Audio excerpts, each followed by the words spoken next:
Hi, everyone. What a good sandwich I have. Oh, hi, Aaron. Thanks for joining me. Hi, how you doing? Other than trying to inhale a sandwich. This is how everyone can tell us whether or not you can hear me and or Aaron. Yeah. And whether our volumes are good. I have Aaron set at -9 from the music before, but I can turn Aaron up 9 decibels if necessary. So, like, let me know. 9.4, actually. That's how much ceiling room we got to work with here. I was trying to figure out why I had such great delay between the YouTube stream and your actual audio, and it's because I forgot to turn off the VPN. I'll leave that on as to not break everything right off the bat.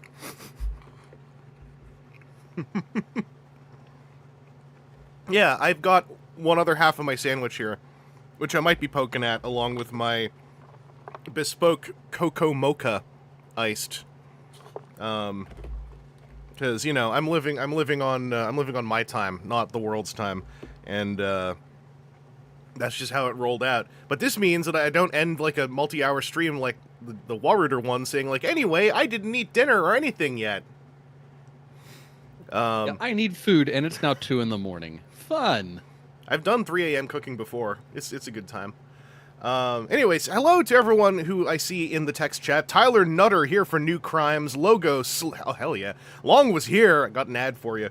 Cliff, Griff, Red Snarl, Kaitori, hello from the UK, catching up on your April stream. Never watched live. Welcome. There's no real spoilers, I guess, because it's history.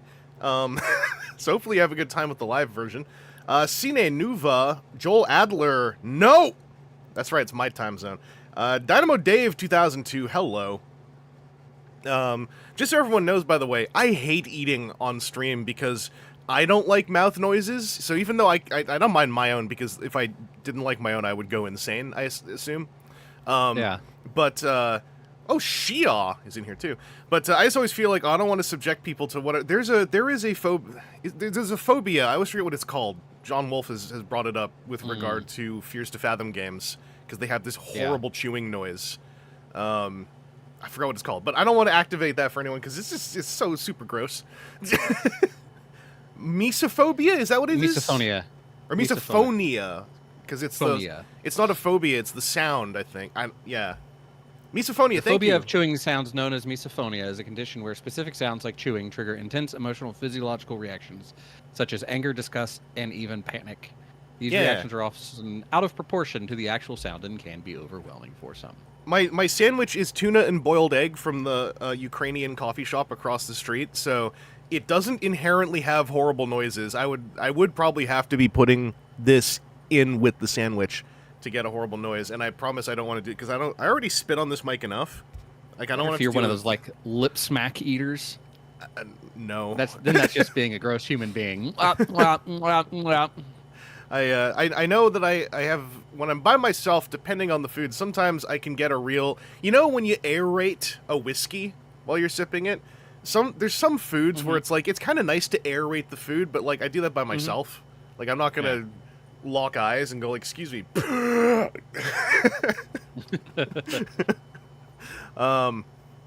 Anyway, yeah. Hope you're all doing as best you can. It's been a little bit since the last news dive because I was out traveling, and I was able to do like one stream out there, but it ended up just not working out. I got sick, so I wasn't able to do much of anything for most of my trip out there outside of the toy show and a few things with my mom, but we had a good time.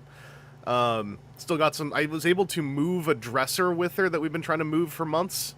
And what else did we do? We found out that my dad's van's fuel pump died from inactivity. We knew the battery could die. Didn't know the fuel pump could die. So, just so you know. It can have a few things happen, yeah. Because I was like, it's weird if fuel pump can die from not doing... Because I always assume a pump, right, would die from doing the thing too much. I didn't know it could just, so, like, one of the ways that it could potentially die, especially something like a fuel pump, is if it just goes dry for too long. Oh, that's it. Because a lot of times pumps will use whatever it's circulating as part of the lubricant. Is that why something of that nature? My mom forgot to do something that someone had given her something for. She showed it to me. We tried putting some in just in case, but it didn't help. It's like this stabilizing liquid. Yep. That's There'll okay. Be, like a fuel stabilizer that you can put in there.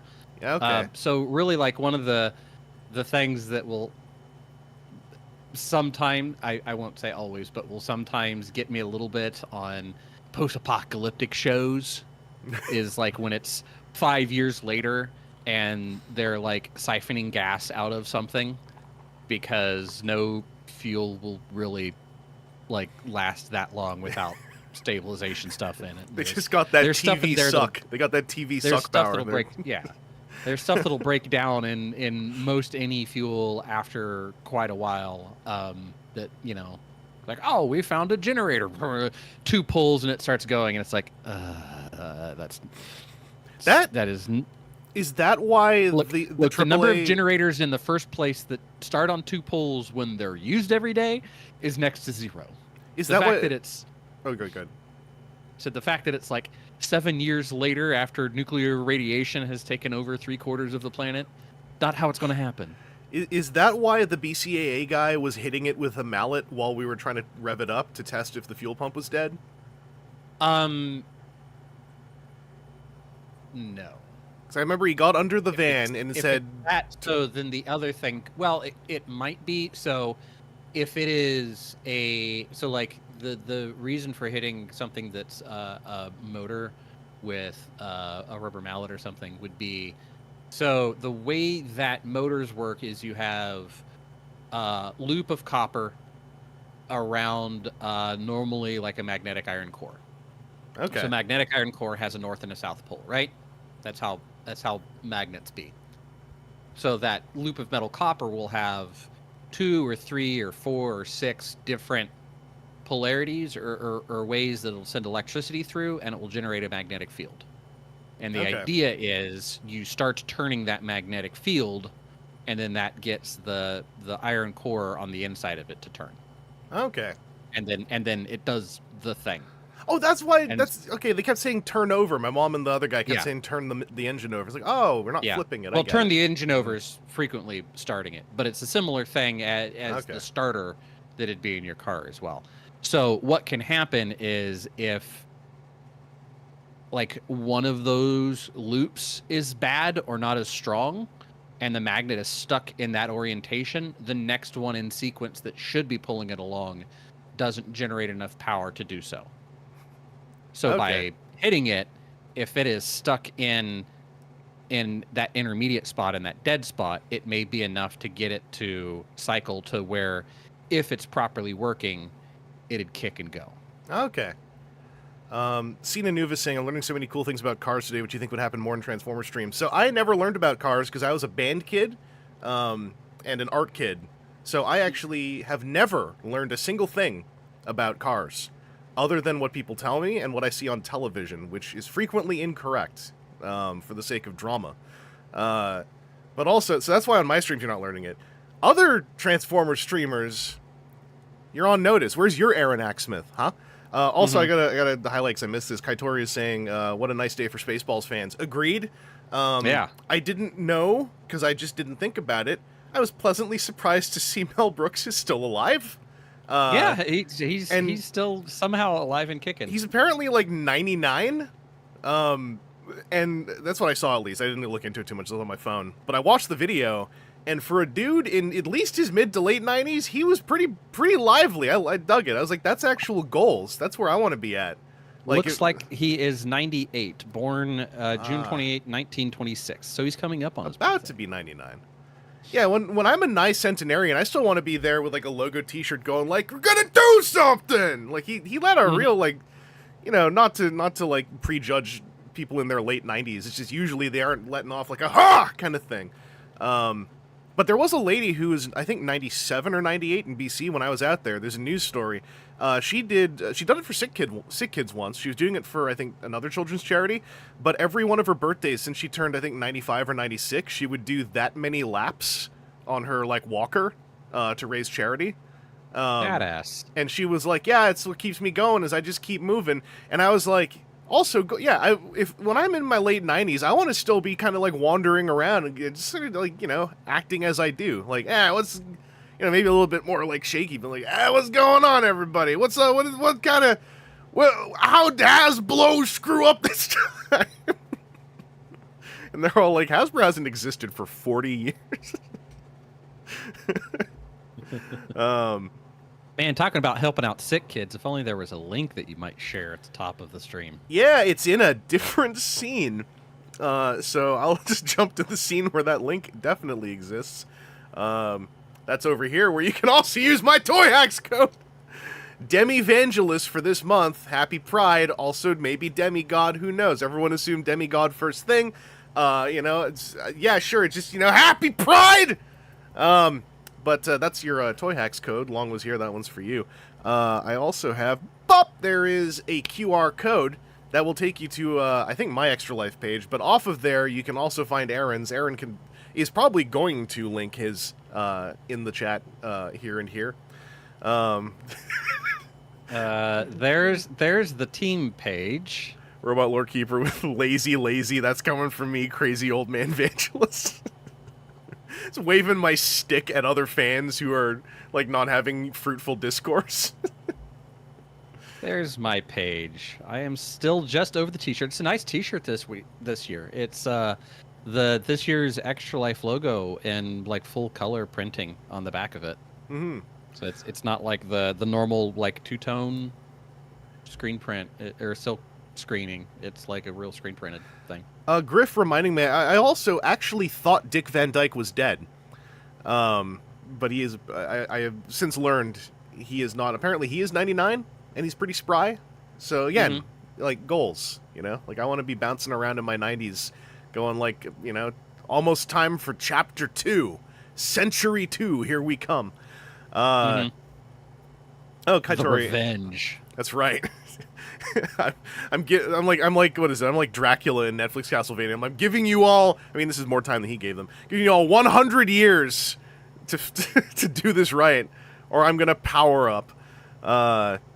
Anyway, yeah. Kaitori says never bought any Repro labels. Tempted with the Prime Trailer ones. Yeah, I'm not gonna pressure anyone to like buy stuff either way. It's just if you are going to already, as a shocking number of people in my life apparently already do anyway, use that. Can you tell I still don't always remember which way to point when I'm up here in my little house? Oh, Lee, what's up? Weather's... Oh, yeah, the weather has been horrible... Well, not horrible over here. It has been... how do you put it? When the weather is, like, nice until you're in it for about an hour. Where it's like, oh, it's so nice out here. But then after about an hour, it's like, huh... I'm just slightly too warm, just slightly too humid. I'm glistening. My entire forehead is dripping and glistening no matter what I seem to do about it. I want to go back inside. Oh no, I'm an hour away from home because it was such a nice day. I've picked up walking for health since I work from home, which is at the same desk that I'm sitting at now. Yeehaw. And yeah, today was a day where I did the like 90-foot elevation change through the walk.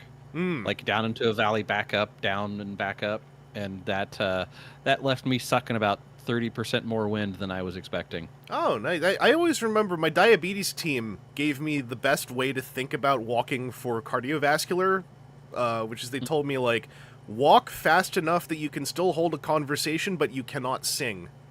And I was like, that's an interesting way to think about it. Yeah, that's about the pace.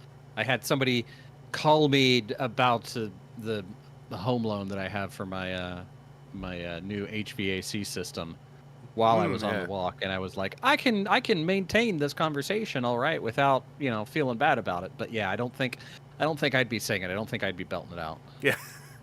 Zero, they don't do water slides that I know of, but I might be wrong. I'm pretty sure they don't. I think all of their tech is based around you know, like foil and vinyl and, you know, like adhesive back. But I'm also just observing. I don't actually have, as much as I have worked with them, and still am now working with them with this coupon code, I don't have a ton of inside info as to their process. I just know, like, what I have observed. But I don't think they do water slides. I think that's like a different, I was going to say different machinery. Because water slides are still technically cut, right? Or are they just printed that way? Like with the... I think realizing... some of them are cut, but a lot of times they want you to, like, cut it out yourself so that you can get tight to the logo or whatever, and then slide it on. Yeah, sorry, I'm thinking of... Because there's water slide, there's water transfer, there's the rub-on one. You know, the one where it's like you press it on, rub it, and then, like, do the slow peel. I forgot what those are called. But no, their vinyl stuff, if I recall, I remember from Knockout, from Prime Knockout way back, their vinyl stuff is actual automotive vinyl. Or at least it used to be. I assume it still is. So yeah, it has a lot of bend and it's heat shapeable. See, if you were really good in with them, you'd see if they could do you a custom Omega Supreme for the Titan release. Oh, I think the commission price on that would be like, just like, unless I just had them recolor in the existing one, I'd still feel bad if that was not like at least a triple-digit recolor job. But an original one is, I believe in paying the artists, and I also know I can't afford a lot of artists because I'm a poor person who bought Warriders, thus ensuring I remain poor. Yeah. But yeah, that's by the way, previous stream if you want to see some Warriders. Walter Walder's got your back. But yeah, we left off on May the 4th, 2005. with Master Collector. Oh, that reminds me, Aaron. I submitted a panel for us at TFCon Toronto. Yeah? So we have to finish by then, the year 2005. So we need to pick up the pace? Yeah. Yeah. Also, I submitted a collector health panel under the guise of, I forgot the exact wording, but my end blurb involved the phrase, become a master collector, in, like, all caps. And then I realized that my blurbs almost never make it to, like, public reading. But for me, it was very funny. So I assume that ours is happening because I got a very positive response when I submitted them. Okay. But yeah, if you're going to TFCon Toronto, look out for the 2005 debrief and or the really late, long-running in the lobby finish up the news before the panel stream. That'd be interesting, just the two of us in the lobby. Okay, no. Keep scrolling. Don't you slow down. Look for stories. Look for laughs. What's funny? I'm a page ahead. If I see something real good, another BotCon screw up. All right, yeah, that's a good one. Oh, I love it when they mess up. Happy BotCon to anyone who's gone. Coming up next, we've got, starting off with some custom WST stuff. I know we've touched on this before, like that era was sort of kicking in now that World's Smallest was ending. The unofficial, I guess, side of it was starting to wind up. G1 style alternators wheeljack stickers from Replies. Do they still have these? Because I don't think reprolabels.com like links are going to work anymore. Goes to Toy Hacks, Toy Labels, blah blah blah blah blah blah blah blah, Masterpiece or Spark Reactivate for other TF. They have alternator stuff buried in there still, I think. For Cyberverse, Cyber Battalion, for bots. I forgot about the bots stickers. Stages. No, those are their stages. Oh, Lee, I remember those slow peel things. Yeah. I when I was a kid, I always got mad if I just was like pulling the tape off and didn't know it was a slow peel, because I was like, it's satisfying when you like perfectly leave the logo behind. One for Masterpiece. Masterpiece, would they maybe duck it under Masterpiece? Since it was kind of Masterpiece. Oh, back then, that's what... Masterpiece. Yeah, everyone called alternators Masterpiece when it was just MP1. But these are all Masterpieces.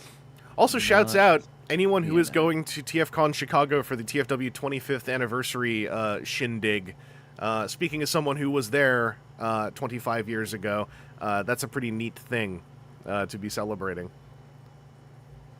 Just rolling out all the old fan stuff all over the place here. 25 years is not old either. Yeah, I'm not seeing on a quick look. Well, hey, maybe dummy, if you'd use their search. I saw it like right as I closed the window. It happens. So. Oh, Red Snarl says they only have Hound, Jazz, and Wheeljack. Yep. Griff found them. Okay. Well, they launched May 5th. G1 style, yeah. G1 style. That's these here. Oh, they're in stock, so they still have them. I bet that's just stock from the last print run. I wonder when they did the last print run. Like, when is the last time it would have necessitated doing a... Well, you know, I'm pretty sure... Don't quote me on this. I'm pretty sure, like, at a certain point when a print run runs out, if there's no demand, they just kind of leave it. Unless they get a lot of orders. But... Yeah, I don't know. I don't know how, like, a 20-year-old, like... I don't know what the phrase would be, but, like, the cut lines, like, I don't know how that would translate to a new machine 20 years later. Yeah. How much their equipment is backwards compatible on that. I mean, yeah. Like if it was an old cry cut that he started with, maybe the cry cut stuff will keep working because it's all cry cut. But if they've got like, oh yeah, that was for the portable home unit, and we've now have two of these industrial mamma jammas. We got the one with an exhaust pipe. Yeah. By the way, another thing. Let's not put old gas in it, or else it won't start. A thing I did not remember. Apparently, in May 6, 2005, there was a bootleg of Sideswipe in yellow. I'm not seeing the images, but I'm just going off its alternative Sunstreaker or not. Because this predates Binaltech Asterisk, who did do the Sunstreaker, if I recall correctly. Mm-hmm. But apparently there was a bootleg. I am like vaguely recalling funny color bootleg alternators, but I never got into them myself. Was it ever anything that was like really bootleg, or was it? I mean, this says bootleg, so it might have very well been a bootleg. But I know that there were some, like, where that was like the test shots.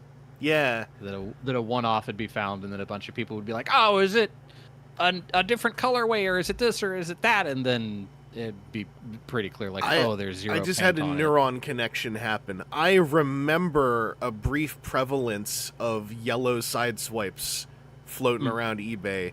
This might be the Bernstein thing. Yeah. But I vaguely recall lots of eBay auctions of yellow side swipes. So I'll put that out there. If anyone else remembers, then that's two of us. Or the virus is spreading. Hey, take care, Kaitori. Oh, dang, 1 a.m. Yeah. Have a good night. Catch you in the VOD land. Anyway, going up here, we've got... Okay, it's Energon Downshift repaint, some more preview pics. That's our new thing. Now that statues, I guess, are tapering off, the new thing to kind of glaze over is, like, new photos found on a website that's gone. Yeah. Let's see. Bill's Toys and Games. With next week's release of Star Wars 3 Revenge of the Sith. This is wild, just given how, like, Revenge of the Sith had that 2025 anniversary push in theaters that really took me aback. Like, nothing against it. It's just, I was like, really? This one? What about poor Attack of the Clones? Yeah. Nobody ever talks about that one anymore. All right, CyberCon Expo debate of the week recap on why Power Rangers keeps outselling Transformers. Oh, we touched on this before. Yeah, I wonder if anyone maybe. Oh, hi Ronnie, what's going on? Welcome. I'm wondering for anyone maybe on the younger end, because I don't remember when the switch up happened necessarily. Is it weird to read about this very, like, absolutely taken as granted statement that Power Rangers is always better than Transformers in toy sales? I would love to see the highlights, but this is a board link. Yep, Wayback Machine did not catch it either. And it doesn't go to a thread either. Oh, Attack of the Clones is in a weird place because of digital mastering. That makes sense. Because I'm not saying, like, Attack of the Clones, respect it, it should get its time in the sun, too. It's just, like, because they also didn't do Phantom Menace, right? Like, unless I'm forgetting from some years back.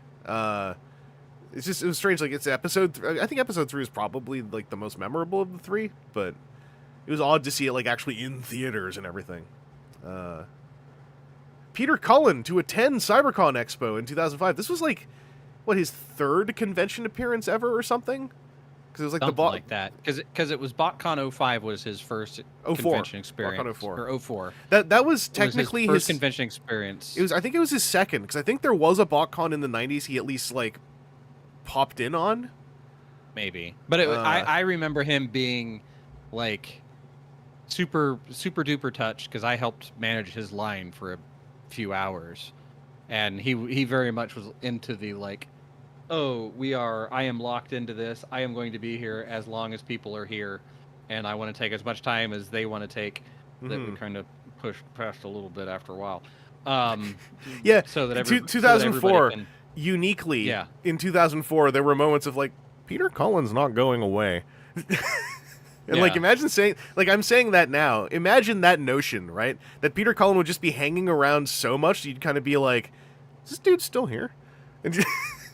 Well, no, it wasn't that, because, like, the line was massive. Like, the time for his autograph panel, or his autograph session, was only, like, an hour and a half or 2 hours or something. It was I remember incredibly short. And he was like, no, all of these people are here. All of these people want signatures, because I remember him being in the lobby a lot, too. Yeah. Like, in the off times. Like, he was, perpetually present in the lobby and at the bar. Okay, George was gung-ho about digital specifically. Okay, it was an early digital. No is saying he was at a 90s BotCon. Hello, Armorhide. I remembered, because Bakano 04 was the one where he was shell-shocked, but he was at a 90s one when they were, like, low-key, and I'm pretty sure then he was like, oh, there's a couple hundred people, yeah, this is nice, I got my VO, narrator work going on. Yeah, I think that might have been what it was that I'm remembering. It was like the shell shock of like, holy crap, there's a lot of people there, and they're here for me. Why? Yeah. Like, why would you do this to yourself? Type of. Also, Cena Nova saying Revenge of the Sith had General Grievous. Yeah. I mean, that was ILM's masterpiece. Before Bumblebee. It's weird to remember that was ILM's masterpiece, because it was only 2 years, and then Bumblebee showed up, and they were like, who's General Grievous? I don't remember this guy. And also got a couple Power Rangers responses. Rebel Lore Keeper remembering it was a hot ticket when you were a kid. 05 was SPD. Yeah, but even SPD aside, it was also just a given that Power Rangers ruled the toy aisles. Yeah. Well, that and it did. You know, before the upcoming movie, Transformers was happy to have a line out at a time, because it'd be like, Armada, Energon, whatever, and then they'd have.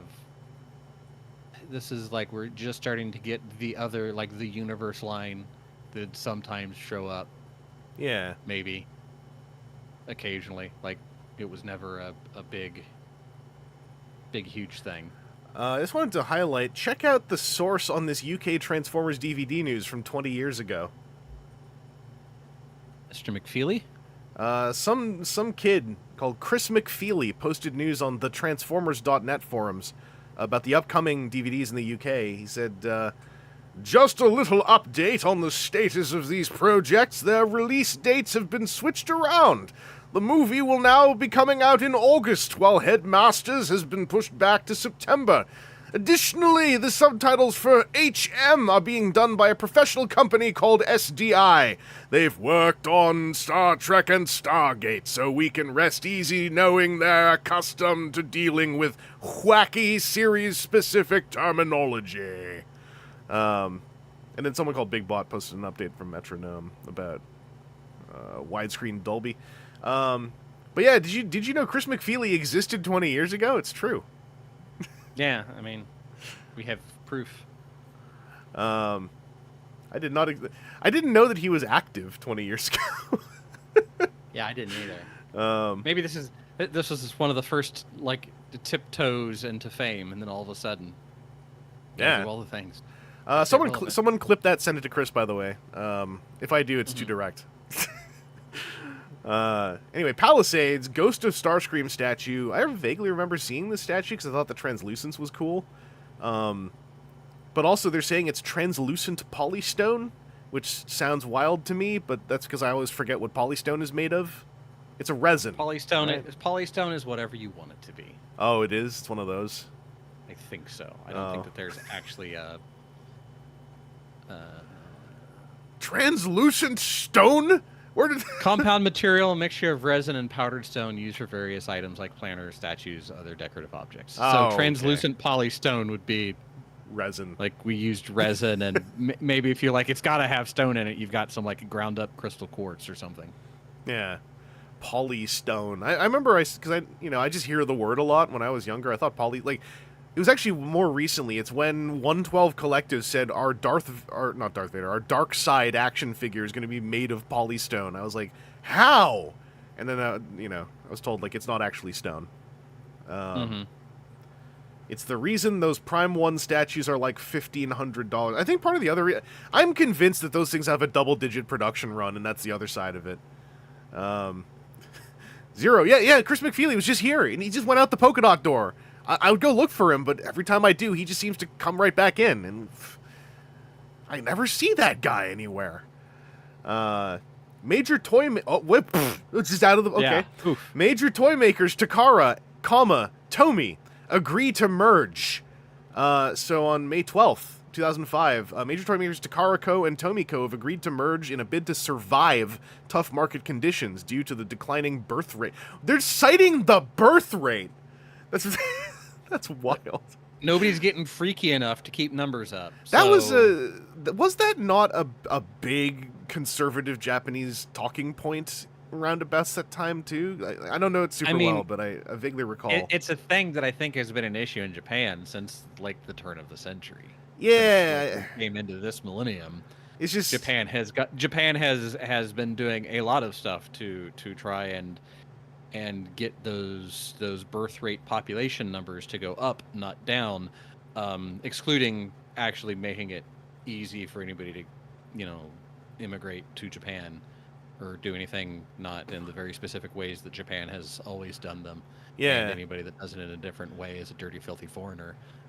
They've tried absolutely nothing, and it's not worked. So, a lot of places where you can get like a free old abandoned house where you just have to pay like the taxes on the land that are owed because nobody's paid taxes on it for quite a while. Yeah. Sorry, Sinanu was like, not gonna lie to you, Shinzo Abe, merging Takara and Tomy is not going to affect the declining birth rate. And we all see how that turned out for Shinzo Abe. Is this the little domino? Wait, is this the little domino? That goes up to the big...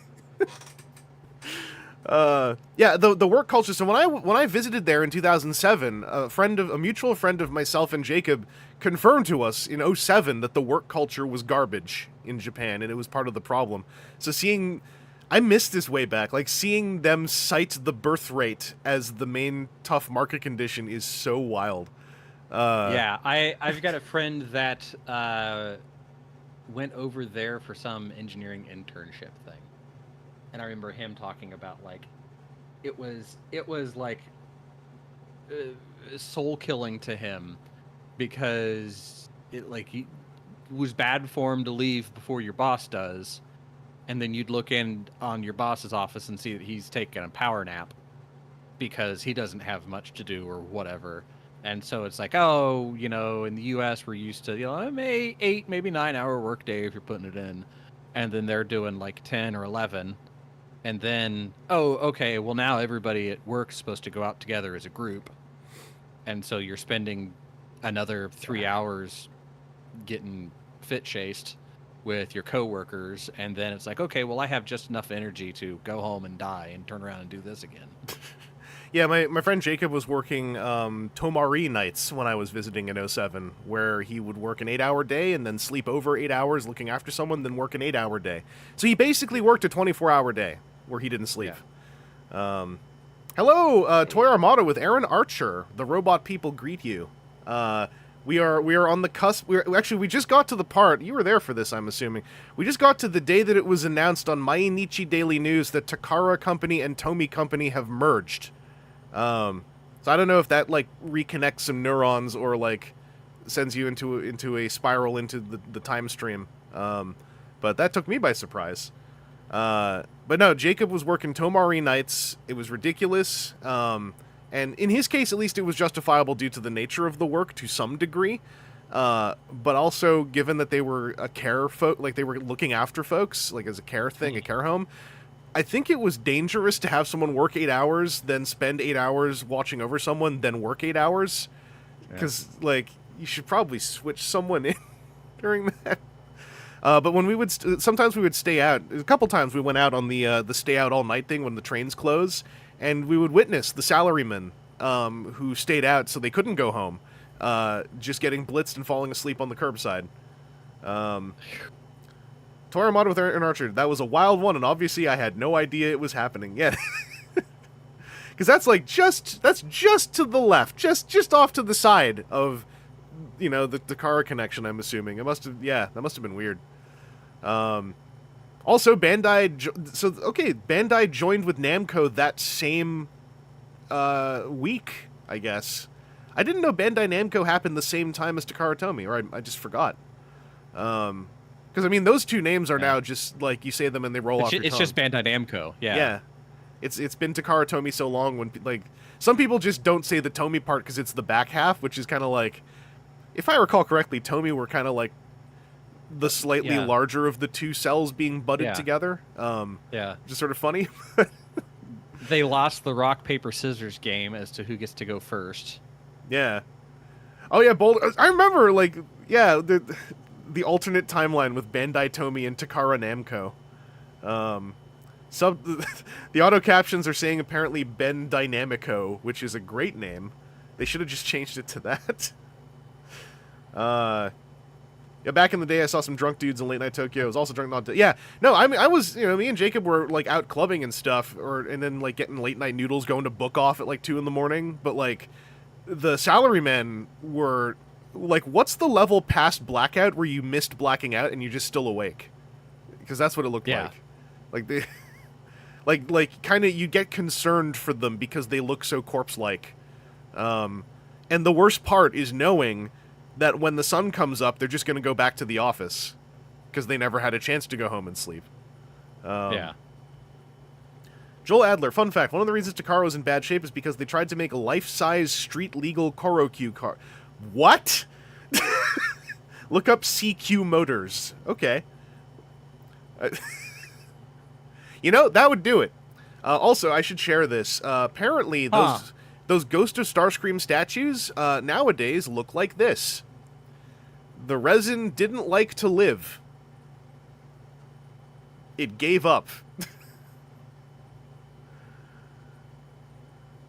Lee Cal, I remember seeing footage of those guys stumbling around. Yeah, no, in person, it wasn't scary, really. It was just more like, any iota of basic empathy, you'd be like, that guy's not dead, right? Like that. Yeah. Yeah, I know that like, oh, that's not great, but do we do anything? No, we don't do anything. Is it everybody worse else is, if I everybody pick him else is everybody else is looking way past him? Okay. Yeah, you want to go like, will he wake up? Like give someone a nudge. Like, it's should we roll him on his side? I didn't know that back then. I wasn't very well versed. Recovery position. Yeah. Iron Arch is saying they sell socks, ties, and white shirts in convenience. I remember that. Yeah, and there were also like the.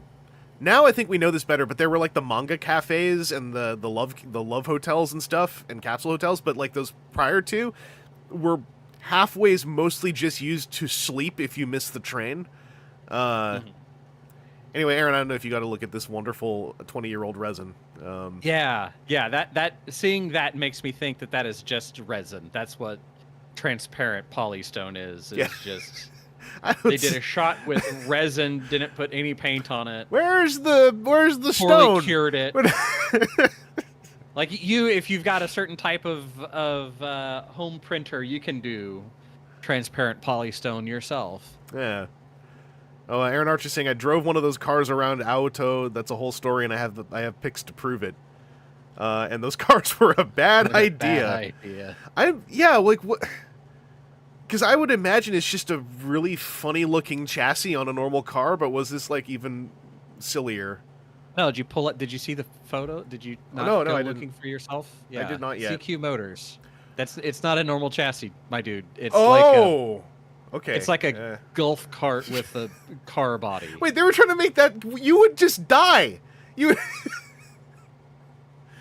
like if you got nudged. This is the Toriyama one. This looks even more dangerous too. Can you imagine having any kind of like a collision with like a cat in that, let alone a... Yeah. I mean, I'm sure that safety testing must have been a part of it. It was about looks, but so impractical. Yeah, well, did you have like your knees and your armpits in this thing, or? There are a couple of photos of somebody in them, and it's pretty close to that. Half of the designs that I'm seeing don't have doors or don't have a door, so you just like hop into it sideways. This is a really like late 2010s level of I shouldn't be in charge of a company making these decisions kind of thing. This is like kind of ahead of its time in a way. It was like an amusement park ride car in the wild. I would just be terrified of anything colliding with me in this thing. Like, I would be terrified of being in anything else and seeing that. I'm just realizing where the headrest is. Yeah. Yeah. There's nothing to protect your head. Yeah. I drove it on real roads and real traffic. That is so courageous. A speed bump will flip you over. Whoa. Aaron Archer, you should like share some of that somewhere sometime. No license. Didn't realize that Mr. Archer had a death wish back in the aughts, but okay, here we are. I mean, I'm sure the Takara motor, like this, the CQ Motors people probably had reams of paperwork about how actually this is safe. Look at that triangular roll bar. That will brace the headrest. And this is why Aughts Vangelus was not learning about cars. I was like, I want a Koro Q car. 2000, what is it? 2002. Pretty sure statute of limitations up on that. Oh, you have a podcast up about this one. All right, Friday. Is it called, or is it Friday Live, or is it Friday Lives? Because if you got a podcast up about this, then I'll go look for it and just pop a link somewhere. 86 miles per... I wouldn't want to go over, like... I don't know. I can't remember miles per hour now, but I'm thinking in km. 8 miles an hour? 9? a brisk walk? Faster than a bumper car? Yeah. I mean, I don't mean to be mean to something that clearly almost killed an entire company. It's just like, this looks less safe than a bumper car, because there's no bumper on this car! Yeah. Yeah. Kind of I would feel safer in the like Disneyland Autopia cars that we drove in, and those things were scary and on a rail. Okay, 86 is freeway speeds. Yeah, I mean, yeah, I'm not gonna be like you. I want you to make me this, but like I would love a dedicated just like talk about the car that almost killed Takara. You know. So as a reminder, for an idea of what that speed is. Back to the Future, the joke is that you had to hit 88 miles an hour in a DeLorean, which was a joke because the DeLorean was kind of a piece of garbage. It would explode. But also, like that was the speed. It was a dream of the CEO owner. That is so ahead of its time. Like, that's such a modern, like, don't let the CEO do this kind of CEO dream. Yeah. Like, this is so innocent now compared to, like, you know, nowadays they're like, as a CEO, I want us to colonize the galaxy by 2030 or something like that. Okay, speed limit on the interstate here is 75. Yeah, 80... Going freeway speeds in this, I feel like I might fly out of it if I hit the brakes too hard.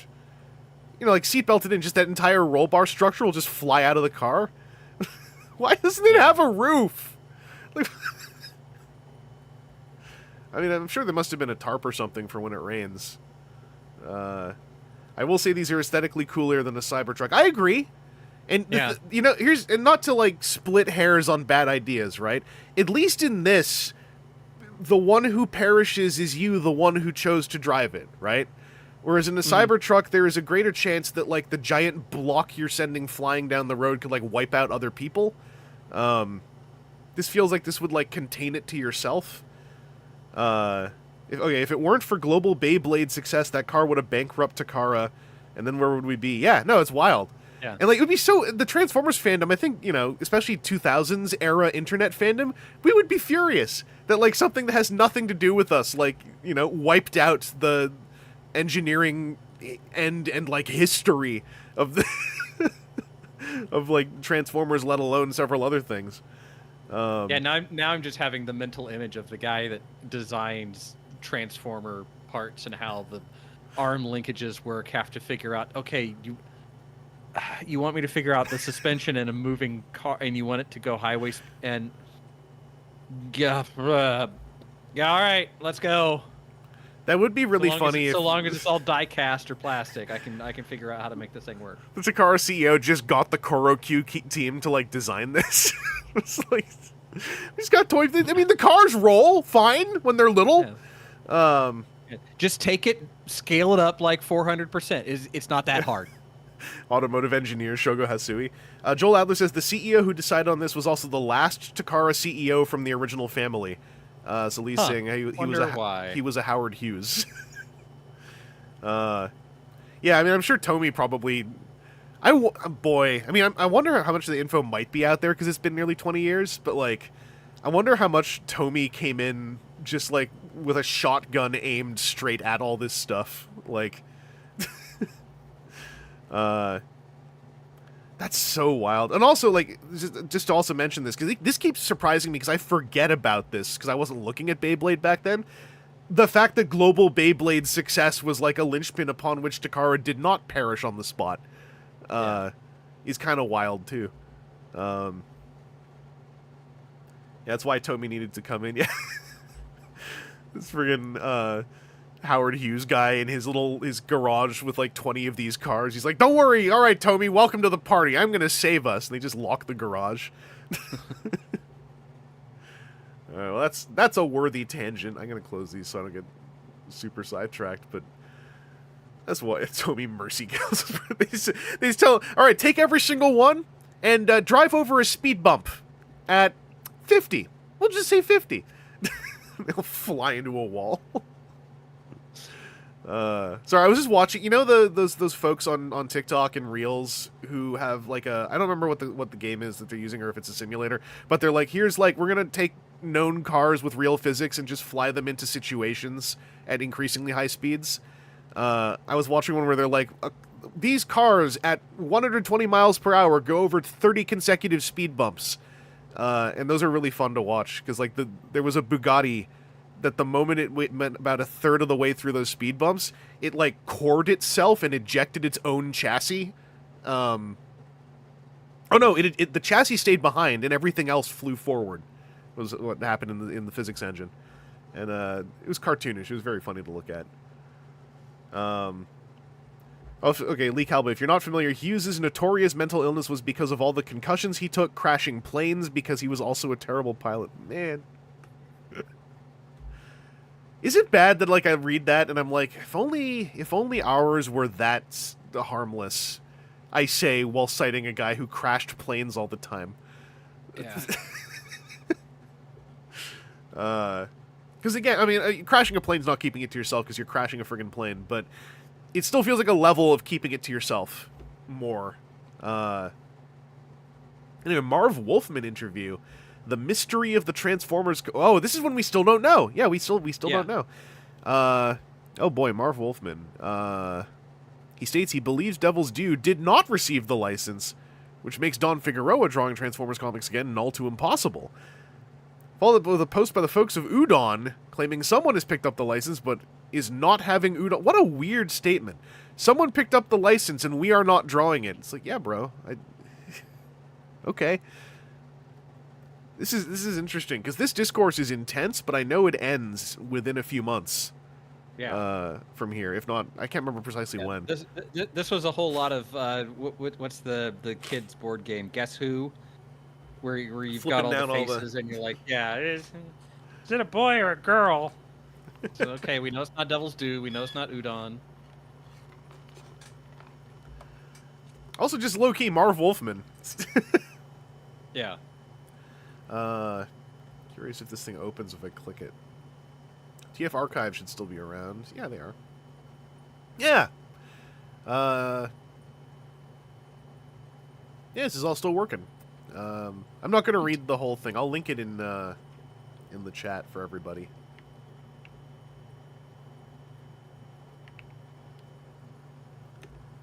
There you go.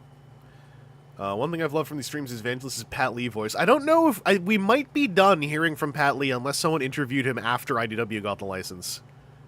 I'm not sure if he's going to come up again. Yeah,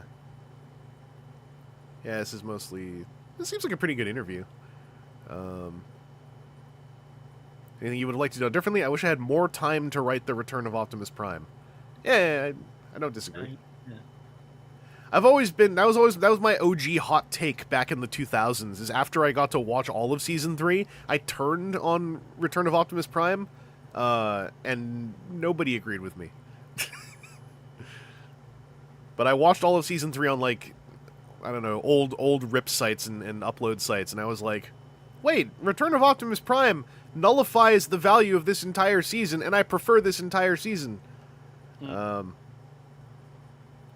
Collectors Club figure test shot on eBay. Looks like even the new Collectors Club isn't immune to having their test shots stolen. Womp womp. I feel like I recall the BotCon Fun Pub side trying to sort of flex threateningly at this, but it didn't do anything. Yeah. Yeah, because this is still, I mean, we're still in the, you can't put scans of the club magazine up until everybody's gotten it already. Yeah. You can only talk about, you can only, vaguely point at what the interviews were about until week 3 of it being out, or else they'd get very angry. They never got very angry. They tried. And also, yeah, boards played nice with them at that point because they were still the new kids and were playing nice with everyone else.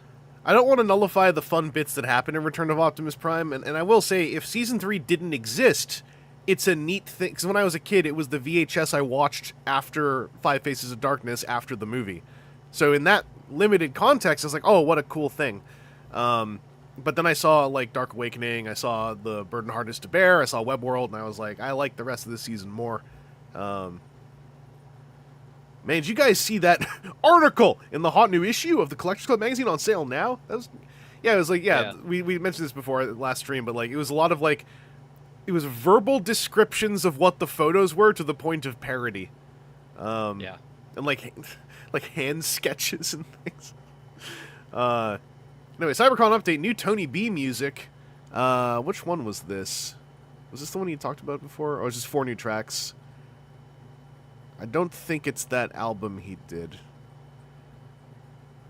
I'm excited for folks in Chicago who have never heard any of the Tony B remixes to, like, get to hear it on a little speaker, because that's very, like, of the era. Oh, this is going to be weird. So, first huge Galaxy Force picture update, whatever.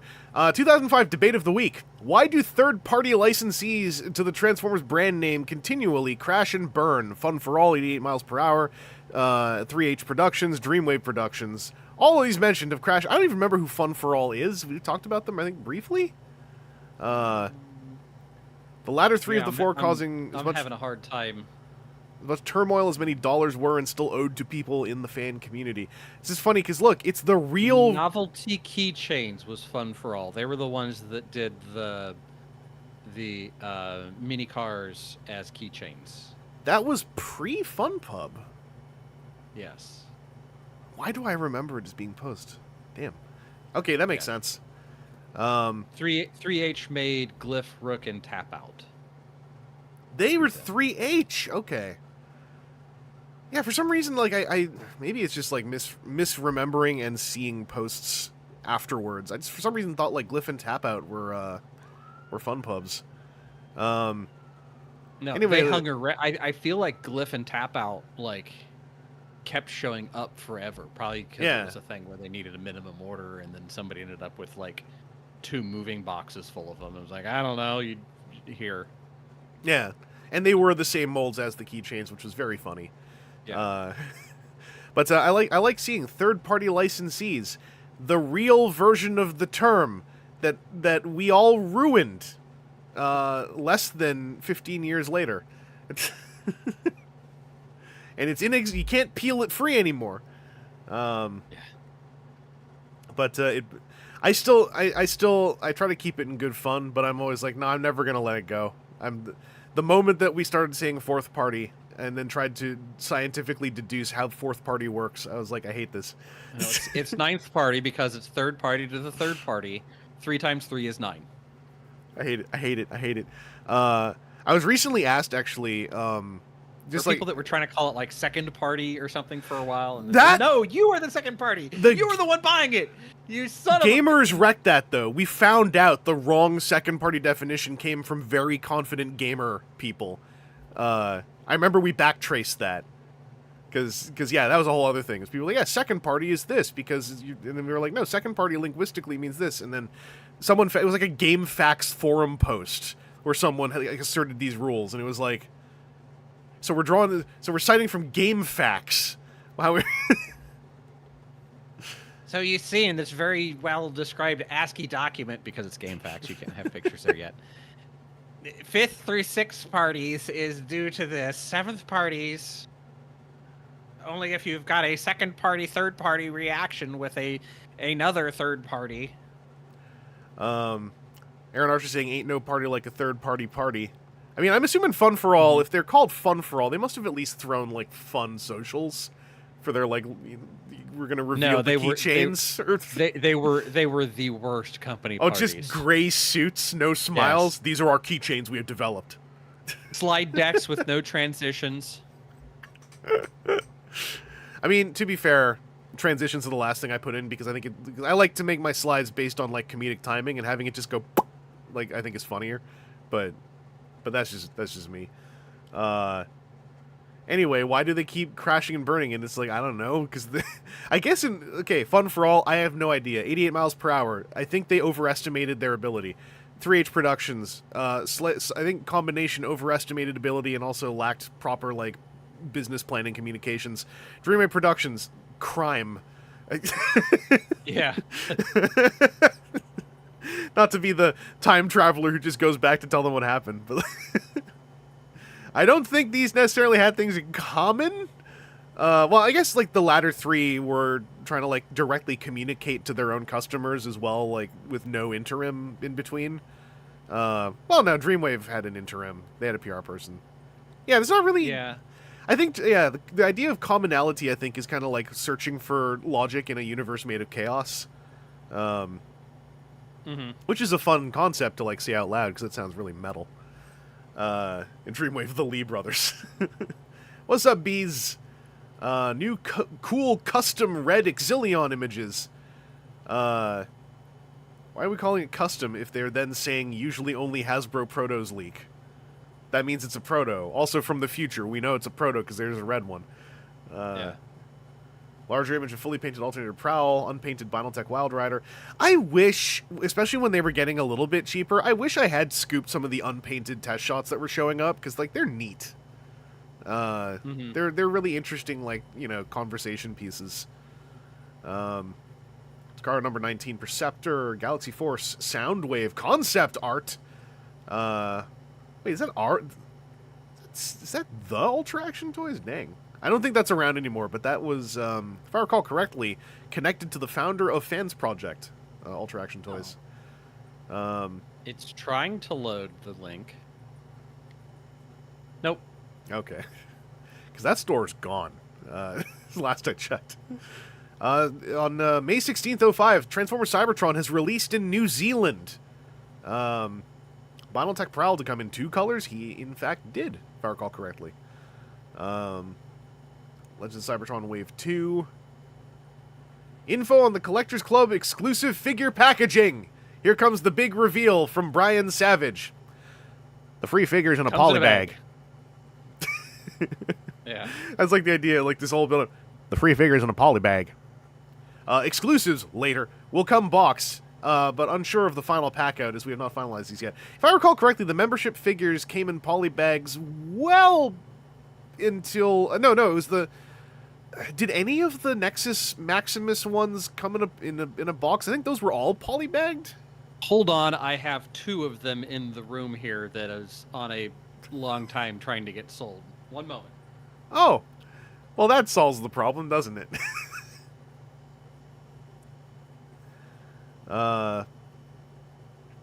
Lee, Troll from Odin is going to be hanging around, I think, for a bit, because all of them are getting a second production run. On the cheaper than is expected, if I recall correctly. Lai was telling me about this. I don't remember all the numbers now. I'm standing up and talking real loud. Hello! The second one, at least, was in its plastic, like the same plastic piece that would have been on the bubble card. Right. But in a plastic poly bag. Ah. So, at least that far it was. I would not be surprised if they changed it, because I want to say it was only like the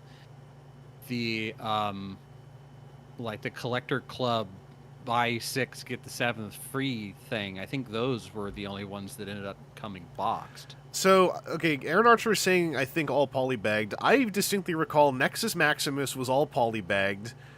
but I also remember the sideburn from Classics Rodimus was in a shoebox, is my memory. But not like a fancy shoebox with art, just like a shoebox with a foam insert. Because I remember the membership figures, I don't recall any of them ever getting the full treatment that like a Punch Counterpunch got, or that because like Dion even, I think, was in a bag in a shoebox. So I think the membership figures were always like on the lower end. I mean, for that, objectively speaking, that makes more sense since they were the quote-unquote free one. Yeah.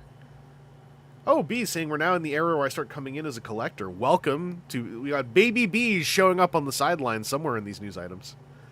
The Battle Chargers, one of them had a nice box with art with a slot for the other one, because as a bit I was collecting foam cars from that for a little while.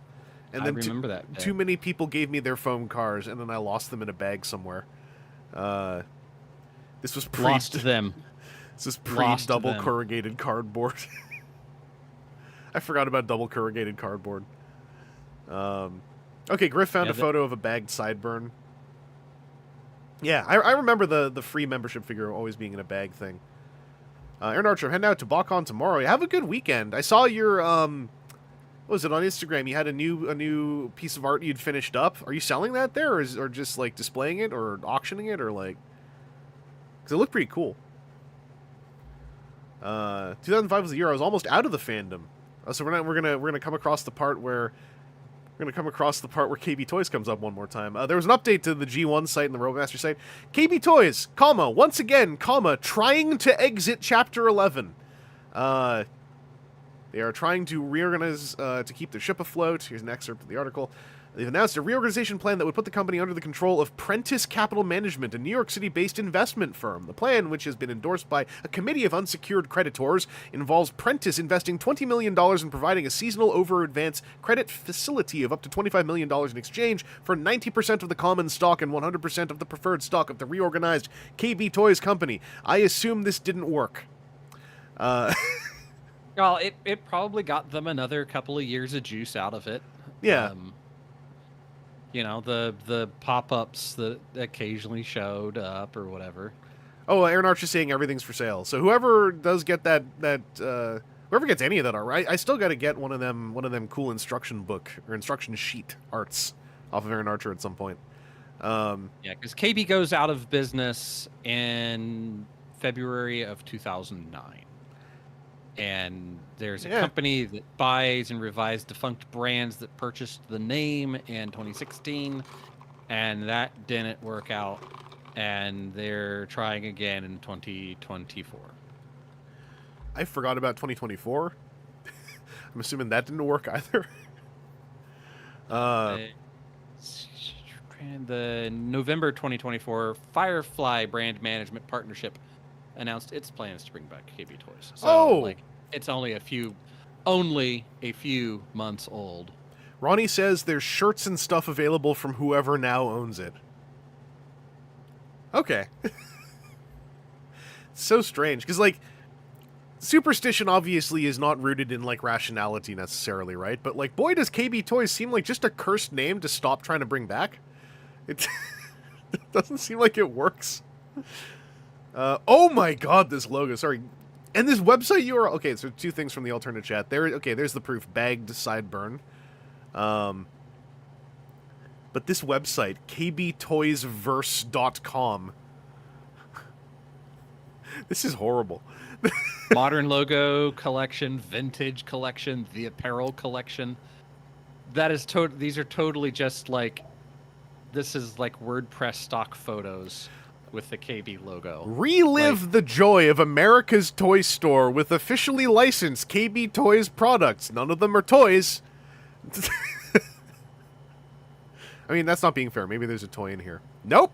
No. It's these models were not wearing these shirts when they were modeling whatever they're wearing. This KBToys logo is... okay, where's the model shot? Is there even... Man, it's just floating on their chests. It's not even shaped. Yeah, I was gonna say there's one of them that's an image of like man and woman with T-shirts, and it's very like there's no stretch anywhere on that logo. I want my KBToys modern logo officially licensed retro nostalgia gift warm winter throw, please. Does not come with chair.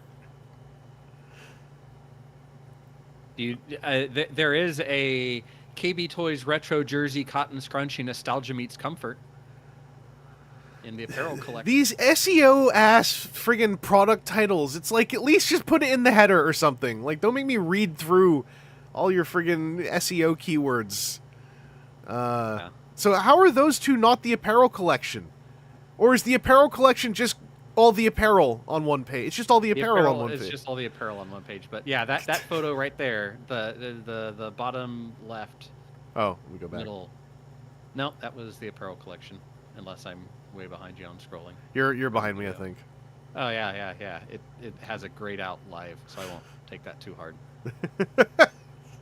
Oh, click on that; it'll become live again. That's the secret trick. Yeah. Well, it jumped forward, but it's still a little bit behind. You mean the two on unisex jersey short sleeve T KBToys vintage toy soldier logo? Yes.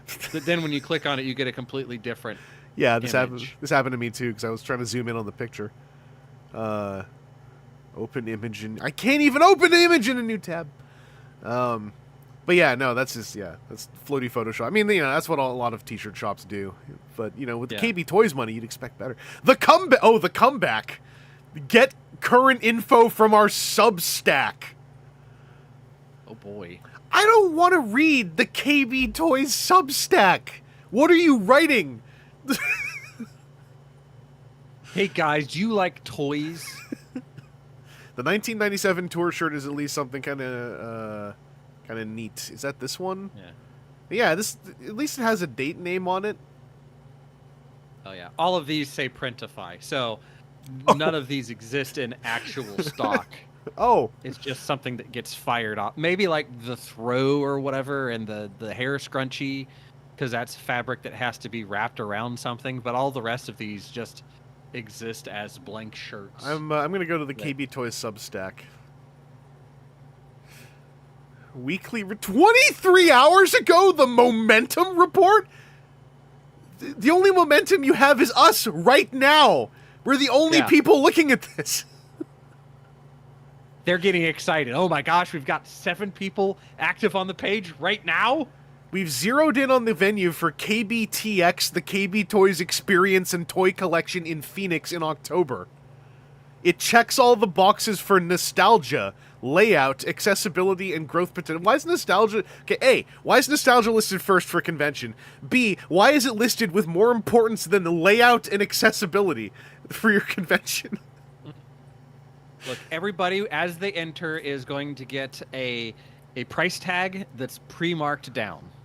They're doing a 1997 Pizza Hut? What? They're doing scented candles? There are 3 of those dine-in Pizza Huts in my town still. So it's not... It can't be that hard to come by.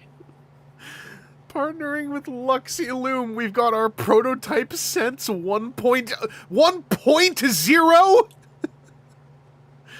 What's prototype Scent 1.3 compared to 1.0? Slightly more ginger. They put 12% more ass in it, and it turns out that's not what people want to smell. Okay, so I saw they're doing a comic book. The Cause, #1. Meet William. He works at Galaxy Video. His best friend Chase clocks in at KBToys. Together they cling to pieces of their childhood. This sounds really depressing. Yeah. Influenced by the... Hang on. Influenced by the best of the 70s through the 90s. So you're influenced by 3 entire decades that were very distinct.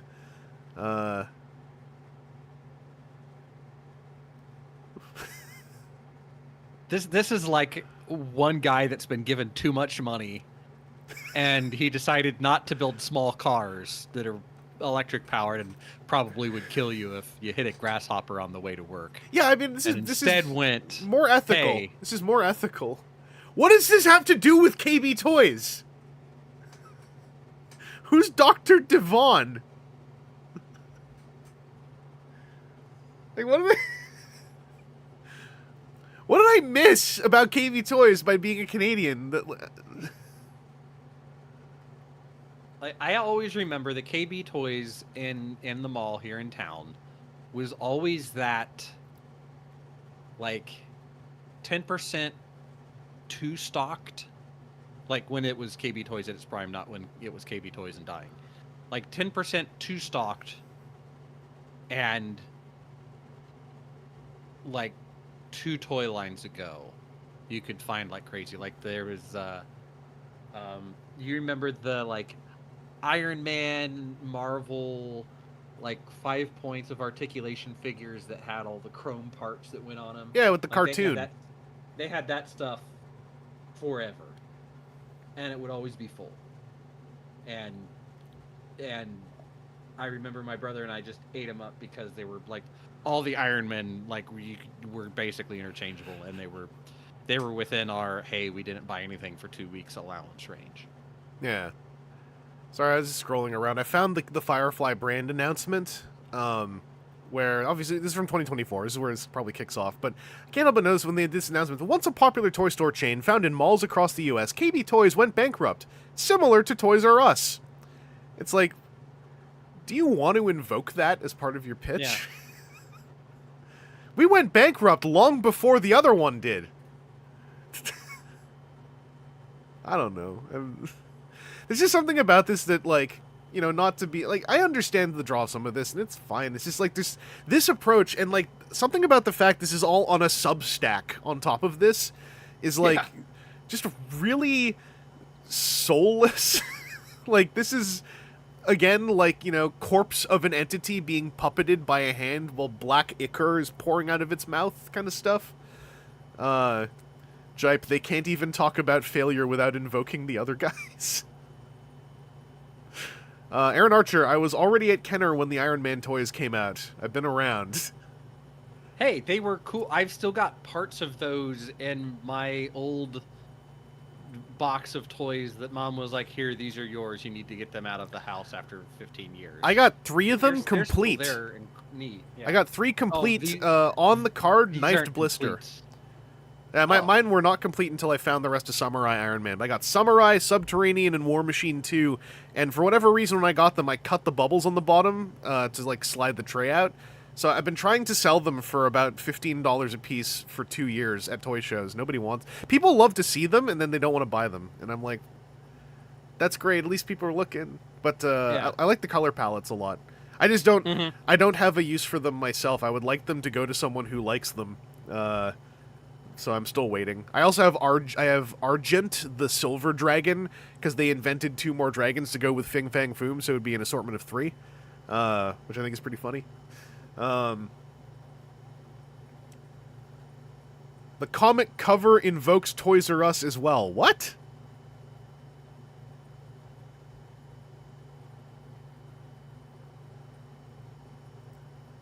The top banner is a riff on a Marvel promotion with Toys R Us. Oh, that's really depressing. I genuinely don't understand this comic cover in tandem with what they described up here about William and Chase. Yeah. And this is, again, not to be a very, like, stereotypical person of the 2025s, right?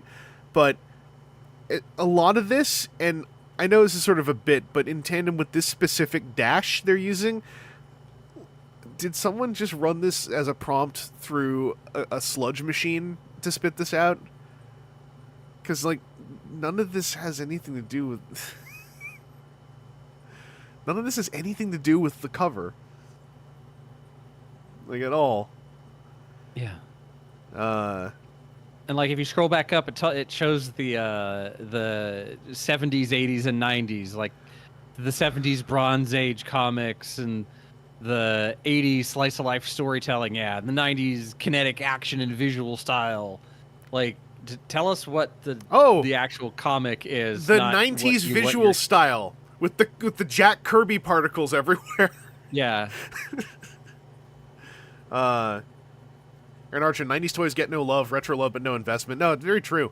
I've always well, you know, some every now and then some of them are still pretty valuable, but like you can't just assume very much value out of a lot of 90s stuff. And it's a shame because I think that like 90s, like I don't like love a lot of 90s toys nowadays as like things I want to like mess with, but on an artistry level, I think a lot of 90s sculpting really gets undersold to this day. Especially out of like Playmates. I think they were wild with their sculpting back then, but there's a lot of really cool like when the Marvel lines would get and the DC lines would get kooky. I mean, this is very Aaron Archer core when I'm talking about stuff like, you know, like was it Legends of Batman stuff? Like, some of that sculpt work, to this day, I think is incredible and gets super undersold by a lot of people. Yeah,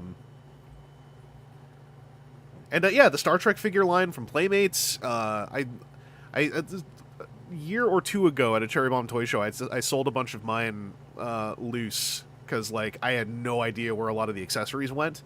But looking through them all again, I was like, no, like, the sculpt work was excellent for back then. And yeah, like, is caricatured but very recognizable. Yeah, and like there's a Star Trek board game out right now called, I think it's like Away Missions, which have very caricatured sculpts on the minis. And some people were really picking on them, and I was like, I don't understand what the problem is. They look perfect to me for a board game because they're like slightly big head Star Trek characters with really like solid caricature work, and it's like, what better game pieces for a board game than this? Yeah, and that's something like with board games, you want to be able to like read. I'm treading too close to the realm of just like hate watching, and I'm very particular about keeping a ceiling on that stuff. Hard to put those 90s sculpted up against Black Series. I mean, Black Series is in a weird place now. My understanding is Lucasfilm, or what, not like Lucasfilm, the cinema company, but the Lucas something company that gets final say on Star Wars licensed stuff. It's not Lucas Arts. Yeah, my understanding is that they are really clamping down on Black Series in really ridiculous ways. Like, apparently that is the reason why Black Series articulation has gone down, because they're like, we don't want the sculpts interfered with on our iconic characters.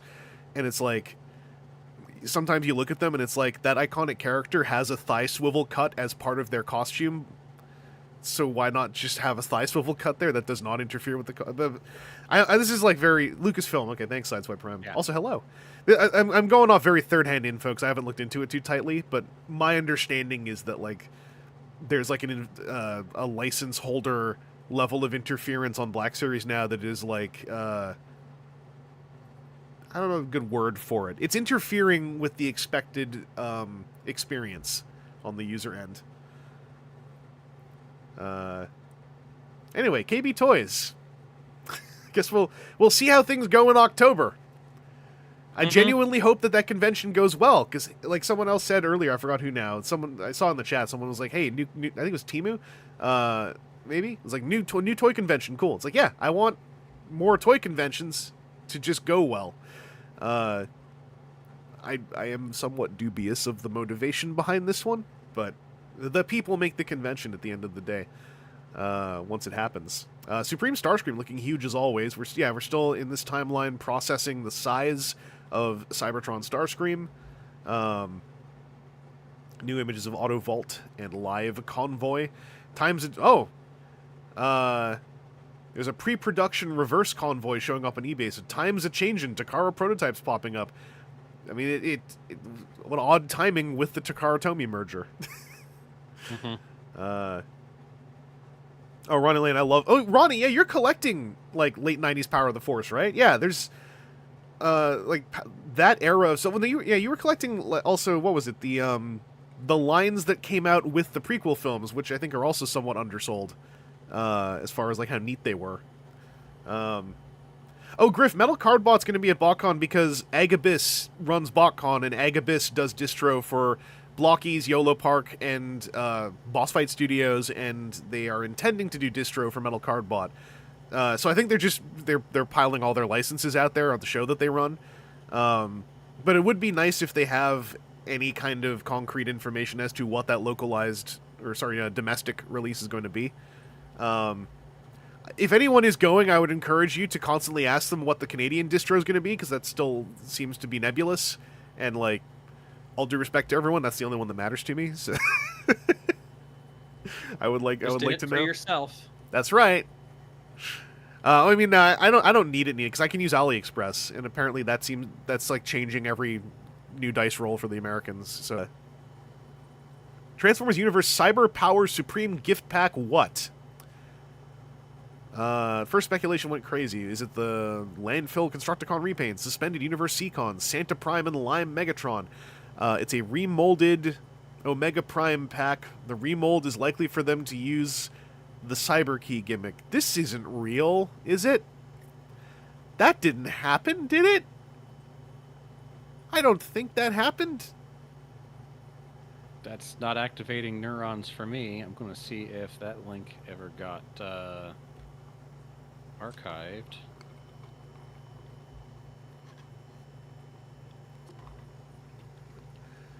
Nothing wrong with the idea. I just don't recall this occurring.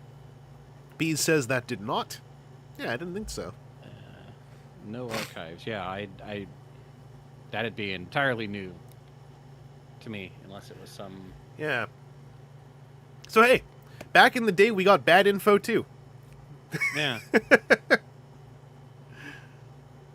Yeah, they re-released, but yeah, the Cyber Key thing seems completely erroneous. Maybe wherever... I forgot who P Prime was in relation to a lot of this stuff. Maybe that was, like, something that was floated somewhere on a whiteboard, and then it was like, nah.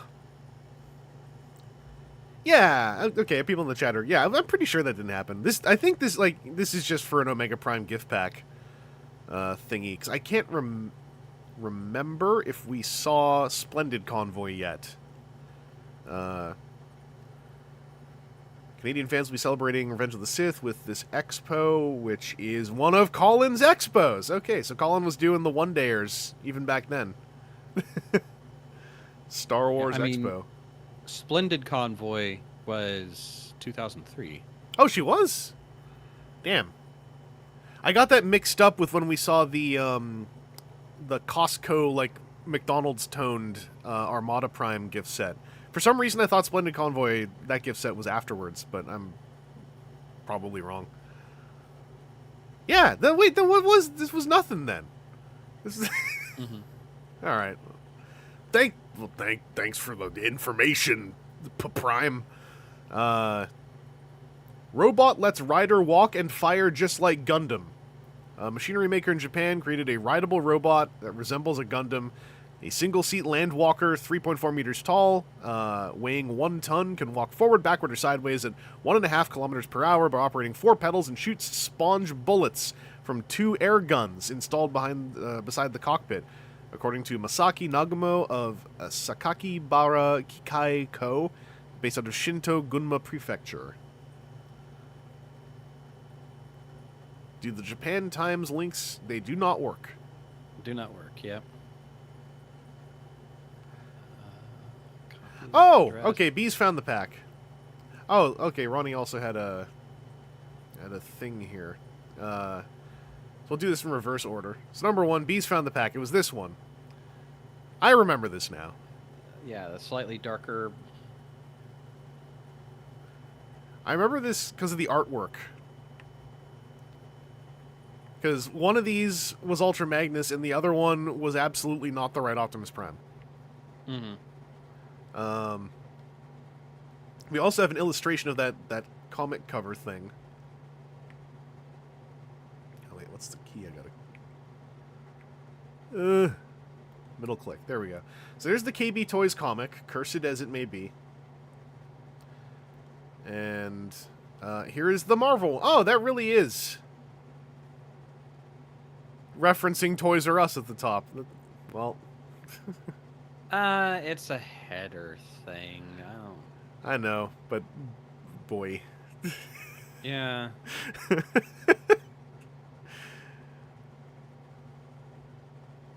says gift collection, one says shopping spree. It's a lie. If it was black and yellow and orange, maybe. The vibe, though, I don't is... know. The vibe is very, like... That in tandem with citing Toys R Us's bankruptcy as Just Like Us is very, like... Yeah. Yeah, we did it first. We were that cool. We got... Yeah. We went bankrupt before it was cool, and someone in the back of the room, it's never cool! Simon Furman involved in new Transformers comic. In the continuing trend of I want the truth versus you can't handle the truth ellipses yet. Simon Furman confirmed at Comic Books Expo in Bristol. The comics license has been given to a company. Such a funny thing to report. Somebody's doing it. Simon Furman announced he will be involved in a writing capacity with the new Transformers comic. So we're very gently cruising towards finding out what the hell happened. Big announcement on Transformers.com tomorrow. Can't wait to find out what that is. Mm-hmm. Is that going to be the comic? It was IDW. Yeah. Gets Transformers comic. I'd like to how that was over the page break completely by chance as well. Transformers by design. Yeah, the Transformers Collectors Club has revealed that IDW has been given the rights to publish Transformers comics. They published a series of successful horror comics, as well as several comics based on Konami properties, including Castlevania and Metal Gear Solid. No art talent has been announced as of yet, but we know Simon Furman is involved in writing. Transformers Genesis Closure. Sebastien Clavé, mastermind of 88 Miles Per Hour Studios, and famed, or rather famous or infamous, for the debacle regarding the art book Transformers Genesis, dropped by the boards to let everyone know he's officially closed the doors of Transformers Genesis, and due to the high amount of unpaid artists for their work, has lost track of everything over time. He wishes all those who are still unpaid to contact him directly through his email, which you can find by clicking here. Is this just a direct link to... No, it's a board thread. Okay. I was going to say, did they just front page his email address? So I know this isn't a gig board, but here's my home address. Here's my phone number. This has to be... This is the bus route I take when I'm walking by myself. This has to be the final news update about Transformers Genesis now. Because I thought we were done already twice. This has to be the final one, right? Also, isn't it funny that the final post happened after IDW got the license? That's how long this Genesis thing dragged out for. Like 2 years! Griff, send the books! Oh, what's up, Cypher? You arrived just in time for IDW to get the Transformers comic license on May 19, 2005. And then, see, 10 a.m., so 7 hours later, Sebastien Clavé of 88 Miles Per Hour Studios finally closed the I do wonder if the closure of the Genesis project having to be publicly posted about was perhaps some, like, lingering, like, snipping of the cord on existing licensed Greeble. Because I'm assuming Transformers Genesis had some kind of, like, minor license status. I mean, they probably had. Oh shoot! I'm trying to remember. I'm trying to think of like if that would fall under like. We can do this as like, hey, we're doing a review of this, so we can get around copyright stuff directly. If Hasbro wanted to be contradictory about it. Yeah, I'm just with the timing of as a review. With the timing of these two news items, I'm just wondering if, like, whatever Genesis was on any officially recognized level that had to be, like... Sebastien was holding out in case he got the license and he hadn't heard no yet. He's like, I put in for the comic license. I didn't get it. Fine. I'll finally shut the door. Yeah. Close it up. Like, I don't know enough details to know if that's even reasonable. Just the timing of this is so funny to look at. That, like, I wonder if this was Sebastien, like, finally giving in. Going like, well, they told me I am actually really not allowed anymore to print a book with Transformers written on it. So I guess it really is over. I also, like, he's closed the doors, and because of the high amount of unpaid artists, he's lost track of everything. Yeah. It's like, I guess there's just really, at least he's not Pat Leeing it. He's just giving in. He's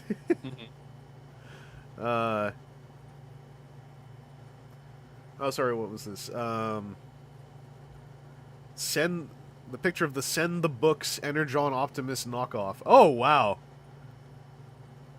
Robocar. This actually says Send the Books underneath the toy. That's pretty great. That can't be related. Like,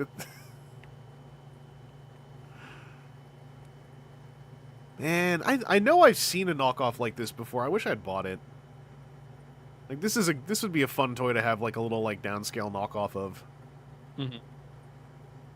I say downscale. There's no proof that this was not just a gigantic card, but I think regardless, it still would have been slightly smaller. Yeah, Robo-Car Energon, new! I like how Optimus is also... This is kind of metal, actually. He's growing a lightsaber out of his palm. Like, what a horrible way to do something, or do violence to somebody with. Oh, Cypher says there's one more Genesis news thing coming. Aaron, I'm excited. Okay. I wonder what. I like how it also has Bendy Prime behind him on that card art, which isn't that Prime.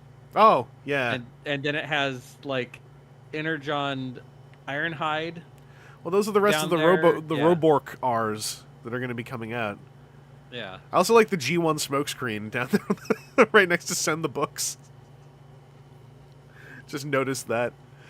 Yeah. Whoop. Oh, Cypher's like, did we hit a thing about Image putting the books out? I don't remember anymore. I feel like we talked about some of the stuff coming out. Yeah. Channel. There was something that had me thinking like that we were done with, because one of the last things we saw was Sebastian confirming that Genesis Volume 2 won't be happening like in the year 2005. Yeah, because stuff that had been teased in this book was going to be in the next one, and then it was a whole lot of like, whoever said there's going to be another book? What? IDW Publishing talks to Transformers at Newsarama. The link just bumps to gamesradar.com, which is... I forgot Newsarama, I guess, doesn't exist anymore. Yeah. Blue Binaltech Integra to be remolded. So they're... Oh, yeah, I remember this. So, yeah, the blue version of Binaltech Prowl, they remolded it to not have the siren lights on the roof. And I guess a new spoiler? I vaguely recall that. I think maybe the Image release of the Genesis book was like... That might have been in 03. Because I vaguely recall we talked about the delivery on Genesis. Yeah. So we might have hit that already, like, back in 2003. Yeah, because it was like, hey, I've still got some here at the house. Yeah, that's what if anybody it was. wants to, if anybody's comic shop didn't get in the ones they thought they were going to get in, you could let me know. I'll send you one. Oh, okay. Griff is saying at this time a lot of people had send the books in their forum signatures. So for that knockoff, some dude in China was probably told to find Transformers-related English phrases, check TFW, possibly just saw a whole bunch of people that had send the books in their signatures. That's pretty funny. That's even funnier than if it was something like Truck Not Monkey, because like send the books is so very specific. And as we communicated back in when we started the news dive, at least myself, I forgot Genesis was even a thing until I saw the news items about it. I love these webs of connection. Pop Culture Puka with some more Galaxy Force Live Convoy Autobot images. Chris Ryal talks Transformers at the Allspark, editor-in-chief of IDW Publishing. Wonder if that'll work. Nope, we ran into some problems. Them Funny Robots 78. Takara Transformers website update with Perceptor and an exclusive Micron. Flame Bulge will be given away with the purchase of Galaxy Force items. Bulge is a good name. Fan to fan. Fully painted alternator Prowl up on eBay. Shia saying send the books as a Winter Soldier activation command. Not wrong. Hellflame Bulge! That's right, Cypher. We gotta bring Bulge back. Most of those HLJ links work. Ooh. X-Gacer. Next page. X-Gacer, Back at Guild, Sonic Bomber, and Reverse Convoy. Oh, wow, and it's the prototype for X-Gazer. I can't believe this toy was 18 Canadian dollars when it came out. Yeah. Good old Back Guild, another prototype shot. Love it. These might be some of the only living gray proto shots of these toys now in existence, buried on Hobbylink Japan. Mm-hmm. Oh, one of them didn't work for me. Which one was that? Fast Gunner. Fast Gunner just took me to the HLJ front page. Yeah. And Sonic Bomber. Oh, this is a weird little pastiche of promo imagery. My Sonic Bomber back in the island, right before my flight, I reunited the figure with its missing left missile block accessory that was on a different floor of the house for several years. And I also dug out more watch batteries from my Energon and Armada toys that had not yet been dug out. I think I pulled at least like 15, 18, or 21 batteries out of them. I forgot which. It was always in threes. Mm-hmm. Let's see. G1 mint on buyers beware. New knockoffs. There's a flurry of mint on sealed card Beachcombers popping up on eBay. Apparently, Beachcomber, Sea Spray, TriggerCon, Backstreet, Cyclonus, and Squawk Talk and Beastbox were all getting very knocked off at this point. Yeah, this is when we were having to really start developing like the identify G1 knockoffs technologies. Yeah. Even Big Bad Toy Store was duped. Yeah, what was it? There was one of them that it was like it's using the later Hasbro logo. Like everything else was print perfect, but they were using the like 97 version of the 87 version of the logo, not the 84 version of the logo. There was one that I remember where it was literally the down to the centimeter placement of the color grid lining and like where it lined up with like the tech spec block or the Hasbro logo is how you could tell. Yeah. That's where this stuff got really like ugly to me, because it's like, yeah, that's actually just like defiling the aftermarket for no reason. Well, you know, other than obviously profit. Transformers Cybertron premieres July 2nd? It will replace Duel Masters. I forgot Duel Masters was a cartoon. Cybertron toys have been seen in Hong Kong in package, officially released in New Zealand, so it's all right around the corner. Introducing the latest member of the TFW 2005 family, Lucas Anthony Pena, born on the 24th to Elvin and Lorena. Good old Elvin Pena and the whole family. Hope they're all doing well. I remember my wife at the time made a baby blanket for Lucas. Aww. Oh, so Lucas would be 20 now. 20. Yeah, just 20. Wild. I wonder if Lucas knows we're talking about him. Let's see, the ever-reliable P Prime showing up with a fully painted and bagged exclusive figure. Alvarez assuring us this is a new character, not Terradive. I'm guessing there must have been like Terradive as a name like printed on the bag or something. Wheeljack Battletech and Reverse Convoy released. Wild Fur exclusive. Oh yeah, Simon Furman and Andrew Wildman would operate as the combined name Wild Fur for a while. I feel like that would now have a different connotation. Yeah, nothing to do with furries. It's just it's not the same, but it feels like a funny little parallel to how through the 90s and the aughts, Transformers fans would just stick trans in front of everything. It's their ship name. True. Alternator Decepticharge is out in the U.S. Michael Bay talks Transformers with IGN. While he's still not signed to do the Transformers. Sometimes IGN stuff works, but this is Film Force, so yeah, it doesn't work. That one doesn't. Let's see if it got way backed.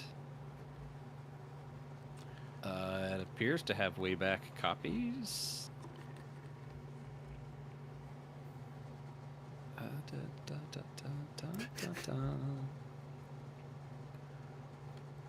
Send the books! Copy, paste it in live chat. Hey, IGN best Film friend. Force caught up with the mega blockbuster director Michael Bay at a special sneak peek preview for The Island last night. Oh, right. Watching some cool, very cool clips from the new sci-fi summer thriller today about the making of the film, as well as some upcoming projects. We'll Wait. have more on The Island in the months leading up to the release, but for now we've got a bit on the director's highly anticipated next project. Wasn't that premiere the place where some guy like got like an unrelated professional reason to be there, and then he pestered Michael Bay about Transformers? Wasn't that something from the last stream? That was in the last stream, but that was at like some party Oh, right. or something, where he waited until after the party was supposed to be done, and Michael Bay rocked up in his special car. Yeah. Let's see. Everyone's favorite more. It's so funny watching how these outlets would talk about Transformers pre-2007. Uh-huh. Everyone's favorite, more than meets the eye, 80s icons. They're still not done with the script. I mean, I gotta finish this one first. We're starting to hire people. The thing is, I haven't read a script yet. I've just heard a pitch from the writers, and the script's coming in next week. I love the whole changing up of the machines. That is real. The internet is a series of tubes. I'm not necessarily a fan of the show, but I love the writers' take on this. I love the whole changing up of the machines, the hook the writers have. I'm really into. I've always wanted to do kind of a big family movie, a franchise piece, so that's why I'm interested in it. You almost want to, like, send Michael Bay of 10 years later back to himself to go, like, the money's great, but you're going to hate this after a while. I want a big franchise. That way I can eventually just tag my name on it and get a bunch of money. He did it. See, in terms of Transformers, the same. In terms of Transformers, it's the same approach as The Island. What does that mean? How do you do giant robots and care? We used to joke that we were calling it Campbell Soup, the movie, because it was the ultimate product placement. What does that have to do with The Island? How do you care? The part where they say it's the same approach as The Island, I'm just like, what does that mean? Figure out why you care, and then care about it. I just Clearly. don't like it when people lead with a statement that is genuinely like meaningless, and then go on to talk about Campbell's Soup. What is Campbell's Soup? So Campbell's Soup, at least, is a label on a tin, and they're doing product placement, the movie, I guess, and that's their joke. Yeah. It's still kind of a like tug at your collar a it's the little thing bit, you kinda. know, the movie. This is a product. This is a thing that you should be interested in, and here's the movie reason why. Aaron Archer, he's in his head always. I remember them talking about this before. Like, what's the character story? How do they relate to the story? How do they relate to humans? So it's not just a toy commercial. To their credit, the 2007 Transformers movie did not look like a big ass toy commercial, in the sense that a lot of what they were doing was highly untoyetic, and seemed like it was more on Hasbro to make it toyetic themselves. I don't know if that's a full to their credit story or statement necessarily, now that I'm saying it out loud, but you know. Well, I mean, the thing is, like with the G1 cartoon, it'd very clearly be like you'd have a couple of episodes that were like, hey, here's the stuff that should be coming out right about now. Yeah, so they need to be in an episode. And with the movie, I guess you can't quite do that. Yeah, because it looked like Lee is saying it looked like a GM. It definitely was trying to sell cars, to a degree. PT also reminding me that the Campbell Soup can is an Andy Warhol thing, and perhaps that's where they were coming from with that statement, which is putting a pretzel in my brain. But yeah, it's not like, you know, Batman and Robin, where you're pulling the director aside and going like, we got to have these special silver suits. Mr. Freeze has to have this special car, you know. Yeah, like Aaron Archer saying, nobody wants to make. I guess I would say like nobody wants to make a commercial in that direction. I have seen like people who, at least to cut their teeth, they want to operate in the commercial space, but in the commercial space where they have low oversight. Like the director of Survive Style 5 Plus cut his teeth on commercials, but it was in a more flexible realm of Japanese television. But yeah, like straight up like product placement commercials. Like, yeah, people I've found, at least from interviews and whatnot, people who work in the product commercial space, they want to make something that breaks the mold of the commercial. I was in those Batman and Robin meetings. Yeah. I forgot that crosses over with your timeline, because I'm always thinking of the Joel Schumacher extras for the original Batman quadrilogy DVD box set, which is an excellent box set with excellent features. And Joel Schumacher, it's amazing. It's the combination of the commentary and the feature length like making of attached to each of his movies. For Batman Forever, Schumacher is like defending Batman Forever to the ends of his life. Just like, you know, he's like, I don't care what any of y'all say, I had fun, I like this movie. The moment he gets to Batman and Robin, the whole tone flips on the spot. Schumacher's just like, this movie sucks, I hate toys. And it's really funny, in the 2000s, at least, like, you know, that 20-year-old me learning all of that, realizing like that a director of those two movies could be fully behind one and irritated about the other. Don't forget the power, Aaron Archer saying, don't forget the power of the Warner Brothers stores and Warner Brothers. I forgot Warner Brothers had stores. Oh, yeah. I forgot about that, because I don't think they had those in Canada. That's another one that's lost in memory hold, yeah. Warner Brothers stores I don't recall being in Canada. Maybe they were in parts I wasn't in. Disney stores I recall only coming to Canada in the last decade or so. Yeah, Warner Brothers DC merchandising in the 90s, yeah. Also, Aaron Archer, I did Alien 4. That was Alien Resurrection Toyline. That was big figures, I remember. Like, that's a very, like, you know, big sculpts Toyline is what I recall. But yeah, given that, especially in the 2000s, Batman Forever and Batman and Robin were often regarded as basically two of the same movie, I found it really fascinating, like, that Schumacher had a lot of... He brought me around on Batman Forever a little bit, of like, seeing what he loved about it, and I was like, I kind of get it. I see now that... and then, you know, after watching the stuff for Batman and Robin, I was like, I understand better the difference between these two films now. It was very enlightening to me. And quite entertaining. Joel Schumacher is very fun to listen to in those featurettes. And that commentary. Eve Trony, how do you feel about the possibility of Alpha Bravo being in Skybound? That would be cool. I've only read up to Skybound issue 12, so if that's something I should know, like, I'm not up to date on it. I'm not like reading up on what's happening, because I intend to just read it, but I'm either reading it in trades, or I'm eventually just figuring out how to do digital comics again. The death of Comixology kind of made me lose track of comics in general. Alien 4 was Hasbro's actual first collector-targeted toy line. Interesting. I just remember them being big. Like, they were very... At least, you know, when that movie was coming out, I thought those were very large toys for that film. Anyway, moving along this timeline here. That's magazine scans. We'll just continue on.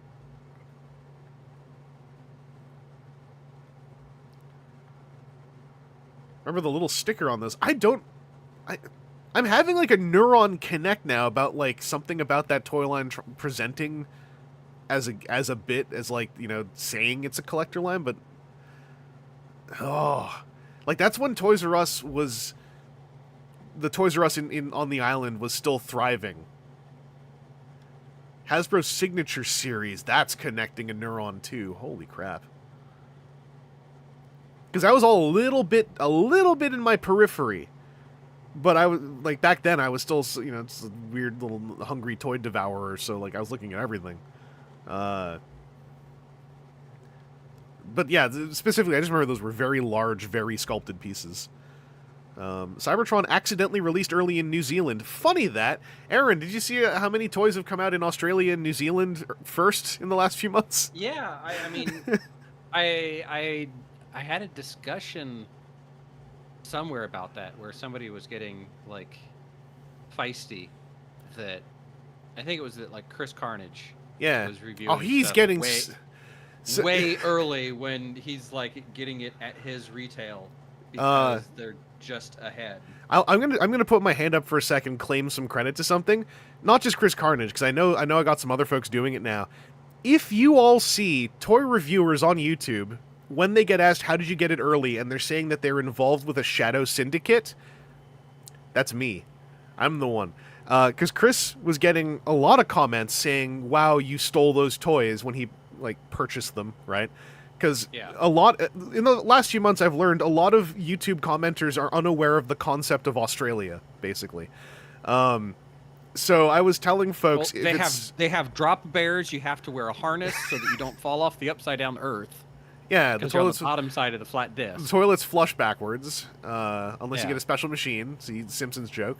But I was telling Chris and anyone who was listening, I was like, listen, if it's really annoying, like, personally, whenever I've been in that position, I just find it's really fun to just role play and, like, gaslight people into your alternate reality game that we're all part of a shadow syndicate, and every time we get toys early, it's because someone died to get us those toys early.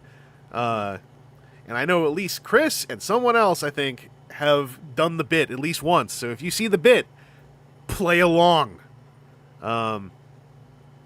Anyway, I tried to do the bit. Hey, in Canada, we got Alchemist Prime and Vortex first, and nobody accused me of nothing because everyone's too friggin' smart or something. Wolfang Dark... Oh, I remember this. Yeah, the Boya Rakuten shop. He's getting they got the Dark Wolf version of Galaxy Force Wolfang. Did not remember the Boya Rakuten shop. Sorry, Jipe, you did miss the IDW reveal, but it was actually really low-key. It was apparently just the Collectors Club went like, IDW has the license. And like that was it, yeah. And then there was an interview that we couldn't find anymore. That was about it. IDW wants to know what you think. Dan Taylor, IDW editor, wants your thoughts on Transformers comics, and there are 3 threads they started on 2005 boards, the Allspark and TF Archive. I wonder what people told him. Info from the new... Here it is. Info from the newest Collectors Club magazine. It includes the 3rd newsletter and comic. Major surprises are in store. News includes BalkCon 05 info, Legends of Cybertron figures, a surprise appearance in the comic. We've received confirmation that a remolded, repainted Scorponok is not a convention exclusive. So this is how we had reporting on the magazine comic stuff. Yes. So I have it in hand right here from the earlier Alfie being wonderful. Still has the it's here really no, but the programmers are still working for MCAX. It's the exact same thing. It is Brian with a half page of like 8-point font nonsense. Transformers Alternators Wheeljack review by J.E. Alvarez with photos by Joe Moore. Is that advisory board member J.E. Alvarez? Yes, that would be advisory board member J.E. Alvarez. Full page. So this is like the 3/4 size comic page, full page. Hasbro sneak peek of Transformers Cybertron, Starscream, Megatron, Hotshot, Optimus Prime, Legends, and then the scouts of Hardtop, Clocker, and Recon Minicon team. Oh, Clocker is such a good name that we haven't heard in such a long time. Yeah. We need Clocker back. That's a good-ass Transformers name. Yeah. Interview with Chris Saracchini by J.E. Alvarez. Oh, yeah. About the Dreamwave Armada comic, among other things. Post-mortem. Transformers Cybertron Vector Prime review by J.E. Alvarez. Photographs courtesy of Joe Moore. Is that advisory board member J.E. Alvarez? That is advisory board member J.E. Alvarez. Iron On Patches, the second Transformers Impact Premium by Carl Hartman, with a bunch of photos of his. This is Scramble City Combiner Limbs, and then Minibots. A bunch of photos of things, and then talking about which ones came with what and what the Iron-Ons were. Built to Rule, the End of the Line by J.E. Alvarez. Is that advisory board member J.E. Alvarez? That is advisory board member J.E. Alvarez. And then Crumple Zone, the Sleek Beef Cake by Carl Hartman, with some photos. Okay. And then the Transformers Cybertron Balancing Act Part 2 comic. That's like 1, 2, 3, 4, 5, 6, 7 pages of a comic book. Does it say who the writer is on that comic? The writer of that comic. Story by Forrest Lee, Dan Canna. Writer Forrest Lee, pencils Dan Canna, inks Terry Pallett. Okay. Chuck Gibson, colors Epson Grunstern, letters by June Moon Studio, with special thanks to Destination Entertainment. Lee, I have given Aaron the little volume buff. He's up to the ceiling now. Sorry, I had to be a little further away from the microphone because I had my magazine out. I just saw it read out when you came in the microphone. I was back here so that I could have a newspaper open in front of me. Anyway, sorry, I also wanted to say Ronnie got us some pictures. I remember this now, the Hasbro Signature Series sticker. I remember this sticker, because as a kid, I was like, what does this mean? Because I didn't really get it. But yeah, the Alien Resurrection toys were in these big boxes, and they were like large. And there's also, I forgot this Toyline exists. The Planet of the Apes Hasbro Signature Series Toyline with display stand. And also the Hasbro Signature Series Universal Monsters, ages 4 and up, not 5 and up. I remember these. I did not remember these were by Hasbro, let alone the Signature Series. Well, Wolfman's good for all ages, really. I feel like ages 4 and up is just... By 1 year. Yeah. No, the Planet of the Apes are 4 and up as well. Oh, it's because aliens are scary, so they're 5 and up. Yeah. That must be it. I mean, it's probably more the acid. At 5, you can be like, no, acid bad. At 4, they still don't have a good, strong idea of acid versus base and what to do. You know, at 5, you can be like, nah, throw some baking soda on it. That'll fix it. I will say, of these 3, like, Alien Resurrection, I always saw it because these were, like, really, like, they were big sculpted toys, right? I can see the Signature Series. I see it in, like, this is soft goods. This is like a Mego style, like, you know, layered production thing. I don't 100% see the same thing on this one aside from the display stand, to be honest. But I'm also only looking at this one figure. So it might just, you know, be not quite a great comparison. This Planet of the Apes series looks more like an... I mean, I'm kind of just saying words, I guess. I was going to say it looks more like a normal toy line to me than the other two. But I don't know if that makes sense. Aaron Archer says, those apes and monsters were by the LC team that made exclusives. Okay. The concept got watered down. Okay, yeah, I was going to say that this apes figure just looks like a figure.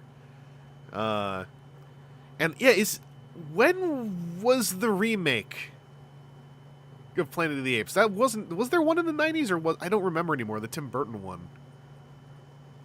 Was that in the 90s? I'm looking. That was 2000. Okay, thanks, Ronnie. I think this is supposed to be the older ones.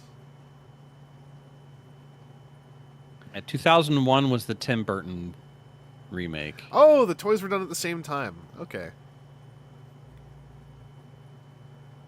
This has the Statue of Liberty.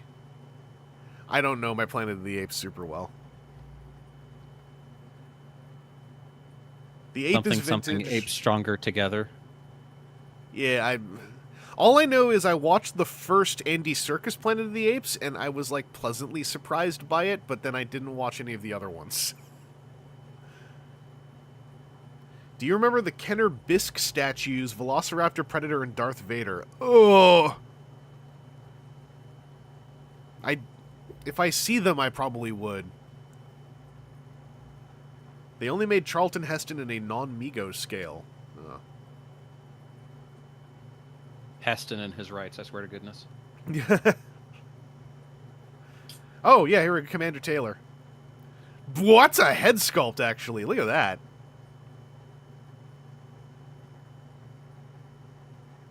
Okay. That's not... That's a neat caricature head sculpt. Mm-hmm. I'm sure the beard is helping a lot with, like, not having to deal with... That's a very volumetric beard. It's a very, like, this could be anybody kind of beard. Yeah. Maybe that's how they had to get around it. Look, Heston's a little bit too familiar, but if he's got a giant chin because of his beard, could be anyone. Robot Lorekeeper says that's Hank Scorpio. Wave Sign says Troy McClure. Yes. I'm seeing the Troy McClure actually a lot. Hank Scorpio I do see as well. It's the same shape. That's Johnny Quest's dad.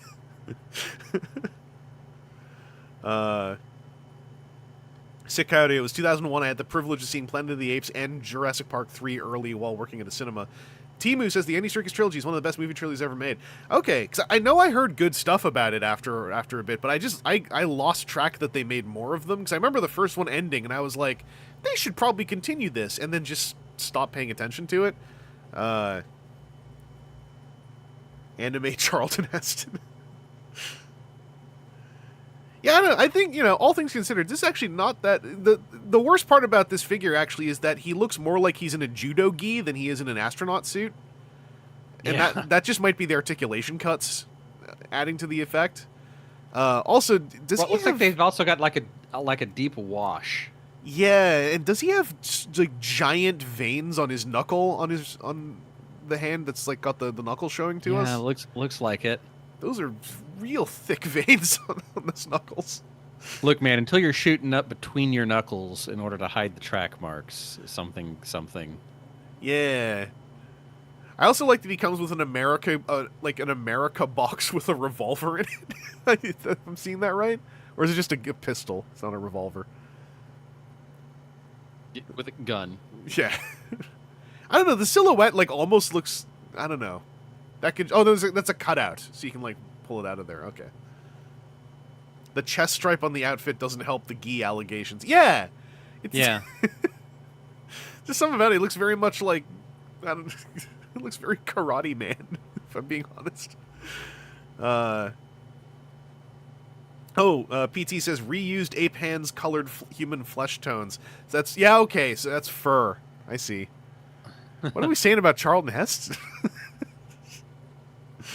The man needs to shave the back of his knuckles. Can't unsee the gi now. Yeah. That NASA tampo is actually pretty tight. Not, but I don't know if it's supposed to be NASA or like a NASA off-brand for sake of movie and toy. Nasada. Yeah, that badge looks pretty crisp, all things considered. Actually, the eye tampo, the paint apps on the eyes, those are kind of bold. It might be the lighting, but those look pretty cool. I wouldn't mind actually seeing more of the Alien Resurrection toy line to see if I remember it being as cool, looking as cool as I remember it looking. I think there were only 4 or 5 figures in that whole line too, because they were fairly large. I remember that there was a small line, and the weird human face alien from Resurrection was the figure that was the shelf warmer eventually. I don't know if there was a case assortment that caused that, or just people didn't want it because it was too freaky looking. Transformer Cybertron is going to be on YTV in Canada. Hell yeah, that's my country. May 29, 2005, Michael Bay is officially signed on for the Transformers movie. We've now entered the era. On a side note, please do not start a flame war about his other comment. What? Because that's from the Don Murphy board. What did Don Murphy do? I don't know. I think this is into the era where the Wayback Machine doesn't have it. Yeah. I can't believe they got front paged. Please do not look at or respond to the actual words Don Murphy said outside of the information. Look, Don's really Murphying it up on his own webpage, on his own website, and he's allowed to do that, but we don't want to take that anywhere else. Aaron Archer says the team didn't have a tooling budget so that hand is funny. Okay. The ape's hand. I did 6 items for Alien 4. Okay. Yeah, I just remember it was a short line, and I just remember seeing the whatever it's called. I can't remember the name for it now, but the weird human face-ish alien thing was the one that was lingering for a while afterwards in my areas. E-Hobby exclusive Orion packs revealed, which is Cup as Target Master Orion packs with Wheelie as something. So I think this is the very first time here on May 30, 2005 where Cup repainted as Orion packs first happened. Because that's happened at least one more time, if I remember right, in slightly more modern era. Yeah. Wheelie was Dion. Thank you, Roller Keeper. A couple of times, I want to say, but... Yeah. Okay, the hybrid alien. Yeah, Alien 4 line was Warrior, Newborn, Call, Ripley. I just remember that, yeah, I guess the Hybrid Alien is called. That I just remember that one was the one I always saw for like a while afterwards. Action Toy House Grand Opening Celebration. This is Canadian Transformers retailer Action Toy House, who has a website that's loading in another tab, and it is web protection by Bitdefender closing the tab. Yeah. Happy birthday to the web rot. Okay, June 1st, return of a featured fan artist. We're looking at this in very compressed time, but I do really love the constant, the return of a feature for a couple of weeks, and then it goes away. Well, I remember that some of these were like, there were 2 or 3 people that would just dominate. People making customs. There'd be like 4 people that would be banging out some solid customs, and then a bunch of other people that would be like slobbering house paint on something and putting it up on customs. And like when they were on the boards talking about like, hey, let's feature customizers, it was okay, do we want to feature the same guy for 3 months in a row because he keeps knocking things out, or do we want to put up Timmy's, he got a can of blue house paint and made a blue Optimus Prime. This is the one, by the way, that I saw left over from the line for a while. So I would see in on the island, I would see shelves of newborn alien, which where was it? Robot Lorekeeper. Yeah.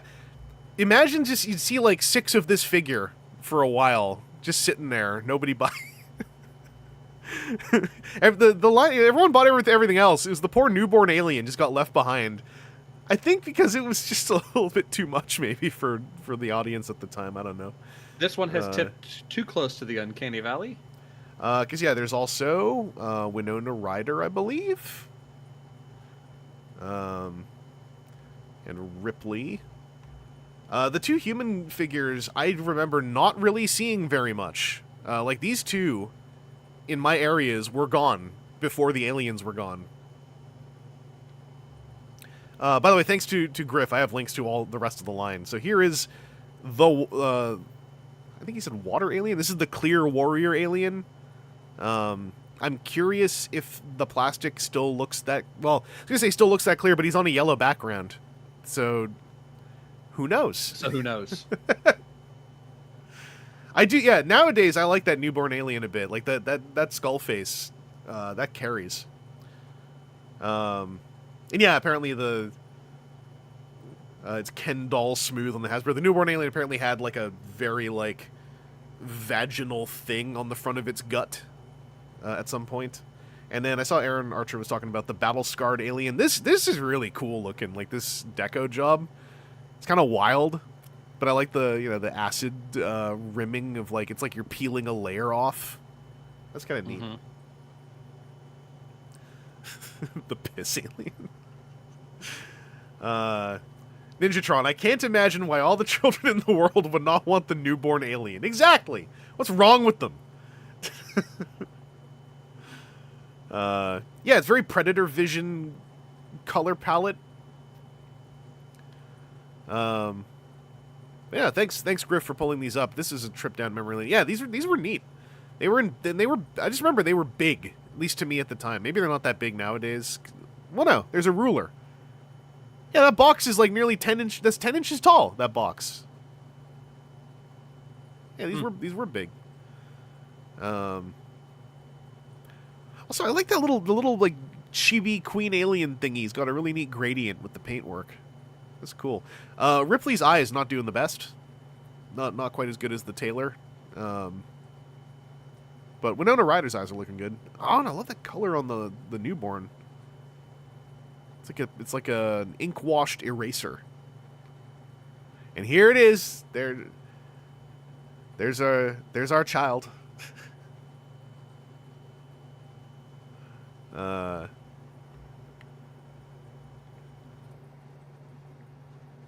You can still kind of see a line along the, well, maybe that's just an illusion of the shading they did.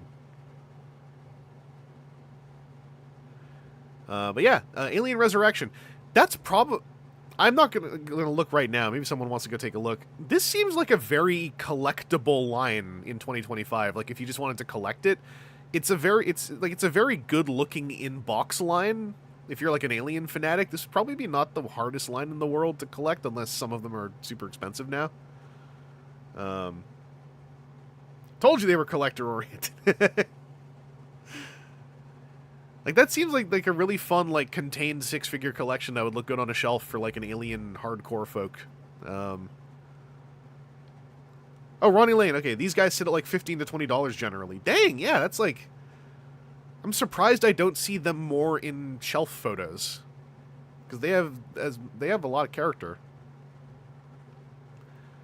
Metrodome, Transformers update. Fan to Fan update. Auto Assembly update. Lee Sullivan, unfortunately, will not be attending, nor will Maximum Entertainment. So if you're interested in helping tape the... Oh, that's like their videographer. Dang. Oh, okay. That's also... Boy, 2005 is like a year or two away from when more people would be equipped to be able to help with that. Because this is still pre-YouTube.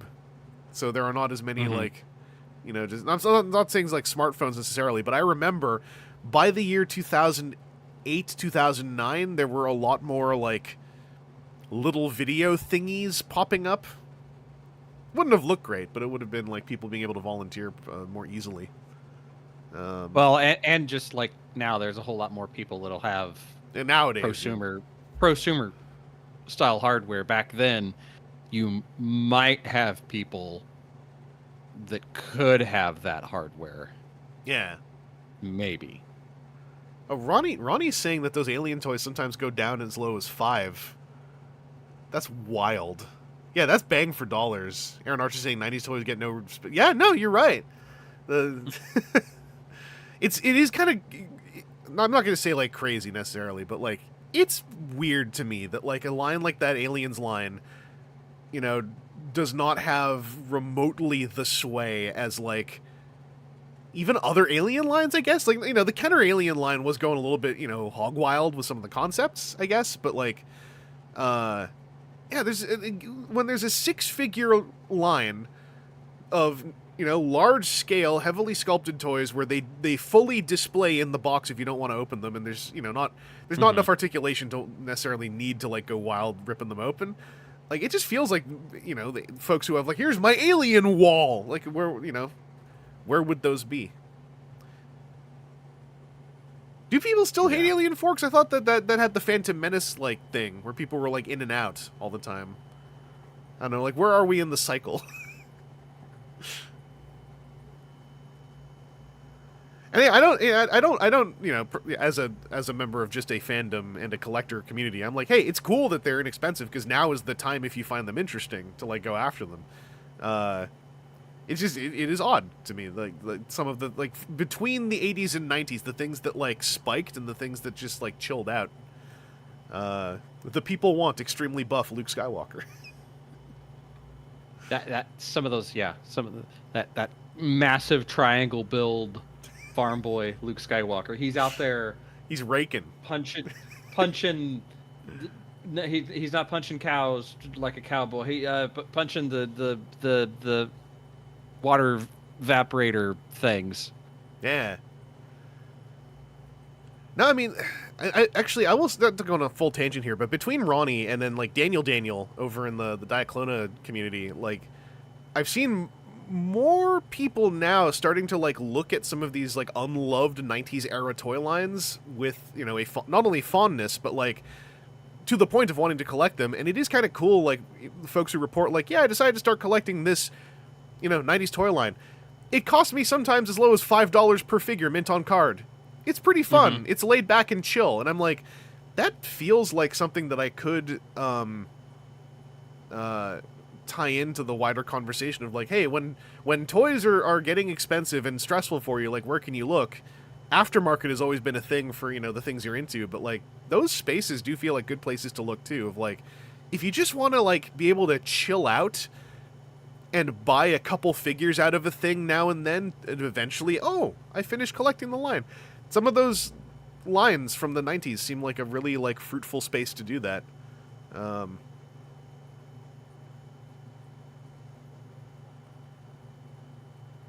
Oh, hang on. Ugh. It's like the advice of find an old toy line and become a collector of that. That's how you get around it. Yeah, I mean, I there was a period where I was doing that with Captain Power.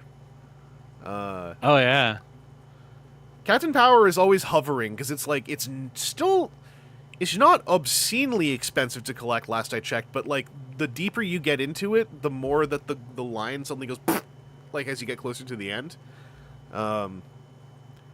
Okay, yeah, I see, Lee. Yeah, I don't think I can put this one on stream without me getting fretting about it. But yeah, there is out there. It's in the alternate chat too. If you want to see the OG, our little skullface alien friend, but with like the full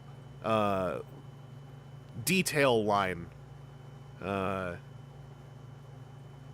does exist. The main thing I know about Resurrection is the whole like, what was it?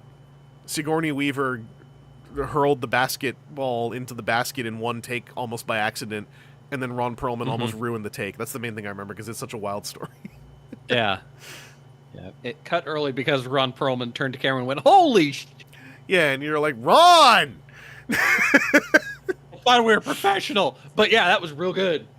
I remember like at the time when I first learned about that, and I mean, you know, visual effects are wherever they're at. I think they existed then, though. I was like, look, I understand how there was the worry, but, like, certainly you could have, like, matted over him or something, right? Like, if it was really cutting it close.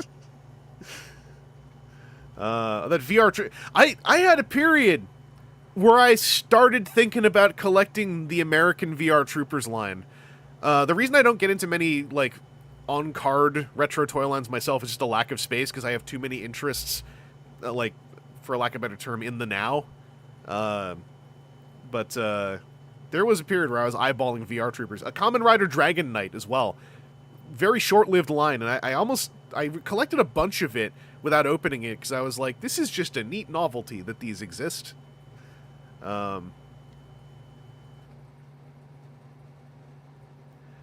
Anyway, let's keep going up here. New trade paperbacks. These are the G1 TPBs. Cardboard... cutouts from cardboard. Cardboardcutout.net has the license to produce 6-foot cardboard cutouts of the Transformers. Huh.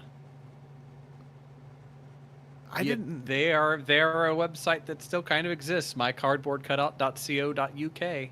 Huh. Television. Transformers is not one of their drop downs. Big Bang, Bing, Bluey. You can get some Bluey cardboard cutouts. Doctor Who, Game of Thrones. I don't like freak out your kids when like Power Rangers. Having a Bluey like hovering over them. Oh, have a good night. Blue, where'd it go? Oh, have a good night, Robo Keeper. So there's a couple of them that are like party time. Yeah, it's like kids' birthday party, dance mode. I like that the artist and masks. The artist and colorist are cited on this Transformers thing, like Simon Williams art colored by Jason Carty. Like that's nice for like cardboardcutout.net, you know? Yeah. Wow. George Clooney as Optimus Prime? Apparently the Canadian equivalent to E! Entertainment is announcing that George Clooney will play the voice of Optimus Prime. Apparently Don Murphy said this is not true. I'm not going to say E! Entertainment is not a trustworthy source, but I would say that that is still like... Yeah. Dregs. Very much the jump on the... We have a rumor that very possibly might be a rumor. We need to publish everything about it. And then afterwards we'll correct if we have to. Yeah. Some of those classic, anybody that's famous already has their obituary written, and they just need to fill in, like, reason of date and reason of death. You know? Yeah. They have the default philanderer cot, they have the default druggist cot, they have the default... And it's druggist? Just, this name, this location, published. I mean, kick these out like nothing. Dylan Abbott says Clooney Prime had pecs that were just too distracting. This is in range of still regarding George Clooney as being... Remember that time he was Batman? Missing Yellow, Binaltech Wild Rider. This Hobby Link Japan link, by the way, doesn't work, sadly. Binaltech Wild Rider. He's not yellow. I don't remember precisely what this was about. This is where my memory gets a bit fuzzy about Binaltech. Yeah. Let's see, a funny dedicated to mint and sealed box collectors. MISB collectors was such like a thing. Like, you know, it was like a jokey almost, but also sort of serious thing in the community back in the aughts of like... Yeah. Like, there were way more MISB collectors back then, I feel like. Or at least, like, public ones. Nowadays, I just don't hear people doing it that much. Yeah, there were a lot more, at least on the boards at the time, there was a clade of people that were, like, sealed collectors. Yeah. And then there was a group of people that were like, okay, so Transformers, you know, transform. So there's a whole second mode that even with a beautiful bubble display, you're never going to see. And then also the whole action of it is going from one mode to another. And there are people that would have very serious, capital S, serious discussions. Yeah. That would get borderline chest thumpy of like, no, what's the point? Like, go be a G.I. Joe collector or something dumb because those don't do anything. Yeah, there was figures. The only way I can really put it is, and this is again I think an artifact of the 2000s version of fandom discussion. In this space, not to say people don't do this anymore, it's just I think it was like way more how do I put this? There was way less self-awareness of what you were doing by engaging in it, of people going like, why are you collecting wrong? And like, not like, you know, you're buying the wrong toys, but it's like someone who's like, oh, I'm an MISB collector. You'd be like, no, free them. That's wrong. And like having a serious, non-jokey, not a bit, not for engagement, not for clicks, lengthy fight with someone on a message board about the fact that they collect MISB when it's like literally doesn't impact your life whatsoever. And I remember like coming around on MISB collecting thanks to folks like Elvin who were like, they just were able to really explain like their outlook to me in a way that made sense. And I was like, no, I kind of get it.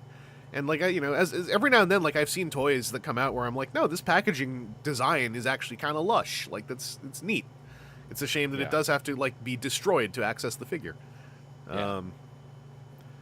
Also, Collectors Club exclusive Skyfall arriving now. That is the name of the figure, Skyfall. A bio card is attached to this post. Don't want to be spoiled? Don't read it. All right.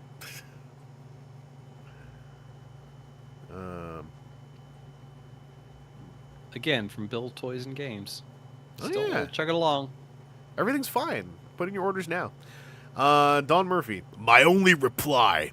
There's no script, so only morons would think or report that George Clooney even knows what this project is. If people are gonna ask Michael moronic things in the middle of the island, they deserve to react to what he says. 1, there is no script. 2, anything Harry ever writes is suspect. 3, nobody is cast or has even been approached. 4, I still want Cullen Welker. 5, chill pills are needed. So the way that you read that, I thought you were calling him Michael Moronic. That's what I thought he wrote for about half a second. And I was like, what the hell? What the hell? Yeah, I'm glad, Sick Coyote, just about as quick as me, saying... That's not a nice Michael nickname. Moronic, that's not his nickname. Aaron Archer, I remember those discussions.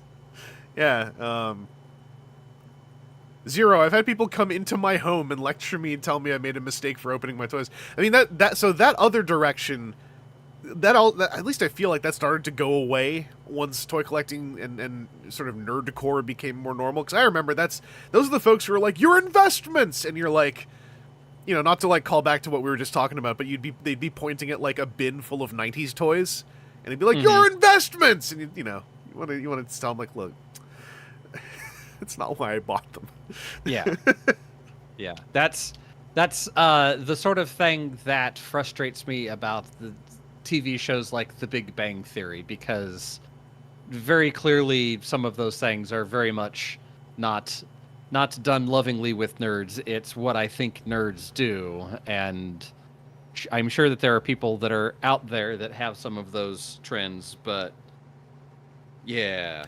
That's what one of the earliest seeds for my panel series was when I went to a Toronto Comic-Con, and there was only one toy-related panel, and it was about almost literally how to get rich off of your toy collection.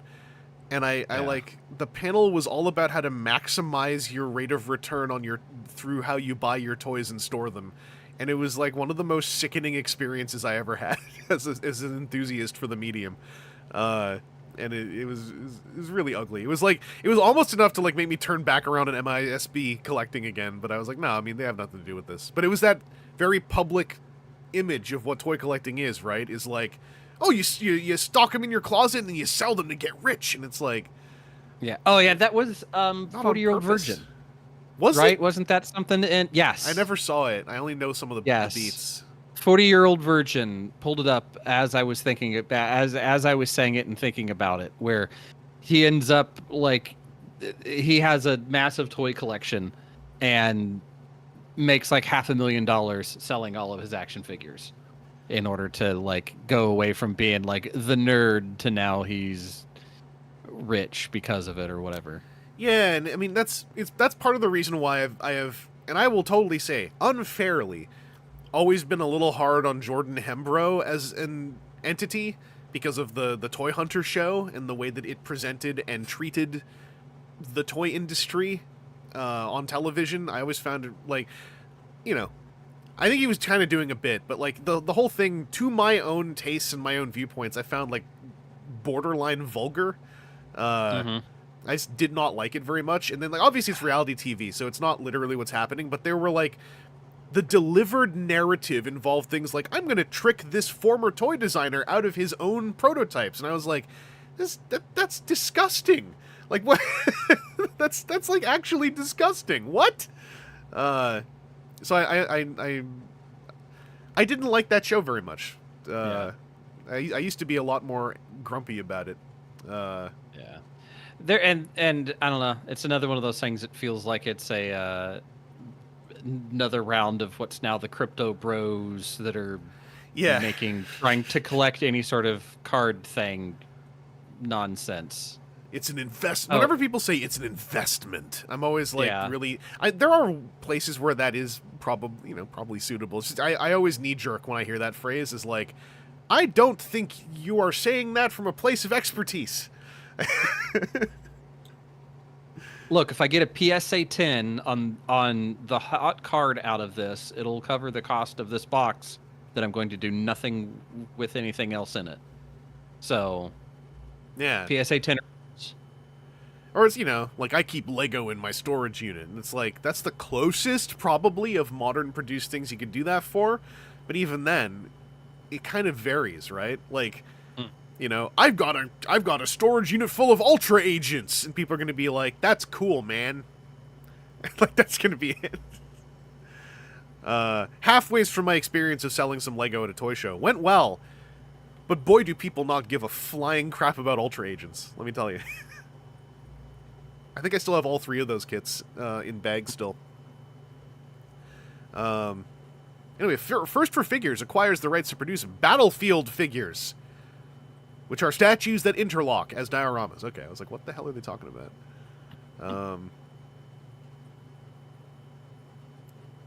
The Funny World 2005 launches. What's the... I remember this. Yeah, this is, Kickback and Unicron collaborating to do a photo comic, and I was like, now it's been 20 years, This very much felt like, I want to do what Seth's doing too, is how this comic felt to me. Mm-hmm. Well, yeah, because it was, like, Seth was the one that was making... them funny robots, yeah. Them funny robots, and everybody thought it was great, and then... Again, it's a thing that, like, a bunch of people thought, oh, well, if he does it, this is easy to do. And then, I tried to make one at one point and was like, I hate everything of my own art here. Like, the way that, like, we had them funny robots, but now everything else has the word fun or funny in it, for instance. Yeah. In the Transformers Funnies, the last... okay. So... posts today, I guess, but like the last new thread, the top thread 2003 date. I guess there are some that are newer. Those are just older ones that are coming to life. But yeah, still. Yeah, nothing against, like, you know, I want people to do creative projects as a rule. Because I remember it at the time, and also I was a lot more, like, of a little brat back then. But I remember my thinking was, like... Back then? Yeah, you know, 20 years ago. Nowadays, I'm what I like to call a level 2 brat. Where, like, I'm fully self-aware when I'm a brat. And we weaponize it happily. But I just remember thinking, like, this feels like more like... a fan of Seth's thing than like a project that's gonna last for a while. It looks like the stuff that old died on a board death, so that's a shame. I can't find it. Oh, Lee, I have a Beanie Baby that's been at my toy sales table at West for a while too. It's one of the carded ones. It's called The End, which is really chilling. And nobody wants it. People pick it up all the time, so it still draws people's eyes. But then they like, wow, what? I remember Beanie Babies, and they put it back down.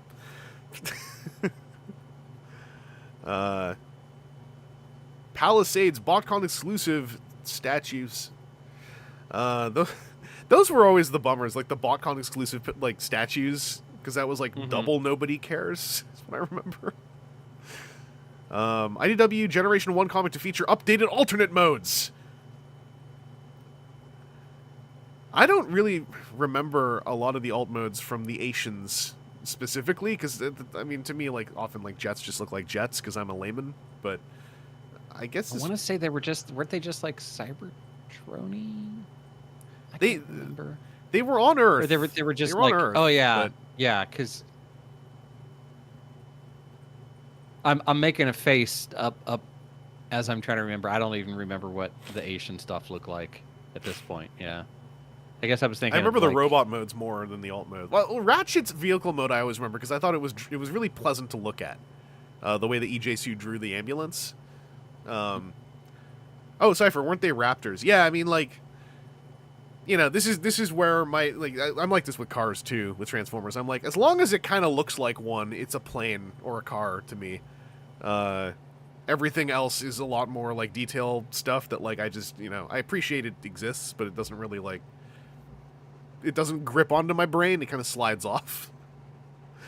I sort of remember that, though. Yeah, because the movie Starscream plane is less triangle and more, like, diamond-ish?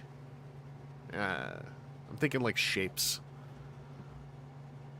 Zero, I have one of those Comic-Con Palisade statues on my computer still, though I think I'm going to sell it finally.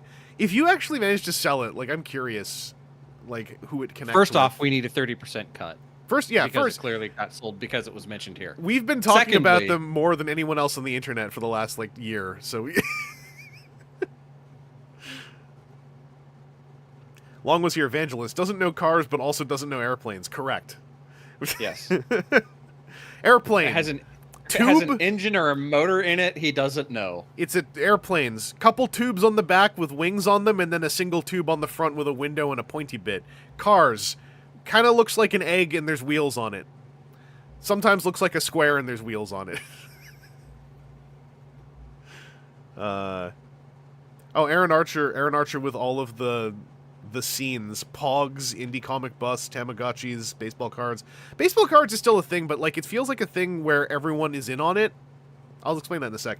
Image Comics, comic character collector cards, toys, graded books, gimmick printing. Yeah. So sports cards. I was present once when Cybertron Beast from I was about to say TF Wiki. That's not where he's Transmissions. Daryl, he was at one of my local stores when he was out here for either TFCon or a fan expo. So I was present to hear him talk to someone about sports cards, which is still a scene. But it's weird to hear people talk about them because it's a scene where they are still randomized, but they are sold in a way that is almost non-randomized except for the ways that it is. Where there's like soft guarantees. And it's not soft guarantees as in like, you know, buy a case and you know you're going to get a chase of a thing, but it was like it was almost gameable, but not, in a way that kind of felt like the worst kind of professional wrestling discussions, where nobody seems to be having fun, and they just all know how it works. I remembered seeing, when I went on a rabbit hole on some of like the TCG collector monetization nonsense. Yeah. I watched a couple of videos, and there's one or two sports card companies that are cool, and that like, hey, if you just want the entire the NBA, I'm pulling baseball, MLB lineup for 2025, they sell a long box that's just like, hey, this is everybody, and they've done that for a long time. Yeah. And it's just like, hey, if you just want the whole set, here's the whole set for collectors that need to have the whole set. And then if you wanted to buy packs to crack packs, it was, if you got the case, there was like positive odds of getting the majority of everything. Ronnie's got something about hits. I remember being the operative word, like you're guaranteed hits per box. Then, there'd be like one autograph and a sketch, or like you may what was it, like if they've got the parts of a jersey, you're going to get part of a jersey inside of the box or inside of the case, or at what level. And it was like, there's enough packs in a box, and the same way with like, you know, mythic rares and Magic the Gathering, that's like whatever, 1 in 7 packs is going to have one. And sure, if you buy 7 packs, you're not guaranteed to get one, but if you buy a box with 30 packs in it, you know that you're going to get 4 or 5. And I remember asking, once you start getting big pools, the numbers average. I was like, so is there any purpose in buying single packs of sports cards anymore? And it was kind of intimated to me like, no, nobody does that. And I was like, so are the packs kind of just a vestige of an era bygone then?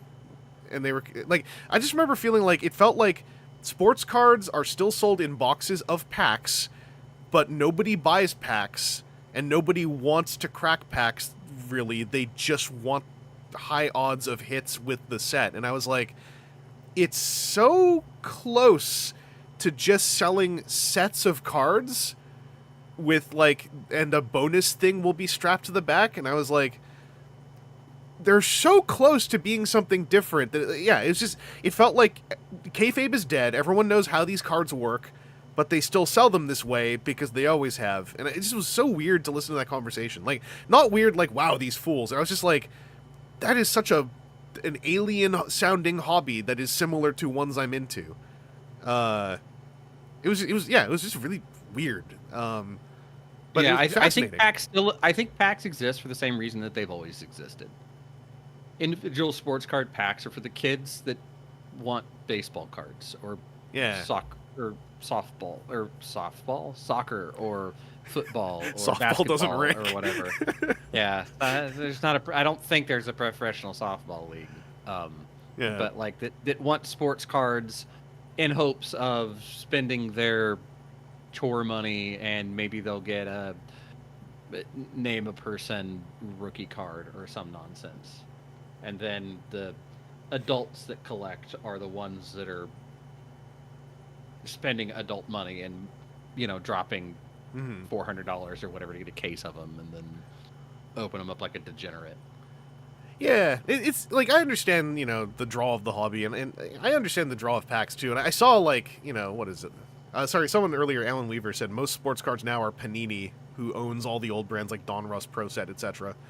That was the other thing where I was like, I vaguely recall that conversation, the monopoly element coming up too, and I was like, it again just kind of added to this strange feeling of like, we all kind of know how it works, but we all kind of pretend like we don't, for the sake of like how the hobby is presenting itself. As someone who likes to think about hobbies in like past the consumer element, while bearing in mind the consumer element's usually a big part of it, like it was I remember like I had a whole evening just like sitting there thinking on it, like, man, that was so strange. Like like I get it kind of, you know, and I understand the draw, but it was just weird to listen, because I thought it was more akin to, like, you know, just I like to buy a pack to open up to see what baseball player, like with TCGs, right? And TCGs even are kind of odd, because without a limited format, it can also be weird to consider the notion, right, of booster packs for TCGs. Because it's like, yeah, this booster pack contains 14 cards I don't care about that buffer the 2 cards I want to look at. And it's like, that's so weird. That's like, I get it too, but like, it, you know, at a certain point you start looking at the bigger picture of what a lot of people seem to be doing in a certain niche element of that niche, and you're like, man, nothing services that niche. They just make it work for themselves. Yeah. Scrolling back up, the old switcheroobie, they're called hits because you either hit on value or you miss on value. No, I guess it's the way that you either hit the ball or miss the ball. It's similar etymology. I also say Baseball. hit the ball. That has to apply though to more than just baseball. Yeah. Generally, when a ball's involved in a sport, I find people are striking it somehow. I guess except for like lacrosse, you're not supposed to hit the thing. You're supposed to catch it. And you catch it and throw it. Basketball, you don't really hit the ball. You dribble it or pass it or shoot it. Volleyball, in my opinion, you're hitting football, you carry it or throw it. So. Oh, American football. Okay, I was about to say, like, what?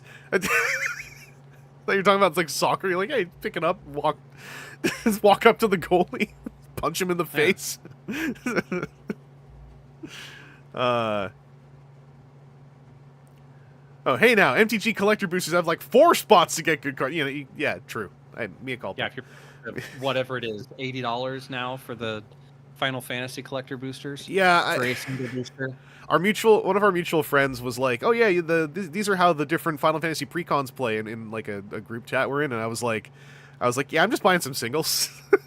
I looked at the prices of the commander decks. I'm like, "No, I can't. I think the commander decks are supposed to be 68 or something MSRP, and 2 of them are very good, so they're in the 100+ range, and the other 2 are less good, so that's less good range. Yeah. No, I just wanted I wanted an inexpensive walking ballista compared to when it used to be over $20. So I was like, oh, yeah, Mike, the Final Fantasy stuff is all out. So I don't remember how you Tomorrow is the official release date. Oh, okay. But the pre-release was Friday, so gaming stores could start selling product then. So if you go to, like, my LGS was sold out of everything but like the bundle boxes by the second day of it all, because that much demand for it. A full list of cards in the set, you would need to go to I think Wizards. Is it Skyfall that has that stuff? Skyfall? Or? Yeah. Skyfall will have it. That's unofficial. I'm trying to think, because there is a Magic the Gathering. I do appreciate even like the people who are enjoying the set the most are also the same folks saying like, no, the pricing is stupid right now on Final Fantasy sealed stuff. Like, everyone just agrees. Like, nobody's holding anyone to account if they're just bowing out for this one. They're like, no. Hey, boom, blam, there it is. It's very frustrating because Final Fantasy is like one of my favorite video game franchises. Yeah, on a pretty high arc. I really like Magic the Gathering. I wanted to pre-order stuff through my FLGS, and the 2 times that I went, it was still outside of their window. The 3rd time that I went, they're like, hey, our whole allotment plus about double is already been done. You should have been here 30 days before, because that's when we open it up. It's now 22 days before, so you're SOL. And you can check big box retail tomorrow, but I would say unless you're in a very small town, don't go in person, because you're going to collide with a crowd of humans who are way more equipped to do way more I don't know how to put it, because it's not, I'm not going to be like, those scumbags, but like, people are going to be way more willing to put their immediate health on the line to get at a bunch of stuff in person, I think. But if you have stuff that's like, you know, digitally orderable and you're awake when it turns on tomorrow, like, you can go for it that way. I'm just bummed out because, like, I'm not like a hardcore Final Fantasy person, but I like 6 and I like 7, and I want to build a commander deck for each from somebody because I think that'd be funny. Like, I want a Sephiroth commander deck because I think that's really funny. But like right now, I'm just like looking at it from a distance, and I'm like, I'll just wait a bit. There was a period where the Warhammer decks were not as spooky, and I still there was missed a it, second printing of those decks, I think, that kind of got quasi stealth released. It's all evened out again. I looked today. I was curious because I was looking for info to go like, I can't believe how expensive these Final Fantasy decks are. On 401, the Warhammer decks are all like 150 to 200 Canadian again. And I was like, the Final Fantasy decks are all at least triple-digit Canadian, which is just, I can't. I can't. Not when I know there's a bunch of basic land in that brick of cards. And that's the non-fully pringled ones. That was also fun watching you inform Ken Noisemaze what that meant. But yeah, eventually I'll track some stuff. I got a couple things for my Transformers decks. I'm happy I have my Transformers commander decks because I can always just lean on those as like when there's a new rush of Magic interest. It's like, well, I got these ones already, so I'll just slam them against everyone's new stuff, and then we get to have Sephiroth versus Cloud Strife and stuff, which is really funny too. I did see some talk about Vivi, though. I know Vivi is the big one from that set. Vivi's the big one. Vivi, one that was pre-selling for massive amounts. Yeah, I saw some folks who have been playing Brawl Vivi and a bit of Commander Vivi, and people are starting to talk about that card the same way they talked about... Not the same, but similar to how they talked about Nadu, but in less of a, like, everyone wants this card to die kind of way, but... I would still say, like, if you pull a Vivi and you don't love Vivi as a character, necessarily, that seems like a Nadu card to, like, sell quicker, just in case they go, like, let's... I don't know if they said something about, like, giving things, like, more of a long life after release, but, like, it just feels like it might be banned from stuff. Yeah, so, I mean, this is going into standard, so it'll be printed for a while. Yeah. Even the base VV right now, well, it was at its peak, it was $91. It's down to like $50-ish on TCG Player. Not that I'm saying you should buy from TCG Player because of things that have happened. But eBay, they're a decent price. eBay wandered in there and just like took a diarrhea all over the floor. So go to your LGSs first if you got them, and then go to your neighboring town ones if they have an e-commerce setup. If you can. Well, it's Magic cards. You can go to Card Kingdom, too. It's not like, other games. I thought Card Kingdom had some kerfluffle a bit back. They did, but then they unionized. Were they one that was trying to fight the Union real hard? They tried, and then they unionized. So as far as I know, Card Kingdom had a happy ending.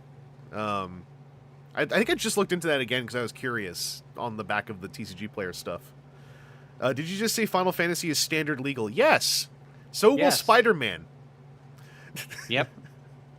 So was Lord of the Rings. So was it standard legal?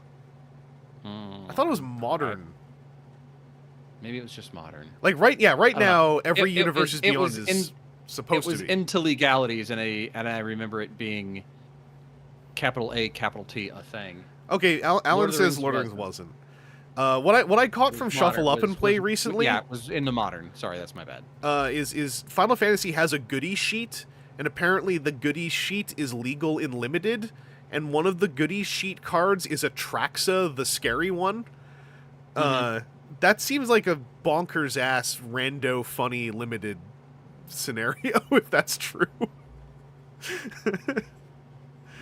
I did pre-release. We are off topic here, but hey, that's how this rolls. Yeah. I did pre-release, and there were some Perforos is on that goodie sheet.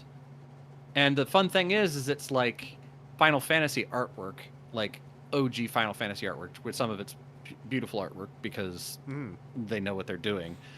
And then just like white drop shaded text of everything. So it's like this white splashed out piece of art, and I'm trying to sit there and go, okay, now which what's that? Oh, okay, that's Perforos. All right. And then like 10 minutes later, okay, sorry again, that's Perforos. All right, okay. And just it at a certain point, Magic cards need to look like Magic cards. I like some neat stuff, but Yeah, the Through the Ages. Urza's one, Ancient Copper Dragons one, Yeah. Mystic Studies one, Ranger Captain Eos. Alan Weaver pulled the Atraxa Sephiroth and gave it to my buddy for giving me the VV. That's nice. Aw. Anyway, I've had this on screen, so I do want to hit this one. Aaron, you still up for a little bit, right? Yeah, a little bit. All right. Simon Furman, I just want to look at this because this is Simon Furman talking about IDW plans before the books came out, and now IDW is over, so I'm curious what he says here. I mentioned younger age bracket. I meant we're aiming to appeal to an age group under 30. It's kind of funny. There will be range of ages for the human characters. The youngest will be maybe 15 or 16. We're not going junior. We're kind of just making up definitions, I think, for age groups. Alt mode updates will be there by necessity only. If I can get away with using a classic car in the 0506 setting, we will. No burning urge to reinvent the wheel. I just want to make stuff fresh and believable in a modern setting. Those guys want to blend in, so they're hardly going to pick a make of a car from 1984. We are taking pains to update, not reimagine. All of us are looking for the most natural fits that won't require major tweaks for the robot modes. We want you to look at any given vehicle on a page and know right off it's wheelie. Just kidding. Because back then, G1 wheelie was the easy joke to make. Megatron. Honestly, I always thought the gun was a bad idea. You've got the most powerful... Where is this talk nowadays? Megatron, I thought the gun was a bad idea. You've got the most powerful feared being in the known galaxy. He turns into a handgun, and mostly you need someone else to hold and point him. Give me a break. No, when Megatron transforms, it should be epic, grandiose. Hardened, battled veterans should feel their exhaust ports loosen. Where's that phrase also nowadays? Finally, trust me when I won't take everything you know and love and throw it out the window. I won't. Why? Because I know and love it too. I just don't want to tell the exact same story again. Rosetta, hello, welcome. Yeah, you just missed at least 10-minute long Magic the Gathering tangent based off of an at least 5-minute long sports card tangent. So we're you're here just based off in of time. a different collector's tangent. Yeah, we went on a little ride. Hopefully someone time codes a whole bunch of that for the sake of the VOD watchers. Look, I'm just saying the biggest thing that I want out of the Final Fantasy special cards is the Nature's Claim Search for the Frozen Esper, because it's the Final Fantasy VI beginning scene with Terra and Biggs and Wedge in the Magitech armor. Oh, I saw that on Shuffle Up and Play. That thing looks like the one that's pixel art, right? Like the game screen. Yeah. That is such an cool. iconic moment that is burnt into my memory because Final Fantasy 3/6 was one of my games for the Super Nintendo that I played the ever-loving crap out of. And that is such an iconic start of a thing moment. And I know that I've got one or two decks where I might use Nature's Claim, and apparently they're going for like $1 right now on Card Kingdom. Oh, yeah. I mean, it's just like me and my Walking Ballista. I'm like, hey, an alt-art on Walking Ballista that's not $1 billion. In fact, it's 12 Canadian dollars. I'll buy one because I always wanted to... I used to have 5 of them, and I sold off most of them aside from the 2 I use in my decks. So I was like, I've always wanted to get another one to put with RC. Now I can have a Final Fantasy one to put with RC. Hell yeah. Yeah, and the fun thing is that Ballista has a 3-card infinite in the deck that you can fire off as soon as turn 2. Oh, it's in one of the precons? Turn 3. That's funny. In the precon, yeah. Okay. Because it has hardened scales, Ballista, and then a new creature that's, when this enters play, choose a creature. If creature would be dealt damage, prevent that damage, and instead give it that many +1/+1 counters. I just hope someday I can... You cast that dude for flash on the 3rd turn on a Walking Ballista that has 2 counters on it because you cast Hardened Scales on the 1st turn. You have the Ballista deal 1 damage to itself. It prevents that damage. It gets 2 counters. You have it deal 2 damage to itself. You prevent that damage. It gets 3 counters. Increase that to 10,000, and then deal 40 damage to each of your opponents. I just really want to be able to affordably make a Sephiroth deck that I like someday so that I can just walk up to someone and say, hey, want to play Magic? I've got Sephiroth and Megatron. Yeah. But if you don't want to play against villains, I've also got RC. There's an interview with Alex Davis of First Four Figures about the Battlefield statues, and it doesn't work. I tried opening it. It's a board thread. Skyfall is up for order on the club store now. $20 for members, $60 for non-members, which includes a membership. It's actually impossible to not be a member and own the toy. It turned out. Yep. Let's see if Transformers Club, with its hard coding. Oh, that link will work somehow. It's trying. It's trying. It's thinking about it.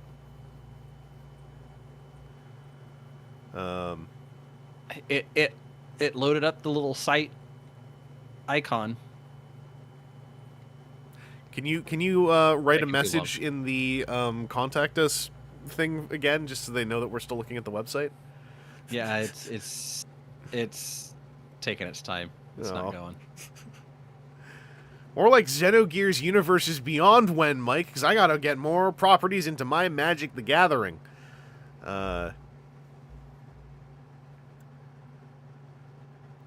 Chris Ryall of IDW Publishing has talked to TFW 2005. Check it out by clicking on this board link that doesn't work.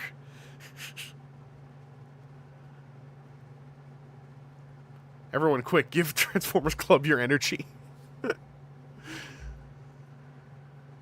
Star Convoy is the next reissue. I forgot it was all... Really? Was that like way back in 2005 when that happened? Pre-orders are popping up all over the place. Dang. And then the next alternator will be a Toyota MPV. Take that with a large grain of salt. What's a Toyota MPV? Was that car a Transformer? It might have been the Soul. Is that car a Transformer? MPV is multi-purpose vehicle. I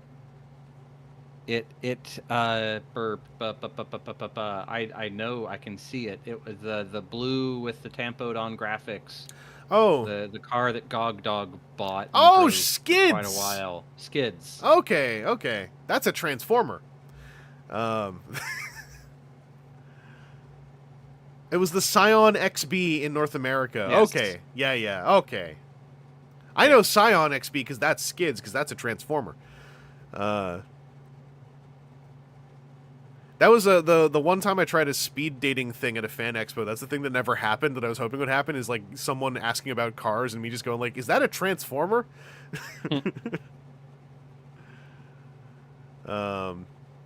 What is this? CyberCon Expo, big updates. All this stuff is happening. James McDonough and Adam Paddock and Dan Kana. And 30 original pieces of box art. I wonder where those are now. Thanks to the fan sites. Isn't Skids the Skid-shaped car? You know what? That's how my brain works, too. Whenever I see anything that resembles a Scion or G1 Skids, both of those car shapes to me are, oh, it looks like Skids from Transformers. More tidbits from Chris Ryall. In regards to old Marvel series getting released with a new twist, like recoloring it, so to speak. Nope, you'll see, it's all good news. I would never include redoing Nel Yontov's work. Nel deserves to have his work seen as it was. In regards to the vague in response to Rodimus and Galvatron, you'll see eventually. Which is only slightly better than as a response. Given what Rodimus and Galvatron ended up being in IDW, this is actually really interesting to see, like, people asking about that before, like, the books even started coming out. It's like, yeah, Rodimus will be in a spotlight and then disappear for a while and then head phase 2. Galvatron will appear, like, what was it, like, in time for Titan Master's return? About 10 years from this question. I can't remember if he showed up before then. No, he did. He was in Heart of Darkness. What am I saying? Anyway. Wanting to see Beast Wars comics. If it makes you like me even more, I can tell you some Beast Wars related comics in 06 are much more than a possibility. I can assure you, you'll see some Beast Wars comics next year in the year 2006. Did we see Beast Wars comics in 2006? Because I can't remember. We got some early on. Yeah, that era of them I always mix up with, like, the Dreamwave, like, profile book that maybe didn't come out. It's a big mush in my memory, like, non-Josh B. Beast Wars comics. Aaron Archer, I haven't seen a Scion in the road in years. I think GOG still has, or I can't remember if he still has a Scion mod. I don't know. I know it lasted a long time at the very least. Yeah, it lasted quite a while. Yeah. I helped him move in that vehicle between apartments in Florida, which is a real sad story. I went down to see a shuttle launch, and then they pushed it out for 3 weeks, and I was only there for a week. Oh. But then when he moved up to Chicago, I'm pretty sure he drove it up. So it was going for still a while. Ronnie says The Gathering was 2006. So they did it. Also, Timu was saying that era of Toyota cars were mega prone to rust because they'd only rust-proofed the weld seams and spots and not the full panels. So there were lots of bare metals.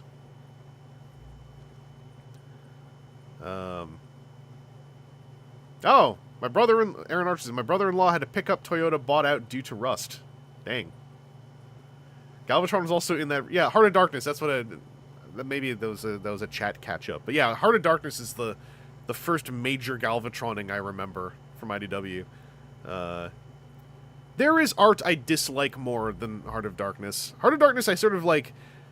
I'm never going to say, like, I love this art, but I came around on it after a while as being so weird that it, like, circled the sun, if that makes sense. And I was like, there's something interesting about this art. Like, I'm never going to tell someone they should like it. It's just there's something very interesting about this art. It's very, very strange, but in a standout way. Micromaster Trains finally coming in Cybertron. I don't remember this at all. I'm guessing 6 Train came out with Cybertron theme packaging. Belkai says that cover with RC and Galvatron. Yeah, that's part of it though, because like that it cycles around almost, and you're just like, what a weird cover. That absolutely was not aware of the eventual history between the two characters. Mm-hmm. And even without that history, what a weird cover. Let's see, the Allspark interviewed David Sobolov in 2005. Transformers Cybertron released in the U.S. Fred Meyers. Wow. The first sighting of Transformers Cybertron at Fred Meyers in Portland, Oregon. Vector Prime and Crumple Zone. Pictures of the next Alternator. Most are speculating this to be Ironhide. It wasn't. I'm guessing that's Skids, actually, now that I'm thinking about it. Michael Dobson at MechaCon confirming some voice actors for Cybertron. So Michael Dobson will be back at Starscream. The entire cast of Energon is returning with the exception of Brent Miller. So who's going to voice Hotshot now? I don't remember if Hotshot had a different voice actor in Cybertron. Because I'm always remembering during these streams, I've only seen about 3 episodes tops of the Cybertron dub. I've never actually seen the whole thing. I watched Galaxy Force on fan subs, like someone who knows the way of the blade. Hasbro reacquires video game rights from Infogrames, a subsidiary of Atari. So the rights for Transformers, My Little Pony, Tonka, Magic the Gathering, Connect 4, Candyland, and Play School.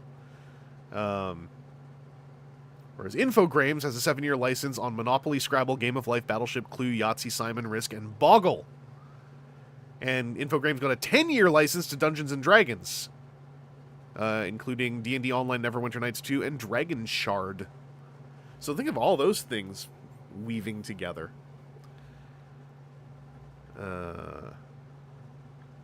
Flip over, see what else we got. I think this is into the era where... I'm trying to remember, because Wizards of the Coast had tried a couple of times to make their own virtual tabletop stuff for D&D, because that's supposedly what part of the downfall problem, whatever, with 4th edition was. Oh, okay. Have a virtual tabletop, and that was why they made slightly more simplistic rules, supposedly, than the cluster that was 3.5, which came before it. Okay. But it was still a good system. Fourth was still a good system. Was 4th the one that was presented as being MMO-like? 4th is the one that was MMO-like. 4th is the one that I ran at my Extra Life live game thing at TFCon. Oh, okay. With the horse Thaco. Yeah. So, as memory serves, they were working on a virtual tabletop thing for it, and then there were those kind of allegations that torpedoed the project when it was like they had to publish it anyway. And then they tried to make one again later, and it was kind of poopy as well. Yeah. And I feel like this is in that era. I remember I played Fourth. It's one of the only times I ever played D&D. Was a friend of mine, because Fourth was brand new, if I remember right, at a PAX I was at, I think in 2009. And a friend of mine who's a good GM ran it, and I was like, I'm going to play D&D for the first time. And I had fun, and a lot of it was my friend who was the DM, because I was like, when we were making characters, I was like, however this works, I want to be a halfling, and if possible, I want to have a laser. And so he's like, okay, if you're a halfling paladin, you get a once a day power where you shoot like a god beam. And I was like, perfect. And then we walked up to a tavern that was overrun with hobgoblins. And I said, I want to blow in the door with my god laser. And I did. And he figured out how to roll for like shrapnel damage on all the hobgoblins. And I said, all right. So he says, you guys want to go in? I was like, yes, I want to jump in through the window next to the door I blew open. And he figured out how to... So basically, that's why I've always like had a very like distant sort of just spectator approach to reviews of like tabletop systems, because I've always been fortunate to be in the presence of DMs and GMs who like will just make something work no matter what's going on.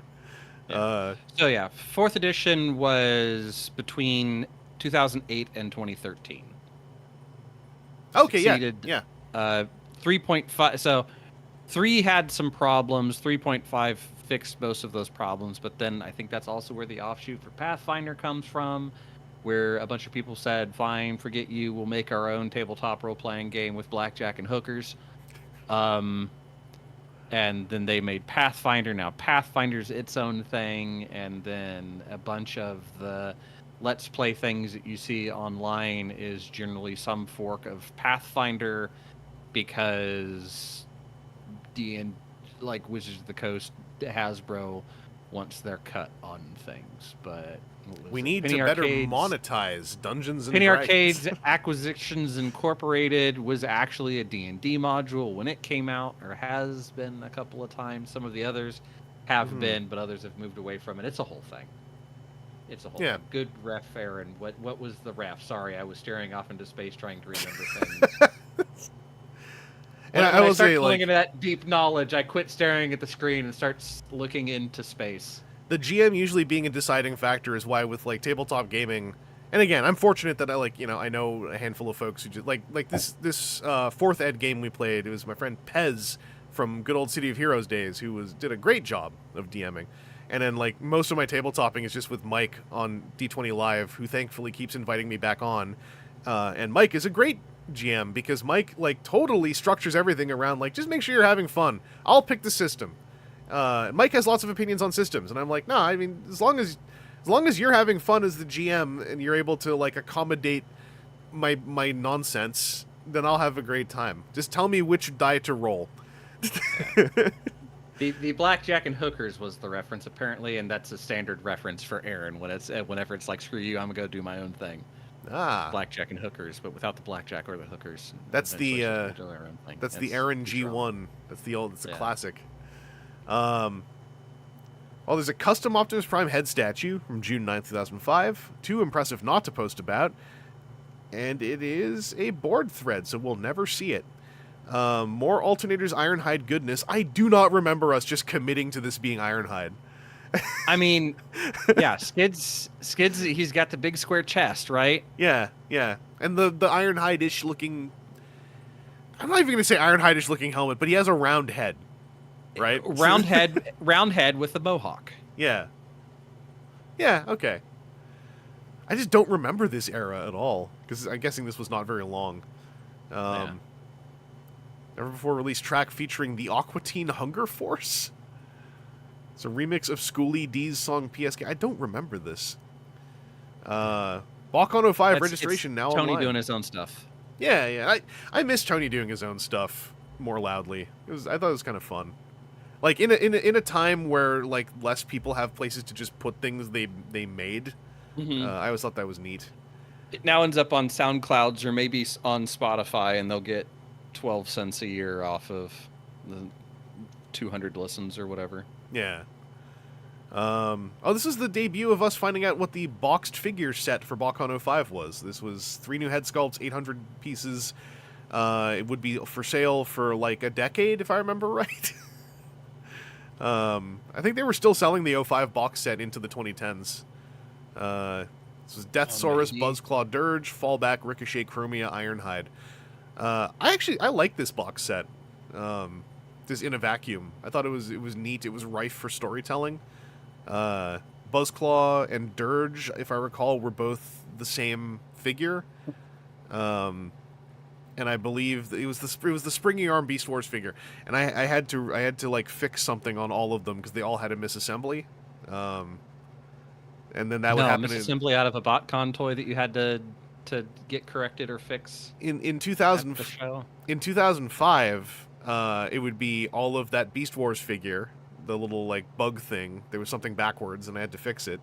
And then in 2006, it was like every single Waspinator and Flip Changer had something busted, and I fixed all of mine while very out of it on alcohol. At like 1 a.m. in my hotel room, and it worked, and I fixed my Waspinator. And then a few years later would find out that I was just like drunkenly ham-handing my way through fixing a toy worth several $100s after only a few years. This was Ironhide, and eventually Ratchet from Toyline. Ratchet was like the attendee figure, I think. Ratchet and Ironhide from Toyline, totally, in my opinion, underappreciated idea. Because not just because it's a van and a guy with, you know, a funny looking head and a chest, but like the self gut tie onto the weapons sled, I thought was a super neat way to translate the weapons sled into a modern Ratchet and Ironhide. Oh, yeah, especially because that's kind of what G1 Ironhide and Ratchet did. Like, yeah, you stood them on the sled, but like they looked like they were fused to it in a certain degree. Yeah, the Lee Calvo was mentioning SoundCloud has gotten weird because they altered their TOS to like suck your audio into their slot machine, which sucks.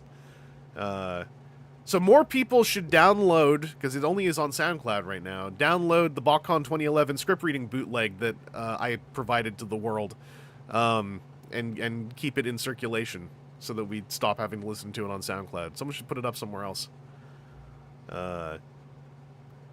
I just like to specify I provided it to the world because that seemed to make Pete Sinclair unhappy. And, you know.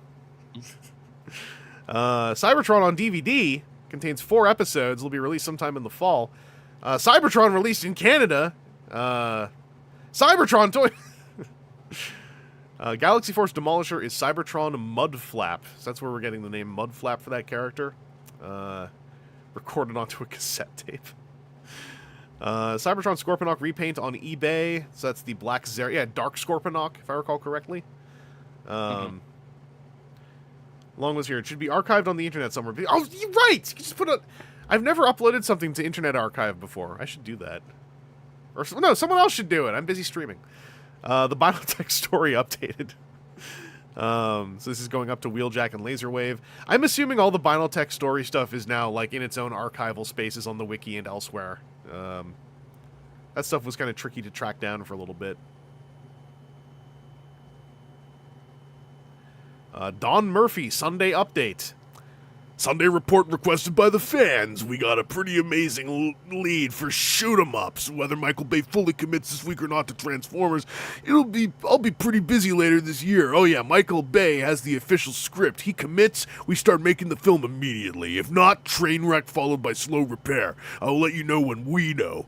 Since they don't have any actual film to promote, DreamWorks is changing their Comic-Con plans. I can't say I blame them. This means while Tom and I will still be walking around, I don't think we'll be making any official appearances, but we'll keep you abreast at least. Usually I answer questions after this on the thread, but not today. We're down to the wire. It's all or nothing. I believe this is going to turn out to be the biggest hit of 2006. Let's see. And it would not. It would not be the biggest hit of 2006. Specifically, no. It would not be the biggest hit of 2006. So apparently the whole project hinges on Michael Bay liking the script. enough to move forward. Info on canceled Transformers sequel video game from a Melbourne house developer. I feel like I've read this before. Jesus, don't click that link. Yeah, no, I just did. I should have been slightly quicker to jump on that for you. Yeah, no. I didn't like what I saw. I only looked in the tab preview, and I already feel like I caught something. That's bad link. CyberCon Expo pre-registration contest winner announced. Who won? Hector Perez. Congratulations. Huge amount of info from Master Collector. You're kidding me. From Master Collector? Oh, it was Brian Savage responding in an email. Okay. That's in a board post. We'll never see it. Cybertron Galvatron. Breaks down. Read it here. Let's see. Come on, Wayback Machine. Maybe Strange 4, what's up? Paper. Hey, that one might have got. Oh, did that work? Let's see. Or is it just the old logo? Yeah, there's quite a bit of text there. Ooh! Not loading anything cool. I will put it in the chat. But reading from Racer J's post. I warn you all now, this is a very lengthy post, but everyone should take the time to read everything in it because it's going to answer a lot of questions. A lot's not a word. And revel new information. Okay, I've been speaking with Brian Savage off and on today via email. He has given me permission to post his email on the boards. He took the time to sit and reply in depth to the email I sent him containing my original post. I now have a much stronger idea of why things are being done the way they are, and I want to share them with you all. Needless to say, I no longer have complaints over their customer service or that they aren't listening. I do continue to feel there should be a $60 to $75 package that offers what the Minicon package offers, plus the chance to buy the toys. That being said, this isn't how Master Collector sets its prices. Brian had this to say on pricing taken from a separate email. And as a reminder, in the past, when you wanted to go to BotCon conventions, you could just get a ticket. You didn't have to buy the set, but with BotCon, you had to buy the issue was, and I remember this at the time, was like if you wanted to go, you had to pay the like $350, but that also got you the box set with things. And then after you bought that, then you could buy rider tickets, the Minicon tickets that were like, hey, this is for my wife and kids to come as well, but they didn't want the whole box set. Like, yeah. That's likely what all of this is coming at. Quote, we are Oh, good. Go ahead. I was going to say, don't think of it like a menu. It won't add up that way. Yeah. Yeah, we're coming at this from different angles. We don't want to take one price and add another price to it and then another to reach an end price. This is what it looks like you were trying to figure out. Yeah, because a lot of people would say like, hey, this is $8, this is $7.50. We look at it for the total cost and then back it into what we think the attendance will be for that level. We can't break the cost down into components as there's a lot of pure overhead, and where would that go? Which, like, makes sense from a business perspective. What is it going to cost us to run this convention with the location and appearance fees and everything, and the cost of the toys? We want it so that if we sell out all the toy sets, then we've made our money. Now here's my original reply to my email. Joshua, first let me say thanks for writing, and I'll try to answer what questions I can. Now let me lay some groundwork. Pete and Rick, along with 3 others, have helped me craft the convention plans, evolving program sets and activities. Also try to be a conduit to help others understand what's going on in the club. I am one person and do not have the time to watch every board and thread. It is impossible. So I rely on characters such as Pete and Rick to help answer questions. There's been no refusal to maintain proper dialogue with the fans through the forums. I've answered every email that has been sent to me, and I know Rick, Pete, and the others have done their best to answer questions. Hang on, this is really funny to look at, knowing how this topic evolved over the course of about 10 years. Yeah, of like, they don't. I posted over on the Allspark. I posted once over on our forums, and it's like spreading all communication across like 4 different venues for a little while. Yeah. Only about 15 people who have made comments to me via email. Some questions, some praises, some complaints. Again, because you're not going to email to whom it may concern. Even at I don't know if that's ever been a thing. Like, I'm going to reach out to this random person via email versus hey, you want to sell something, you should be communicating with me. I shouldn't have to be going to you and then getting your permission to share on at this point in history, I think it was like come see, come saw how many people were still defaulting to email, but it was starting to ebb away already, I think, in the mid-aughts. The convention is designed with a package at every price level, which I will recap at the end. The major problem I see so far is that this is such a change from the past. Folks are having a hard time understanding it, like I said before. Why are there changes? Because the former promoter's program did not work. If it had, we would not be trading emails today. Shots fired. Yikes. We were brought in because we have a 9-year history of providing top-quality programs with top-quality exclusives and souvenirs. Spoken like a true businessman doing business. To do a quality event, it costs a lot more money. Yeah. To produce such an ambitious set costs a lot of money. Yeah. We have been working 14, 16-hour days to get all this ready for you in a very short time frame. Okay. That's a you problem. You should hire more staff. You would probably not believe if I told you how much a convention like this costs, but let me give you an example. We were in Chicago last year. I was a lot of mad people, so 2 people using a lot without a space in between. Why no toys? Disorganization, substandard events, things ran off schedule, place looks like a garage. Dog, BotCon 05 looked like a garage too, okay? We had fun. Yeah. But that was, the panel room was attached to the dealer room and divided by a curtain. Like, take it down a step. Had about half the dealers then should have been there. I know because I talked to a lot of people, and they're guessing they had a staff of about 5 people with volunteers sprinkled here and there. As I watched the line in the dealer room go on all day, when we do a show, we bring a staff of around 25 people. Just the staff alone costs around $1,500 per person to have them work the event. So if you calculate this out, staff costs alone come around to $37,000 to $40,000. Hang on, that's interesting. So he factored in $1,500 per person on staff. I wonder what the breakdown was. Like, we're never gonna find out, I don't think. But like, that's interesting to know. Yeah, because that's probably though travel and lodging for all the church ladies. Yeah. Oh, hey, Oma. Yeah, these are emails from a TFW board member from the year 2005, emailing with Brian Savage with regard to the discourse there was around the now new quote-unquote BotCon with Fun Pub. And this was Brian Savage. Like, I don't remember him ever being this defensive publicly. Yeah. Well, I don't remember him being this open publicly. Really, too, I think this is probably coming from. This is probably the first person that has emailed him, because that's the way apparently that you had to talk to Brian Savage, and said like, hey, your numbers don't add up, because we were used to the old system of you bought a ticket to the show, and then you could add on exclusives, versus hey, we're making you buy at least one set of exclusives so you're more money in, and then figuring the price backwards. Zero. Yeah. $1,500 staff has to include travel, because when I've staffed cons, talked to con runners, it's about $400 to $500 per person today per person, and that includes $300 for. Yeah, I'm assuming the $1,500 is the flight and whatever rooming situation for the church ladies was. Like, I don't know if they were all in a suite, or if they were being like spread out in the hotel or something. Like, I never really knew. Yeah. Kept off site because didn't want to be spoiled by all of these nerds.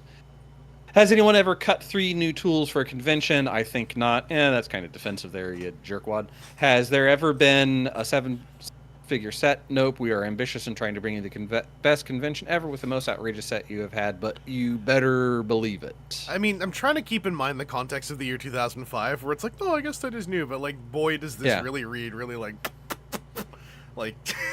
okay, pal. It seems to me that the main complaint is that we've tried to do a set that is too many figures. Again, doing things that are one-off of retail does not make it very special. Collectors complained that they were not being taken care of in the past, so here you go. And it's something that is beyond anything that has ever been conceived before. And if folks don't want that many figures, we can look into that after this year, but this is all cast in stone now. So beyond conception, more figures.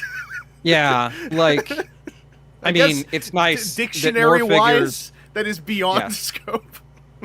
Yeah, and new head tools, yes, that's all cool and good and neat and awesome. But again, I think it's kind of I think it's a case of crossed lines of communication. It's wild. This is a private response to one person. I'm trying to remember that this whole time. Like also yes, and not somebody that like I don't know that Jay Racer is a professional in a similar field that would make potentially having such an open dialogue as not weird. So far, our track record has been outstanding. In 6 months, we have provided the collecting community more than the former group did in 2 years. Not it's really hard. funny, our track record, and it's like you haven't even done a show yet. We have a lot of other plans for Transformers fans, and if you're not a club member, you should be. Okay. You know, ABC, always be closing.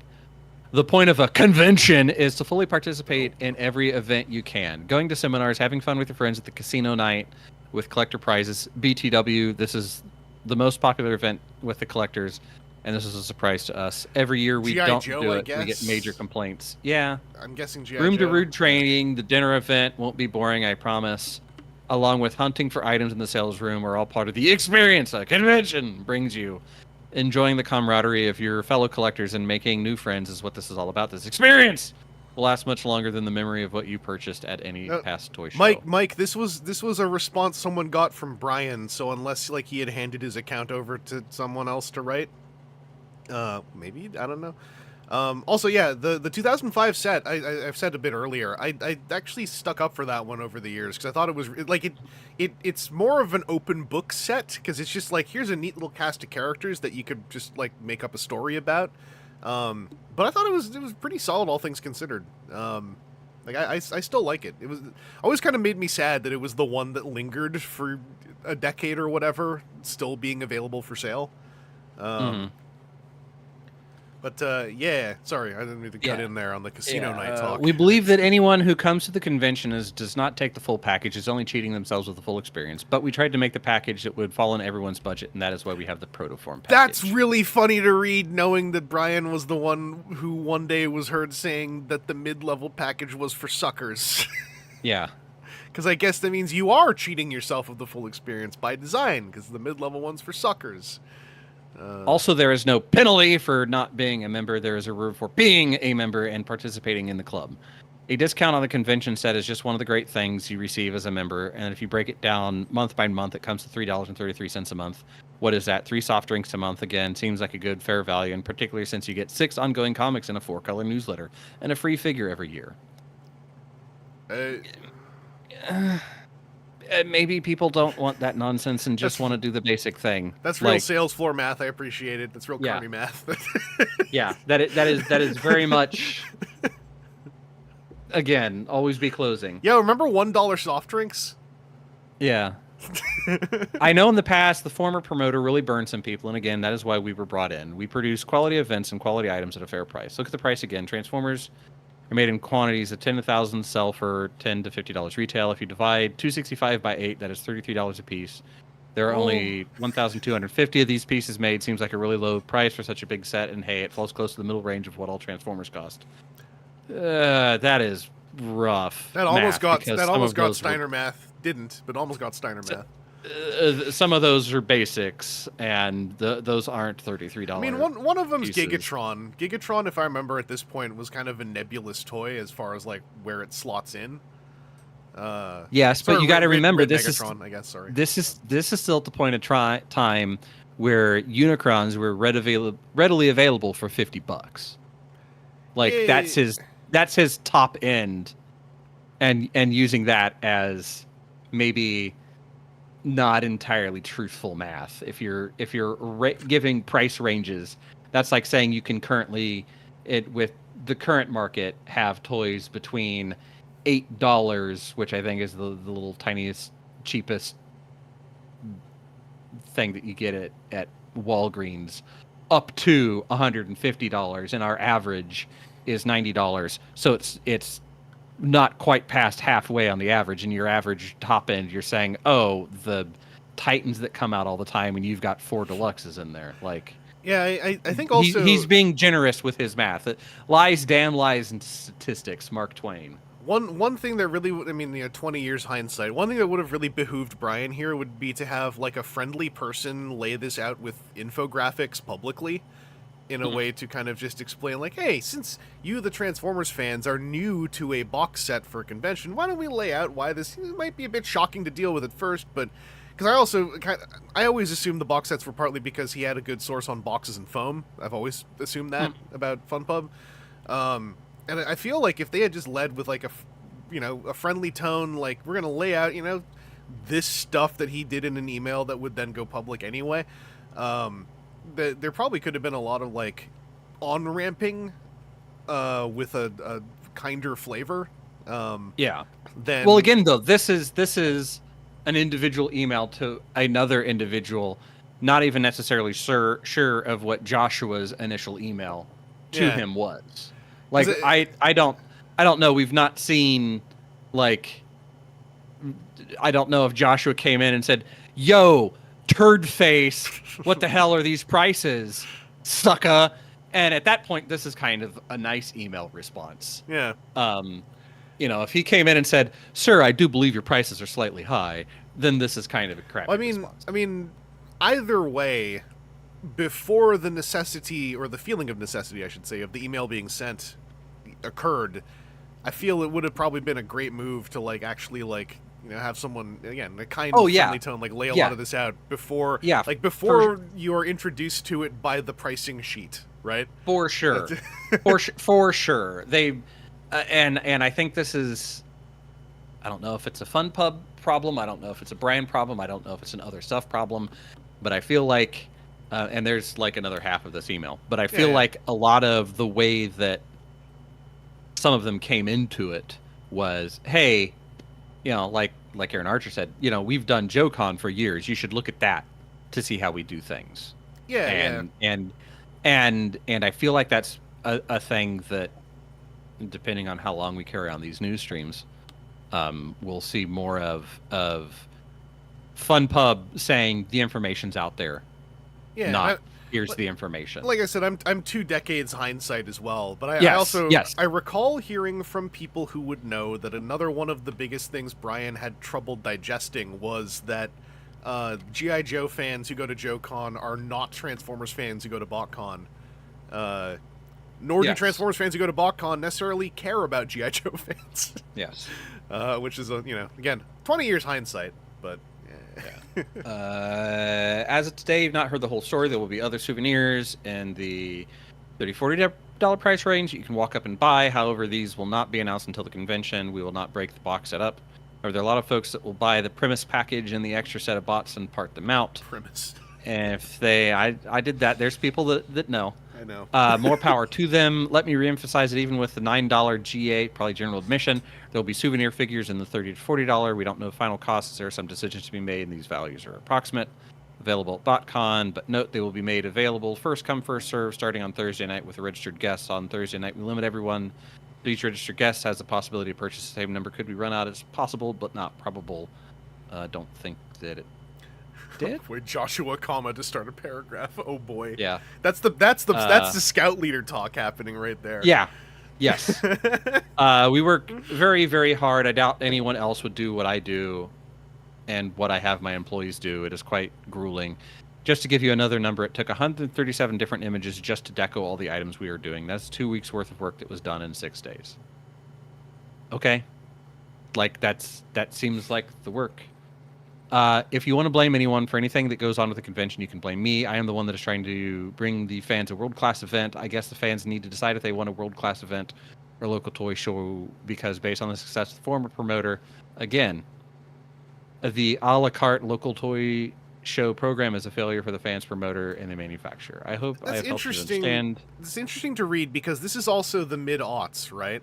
And this is they don't know yet that the notion of like a convention that is like a sub fan expo level is going to become like very hard to even break a profit on, and like the notion of like treating it right as like, world-class event, fan promoter manufacturer, like that notion is I think is a lot more fragile than perhaps it was considered to be 20 years prior. So it's because there is a certain thing in there of like, I guess you have to decide if you want a world-class event or a little stinky bum show. When, like, the Little Stinky Bum show, in the end of the day, the ones that just figure out how to survive at a venue are the ones that persevere, it seems like. Mm-hmm. And they go in knowing they are not doing it for profit because it's impossible for most shows to do that. But that's just what I know, like, third hand now, 20 years later. It also feels like some pretty significant punching down on what Glenn Howlett was trying to do. It's real. It's real. Like... And he botched it hard. But I think his problem is the same hubris that will lead off what our chat was of all of the other third party things that failed, of trying to bite off way more than they could chew. Like had a good run or a successful run and thought, hey, like, line go up. Yeah. When it turns out line couldn't go up. Yeah, it's interesting to know that, like, I think I just missed a lot of, like, there's a lot of this, like, anything from Brian's mouth I've mostly only ever heard of from other people who worked with him, basically. So it's interesting to read a lengthy email from him. Like, yeah. So here's the budget breakdowns. We offer a $9 general admission on Saturday or Sunday that includes the seminars on those days. Seminars, not panels. Seminars. It's a different. If there are seats available, registered guests, first several hundred seats available. When has there been an entry that cheap at a con? Last year's entry was $40. Not many families can afford that. There will be souvenir figures you can buy that are not in the package for low cost. We offer a $120 entry protoform for those who are worried about the early entry to the sales room on Friday and Saturday, but don't want the toys or dinner, and they really want to come to the Friday private seminars. That's the sucker one. That's the sucker one that he, in his words, if I recall, is the sucker one. We offer a $265 entry premise that includes everything. By the way, this is $30 cheaper than last year's set if you purchase one of everything. This set includes 7 figures plus a bonus item. Compare that to last year's 2 items. And oh, by the way, did you get both those items last year? Leaving out Sentinel Maximus's debacle, right? That was something that I remember at the time. Even I was like, why aren't you advertising that with a big sticker? Yeah, in a positive way. That this is 7 items, quote unquote, 7 plus bonus items for $30 less than 2 items last year. And I was like, that seems like such a sticker thing to plaster all over the place. And I was like, weird that, it wasn't louder. I don't know. We offer a package for family members, Minicon, who just want to go to everything, and with the main collector for $75, which includes the dinner, all seminars and events. And if you have more kids, you need to bring the extra Minicon package at $65. To help families afford to come. This is a money saver for families you have never had before, except for it's less than what you were saying that was last year's entry was $40. So hold on. I don't think I need to pull up Excel for this math as an engineer. Math. I think 75 and even 65 is greater than 40. I may need the chat to double check my math though. I prefer thinking with the heart. Yeah. We offer a non-attending set, Iacon. Not been done before. Yes, the same price as attending, and you don't get the dinner or extra item, but we ship. It to you for extra cost. I just realized he's been numbering things, and we're approaching numbers 6 and 7. Yeah, 6. We offer a second set of the figures loose for half price, limit 1 per box set. This has never been done before and allows you to the second set to display or play with. Price it out per figure, $20 each. This seems very fair to us, which everybody bought or traded in at one of the other places that'd give you a little bit of a bonus on your money. Yeah, that was the fun times when you could just bank on all the major retailers taking the gamble it was going to go up in price and giving you a profit on them. That was fun times. Yeah, generally I would buy it because there would be people on the board that would be like, I'll do whatever it takes to get the set, or I'll do whatever it takes to, I want this one figure. And I would buy it, and I'd end up maybe doubling my money by the time it was all said and done by splitting it up and shipping it out like when I got back as just a pay for a little bit of the show as well. The dealer rate for a 3-table booth is between $100 or $55 less, depending on if you're on the wall or not, than last year's OTFCC. Single tables are also less than last year. Oh, and the electric and phone, we work to deal with the hotel to get the price down. They set those prices, we don't. I'm really puzzled on how we can make more different packages. This seems to meet every budget and desire. Make more! I want 10 bullet points! I know that this is a lot, but I'm sure it will become clearer over time as we release more information. We just wanted to get these forums up as soon as we could. Maybe if you actually released some of this information when you release the information. All this stuff. When you finally see the set in box, you will agree that it's well worth the price. We will post pictures when we have items that are available. We've been working with many different collectors over the last 6 months, and this set/convention has been produced with their guidance and is an excellent value for Transformers collectors. I was almost at the wrong point in my breath for that one. Again, we understand that this may need to save for the set. This is why we got you the registration forms as soon as they were available. There'll be more information coming over the next couple of months, and we will show pictures as soon as we have samples from China that are suitable to show. FYI, the hotel is already over half full. If you wait too long, you won't have a place to stay. Thanks for your comments. I hope this clears some of it up, Brian.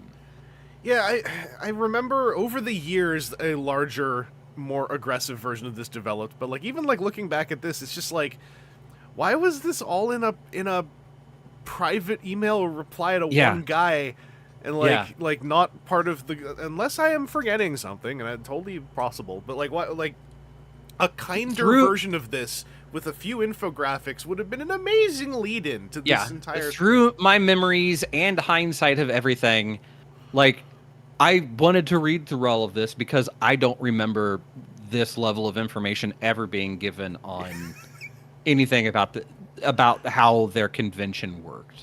Like, and it may just be because it was early and then somebody else came along and said you can't give away that kind of information. You can't say that it costs you $1,500 per person that you're bringing from church to cover their costs. You can't say, well, I guess he only said, has anybody ever cut 3 new tools? He's not said the price. Yeah. And I mean, there's a lot of that. Also, it's interesting, like, that kind of language, right? Like, back in 05, saying, we cut tools. I think that predates when that would impress people, I guess. If that makes sense. We didn't understand nearly, not to say we're experts, right? We're still all customers at the end of the day and enthusiasts, but there was less accrued knowledge about the nature of tooling at the time. Right. And it's a shame that, like, this kind of, like, I'm going to use the word got lost a little bit through everything, because this would have been an interesting way to start, like, having a better appreciation for the notion of, like, fresh toolings, etc. That and to your infographics, that'd be the great thing. Show a picture of a cut tool and be like, hey, new tooled heads. I think, don't hold me to this, I vaguely recall that there was an intent at some point to better show that side of things, but that ran into Hasbro, like, trade secret type stuff. Even then, you don't have to show the actual thing. You say you cut new tools and you go to a stock image of tooling, like that, or you say, hey, this is the head that we're having made for this one. Can we get a photo of one of them because it's our tooling? And then you use that. You don't show the Hasbro tooling set as Hasbro IP for this thing. You show, your head, what no fitty, and go from there. Like there's ways that this information could have, again, it's sad that it had to come about as somebody's individual email to the guy running the thing 6 months into it, shortly after a sticker shock on convention pricing. And it wasn't something that was relayed as part of it. Like, hey, even, because they say that, hey, the couple of guys that are looking at it, that should have been like, hey, we should probably publish something akin to what this email ended up being, of like, this is the reason why our costs are higher, because we're looking at it as a business, not as a fan show. So we've got these expenses that we need to cover. You don't even necessarily have to say monetarily what they are, but hey, we're paying to have a staff of 25 to 30 people go from our home base, which granted this is Texas, so it would have been a drive for this first one, but we're paying a staff to be there that is paid staff, paid poorly, staff, to be there at the show to help run things. We're cutting 3 new toolings that's not been done for convention before. We're, our price overall, getting the whole kit and caboodle as this is less than what has been in previous years to get everything And you don't even need to say, and did you even get those herder? This is also interesting to look at, knowing that within a handful of years from here, like less than 10 years from here, now I'm wondering if maybe this was one of the roots of this problem I had, which was that information that is pertinent like this would get trickled and spilled out across message board replies, sometimes multiple different message boards, and it would be, not only would it be up to you to try to like collect it all to read, but if you said something about like, hey, why did you never explain this, you would then be replied to, usually by my disappointing son Pete, in a tone of like, well, if you had been paying attention, you would have seen that I already said this, and then sometimes even linking off-site.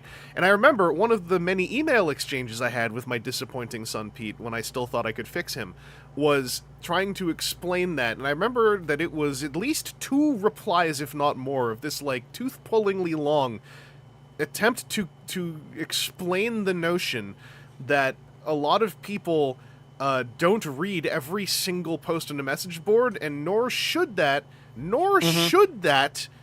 be an onus placed upon them by a company who is unrelated to any of the given message boards, when that company has its own email list and website on which to post even just copy-pasted collations of those replies being laid out. Man, if only they had a newsletter that they sent out every month in black and white and every other month in 4-color print.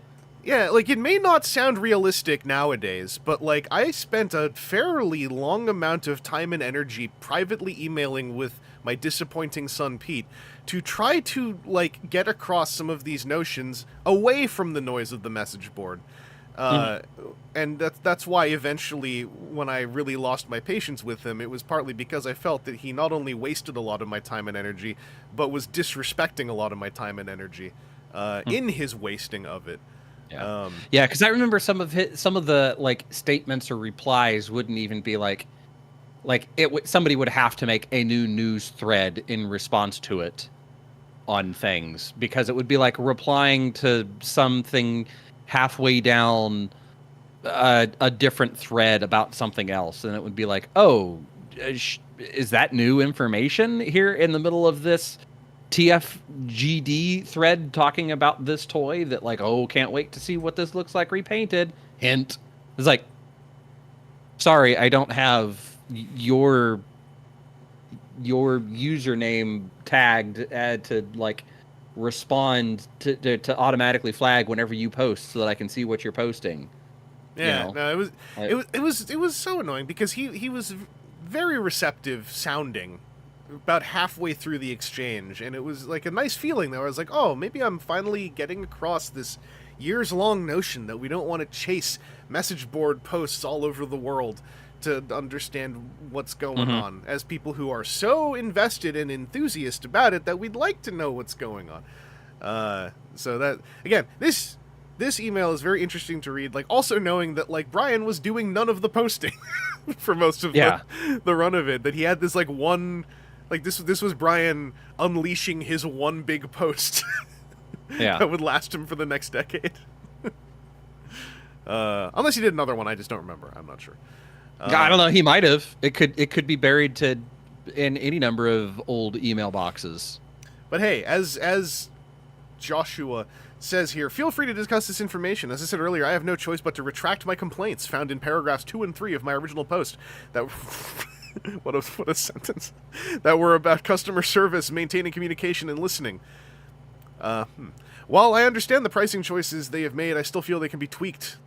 Again, why do you feel that? But it will be next year before we see any changes at all. That's just a very bored poster thing to go like, I feel this could be changed, and then never elaborate why. The only real complaint left is for those who wish to purchase the exclusive set but cannot due to the cost of the package, while it remains the only way to get that. So that's... Yeah, the only real complaint left is for those who wish to purchase the item, but cannot due to the cost of the item, because the only way to get the item is to purchase.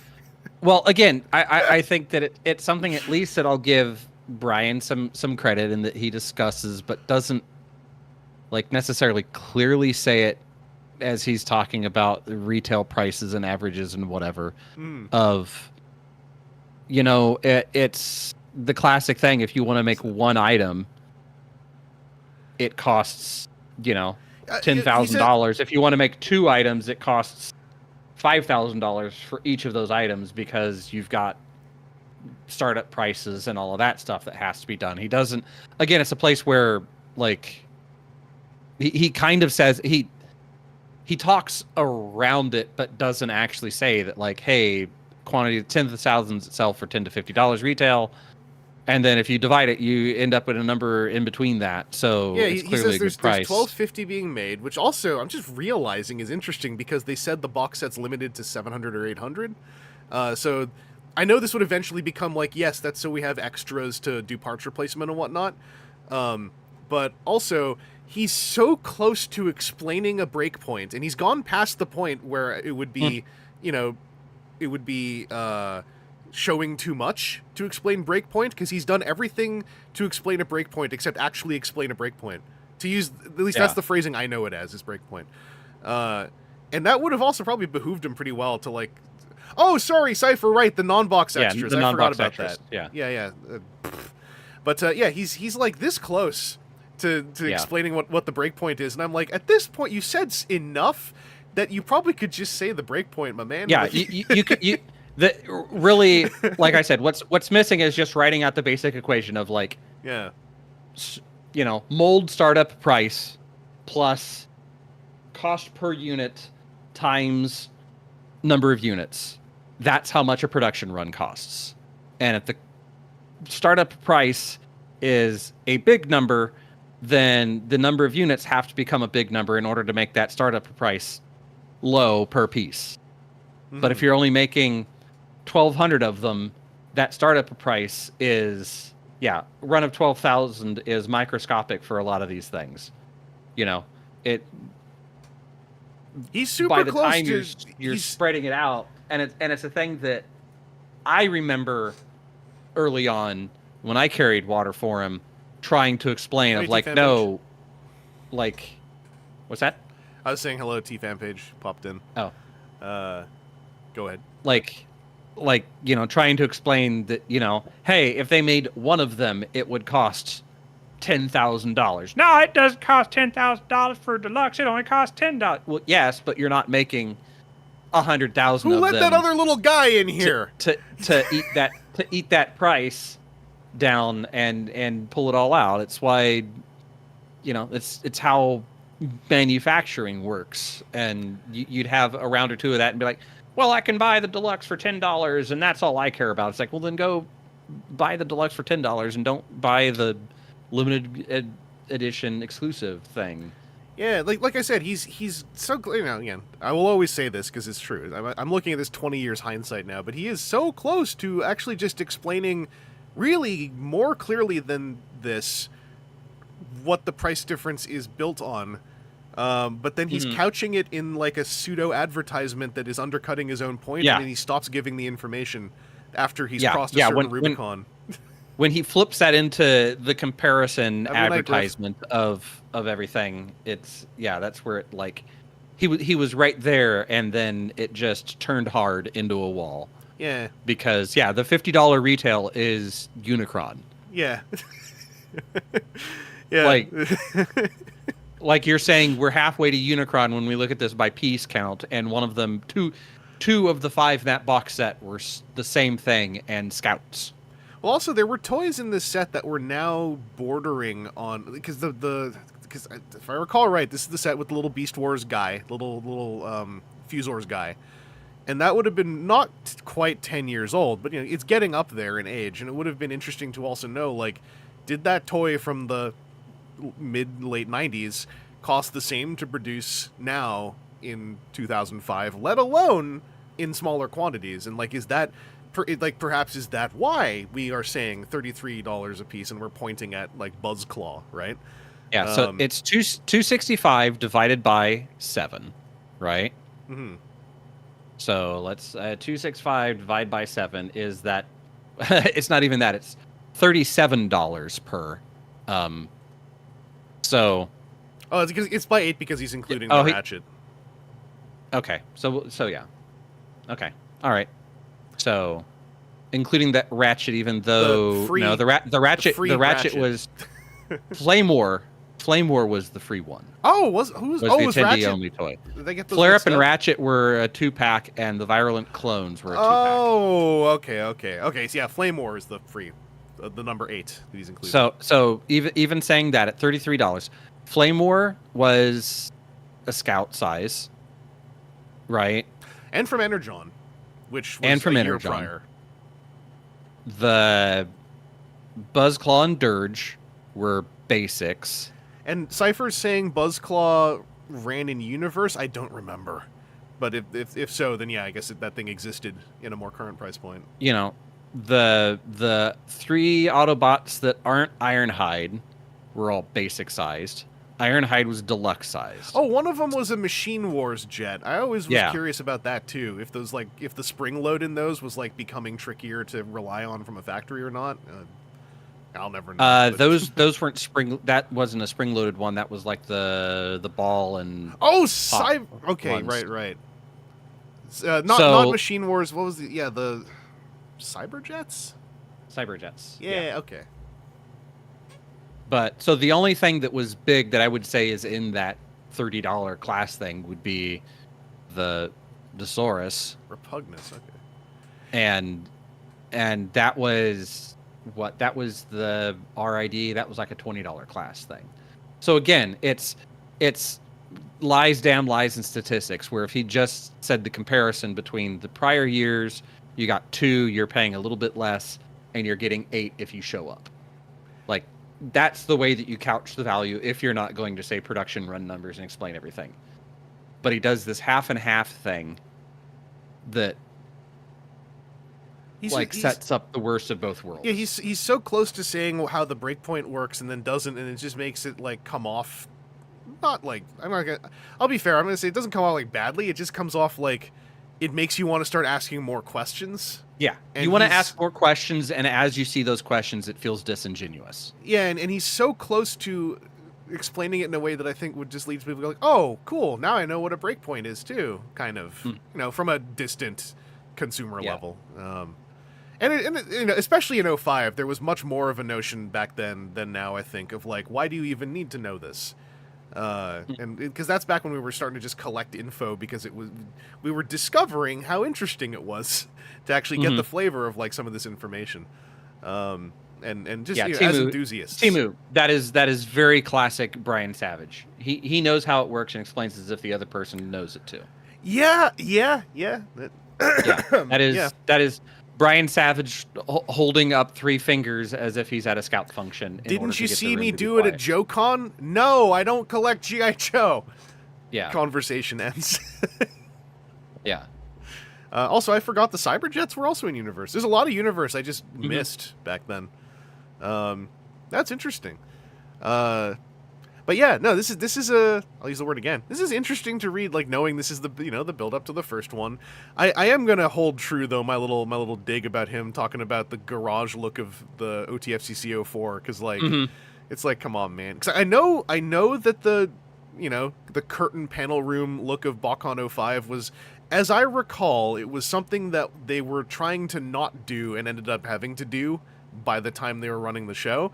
But it's don't set yourself up for that hubris by dogging on the garage in a private email right before. And like I said, this is a rough thing where it seems like it's punching down. Yeah, the prior guys did poorly. You can say, hey, like I said, I think the comparison of prices versus each other is a wonderfully cromulent thing. You can say, hey, before was 2 things for this price point.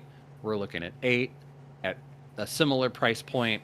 I feel like that's strong value, and on top of we're doing all of these other things within that price point that wasn't even included necessarily in the other one. You don't say, and did you get it? You don't say, and it looked like a garage, because you don't know what yours is going to look like. Yeah, what happens if yours looks like a slightly nicer garage, bro? Yeah. Also, Cypher saying the molds would have been recent, but doubt they ran at the same time. Yeah, because back in the early BotCon days, one of the other, as I understand it, price uppers is they were running molds that were unrelated to retail, off schedule, and intruding on the factory's time with those runs. So, you know, that does add to it. Again, something that could have been, I think, presented more kindly than how it ended up being presented in memory. Valkai says he's desperate to win points anywhere he can. Yeah, that's it's a very, very Carney Barker kind of like, and, you know, I'm not going to say that's a bad thing if you're going to act like kind of like a competitive Carney Barker, but that is also just how it reads to me. And, you know, ideally he would take that in good humor were I to say that to him. That's how he comes off, though. Is like, yeah, we got to make sure you know those other guys, because it's like he's trying to sell you on his show over the 3H show, and you kind of want to go like, but dog, the 3H show doesn't exist anymore, so who cares? Like, like, and not only does it not exist anymore, but you clearly are aware, given the way that you're really like swinging at it. A lot of people parted ways from that show, not happy with it. You don't really need to sell yourself over them that much. But yeah, it's neat, and this is before BotCon 05 even happens, which was, you know, the most awkward of the BotCons, with that dinner that I hope was recorded somehow, because what a weird dinner. And the casino night was a thing they did a lot. That was another part of this that actually made me blink, was the way he was like, I forgot where, but he was talking up the casino night without really describing what it is, as though it's just a thing that exists. Yeah.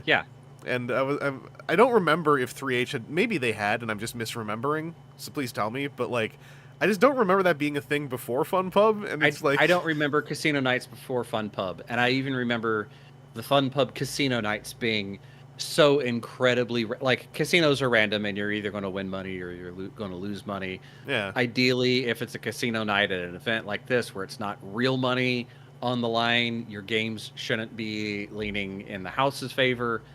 But there was like one that was just like, hey, just come over and pop a balloon. Oh, you got 10 times the amount of starting money that everybody else got. Good job. Oh, I remember that. Yeah. They broke the meta. I'll see you later, Ronnie. Yeah.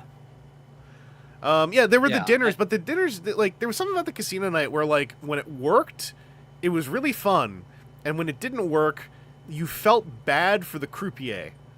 Because I remember one of the casino nights I had, it was like a group of TFW people, and we landed at some, say it was blackjack or something.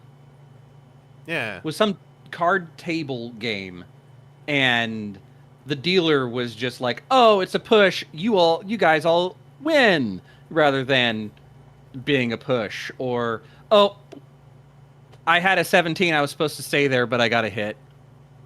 Oh, well, like, they were really leaning into it, and it was like, hey, this is a bunch of fun, having fun, doing stuff. And then the next year was like, no, I have a license from Las Vegas that I have to maintain. This is exactly the way that the game is supposed to be played. Fuck you, you didn't get insurance. You didn't ask for insurance when I had an ace showing. Get fucked, I get all of your money. Yeah, I remember, from year to year. Yeesh. And then you'd hear the people at the you'd hear the people at the next table be like, yeah, and it's like, dude, this is not real money. This is literally Monopoly money to go and bid outrageous amounts of fake Monopoly money on a thing that doesn't matter, on a last year's. Well, then when the bidding happened, I remember my moment of like, I don't think I can care about this anymore, was when I was like, well, it would be neat to, like, you know, pull together the fun money to go get like a funny thing from the, you know, the prize auction, whatever. But then when you realize that, like, you could just pool funny money, and so like 18 people would pool their funny money to get the one thing, and you'd be kind of like, $8 million. This meta has now broken too. Both metas are broken. Oh. Well, I'm going to go to the lobby. Cypher also saying, like, the casino night was also the generational divide class between, like, TF collectors and Joe collectors. Because, again, the early 2000s, late 90s Joe collectors would trend into the 12-inch collectors, which was what Brian Savage was. So the people who don't even like, you know, cartoon G.I. Joe. So very, very dry. Very, very like, I like to put the clothes on my army men. They're not dolls, they're figures. Yeah. The one thing JoeCon always did that I thought was neat, though, is like one of their exclusives was specifically meant to be attached to a parachute, where you would all throw the parachute guys off the top floor of the hotel. And I was like, That's a neat flex, but I never figured out, were people able to just run down and grab handfuls of them afterwards and screw you? Or, like, were people down there to actually ensure they all landed and stayed there? So oh no, mine got stuck against that branch. I'm never getting that back. Yeah. Or could someone just run in as they're all falling down with a giant, like, friggin' butterfly net and just snag 12 of them and leave?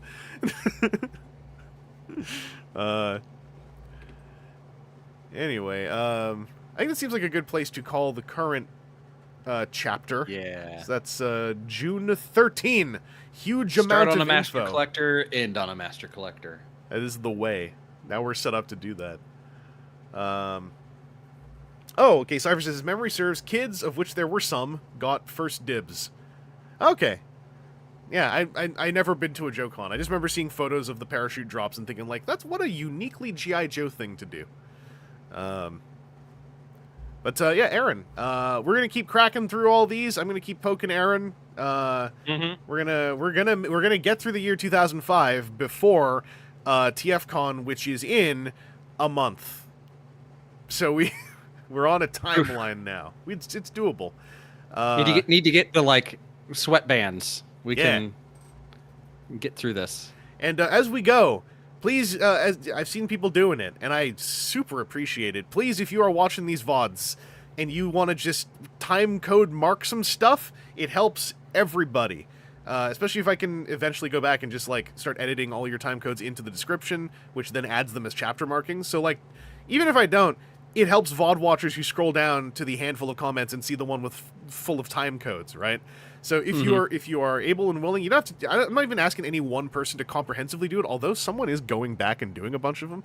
But like, if you just remember a funny thing that happened, just leave a comment with a time code, going like, "This is when this happened." It doesn't even have to be like news dive related, but like, it's very helpful. Also, it's helpful for the panel, because for the panel, that's the first place I look. Is like, what did people time code? Thus is most memorable and worth talking about at the panel debrief. So yeah, I wanted to lay that out there. If you're interested, or if you already are, then you kick ass. Can never have too many though. We love time codes. Aaron, I will talk to you sooner than later. Yep. So, Hopefully. yeah. It's the only way we're gonna get through this together. One way or another. So, by the way, the QR code, I'm going to make it blink. There's a QR code to an Extra Life. That's my page. But Aaron's got a team page and his own page, which are probably going to pop up in the text chat, unless I am taking him completely by surprise. You are taking me completely by surprise. I was closing Windows out, getting ready to go to bed. Oh. Forget that. Extralife.org. Just use. Yeah. So just use that one. If I reach the $2,000 mark, I hate myself. Or maybe $1,500 mark. I think I put $1,500 mark is what I set it at. Is I live stream Dahir Insots and try not to lose my mind. Yes, for those who don't know, that's ethical hate watching, because Aaron limits it, and Aaron genuinely hates watching Dahir Insot. Does not do it, or InShot, sorry. Does not do it on purpose. We did a little dry run of the murder bed to see what would happen. Yeah. Aaron got genuinely enraged. So it Started is getting a goal. Shakes, man. I was so angry. Just gotta, yeah. Something about it just really, much like me and Tom Cruise, except I think it's actually more violent. It does not make Aaron happy, because there's a lot of people on YouTube who hate watch Dahir InShot, but like they are kayfabing it up. They are putting on an act. Aaron does not put on an act. It hurts in my core. Mike Aronoff, was this especially for me? Yeah, I mean, you live the same way, man. Maybe you can be a guest on it if we get there, or if you donate and get to that point. If you personally donate the $1,500, you will become donate the $1,500, the executive producer and co-host. I'll have you in on that call. I'll have you queuing up which videos for me. I'll even let you set the drink selection, so long as it's not something that I'm, allergic to, like most beers. That we roll into this thing on. Determine if I need to be overly caffeinated or overly alcoholed. Because it helps kids I prefer sober Aaron having to watch Dahir InShot, because it's more genuine, personally. Yeah, but that's why I'm saying hyper caffeinated Aaron twitchy and include that. Eating We'll coffee get three grinds. We'll get 3/4 of the way through that, and you just hear as like the carotid artery just explodes. And no, anyone can hate watch stuff if they want to. It's a personal viewpoint I have that very few people agree with, but I will still talk about it anyway whenever I get the chance. I think hate watching is generally a waste of your time, because usually it does not lead to happiness. It's usually under the guise of happiness, but then people will do it for hours and hours, and then I find anyway, they tend to come away looking drained, and then they forget how to process media happily. So I try to just, personally, I think hate watching is kind of like, it's low tier. It's about a step to the side of watching hours of bad reality TV for oneself. But to answer Mike's question, yes, I can drink soju. Soju is fine. There's something in most beers that gives me a reaction issue in my throat, which is, I learned that there were good tasting beers, and then within about 6 months, I learned that those good tasting beers make it hard for me to swallow anything, and so therefore I could not drink those beers. Dynamo Dave says hate watching leads to suffer watching. That actually, I agree with that somewhat. Because it's, there's just so much stuff being made. It's not to say like you're gonna find something you love. It's just like eventually it's like, I'm not your parent, but like at a certain point, like I've had people go like, so you've been watching, they'll say like some horrible show nobody likes, and I'm like, no, I haven't. It's a horrible show that nobody seems to like. So I have not been watching it. I went and watched I watched a streamer play a stupid game for 8 hours, but I had fun while I was doing it. Anyway, yeah, Aaron, I won't keep you bound on here. But I will catch you later. I'll poke you for the next time I'm feeling streamy. So you have a good night. All right, thank you. You too. All right. And then I'm gonna close this call so it doesn't do the funny robot voice on me. And I'm gonna close. Now it's truthful.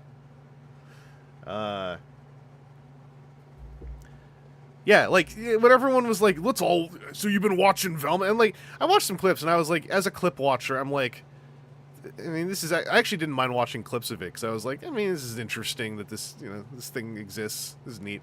But like, yeah, like when someone's like, I'm gonna sit down and watch a 52 episode anime that I know I hate or something, it's kind of like, I mean, you can, but like, I don't know. I used to be that way, and that's part of where I'm coming from on this. But yeah, when I preach about it, I also, if someone's like, well, I'm still gonna hate watch stuff, I'm like, yeah, I don't care, really. Like, you do whatever you want to do. But it's just a soapbox of mine. Ugh, my sandwich canister fell over. Anyway, let's go back over to where'd it go? There it is. Let's go back to the big show, which is Vangelus for 15% off your... Hang on, I gotta see what I'm doing when I do this. Your orders of stickers and other paraphernalia. Vangelus for the month of June. If you want 15% off, if you're already ordering from there anyway, why not? And, I will catch you all later, too. What are we doing for time? Yeah, it's not midnight yet. I'm good. I will catch you all later. I'm just sort of like, I'm trundling along my way. I got back from the island and just got slapped in the face with a mixture of busyness and malaise.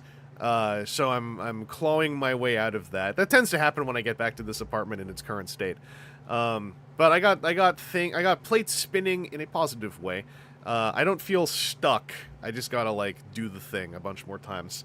Any chance to do more V-builds where you apply toy hack sets? Possibly. I don't actually have any toy hack sets I haven't applied. Unless there's a few I bought for RID 2015 I ended up never using, but I might be bundling them with RID figures that I have Adventures versions of to eventually sell, but that's a whole project I keep saying I'll do every TFCon, and I don't.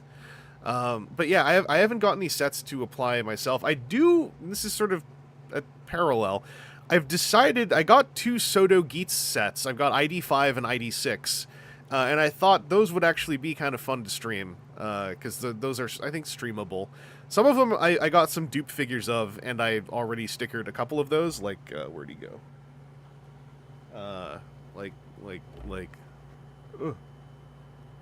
Like the best Common Rider. I got him all stickered up. But I got a couple copies of this figure, so I'm still gonna do one on stream. It's just I might have done it twice already. But that's an idea that's floating in my head hard. Remember when you had a giant cache? I still think I have a bunch of that cache too. It's just I don't know where it went because it's all in unmarked envelopes because I'm really smart. So someday I'll just find a white envelope with like 50 Repro Label sets in it. But you know, when two separate depression clutters clash and stack together, then they still exist to this day. Yeah, I'm thinking I'm gonna stream those ones. I still have blockies to open too, but I want to do my post-production stuff with blockies, so I think I might just, whenever I crack them open, I'm just gonna like pre-record and do funny jump cut tricks because that brings me some joy. So that's, you know, the Vox shredding will continue.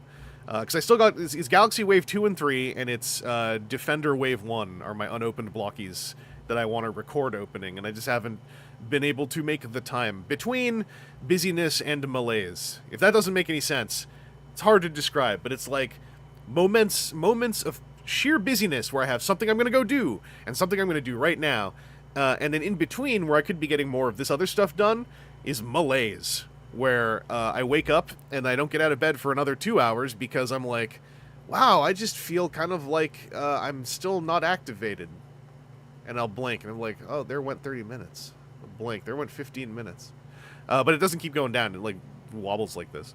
So I'm working it out my own way. I have my own little things. But yeah, that's some stuff that was on my brain. Yeah, I gotta catch up with what Soto Guy's team has been doing.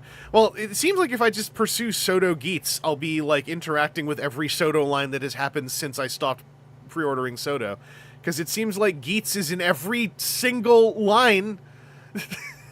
I searched Soto Geats on Mandarake, and they're like, yeah, here's Gotchard, here's Gav.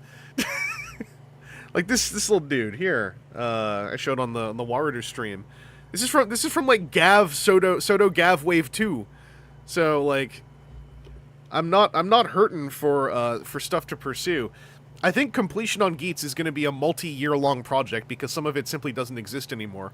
But you know, as it is demonstrably so popular, I wonder if they will simply start rerunning some old Soto Geats before they fully like transition over to Shodo, or maybe Geats will get a Soto Chronicle that just like interacts with the other Geats stuff. I don't know.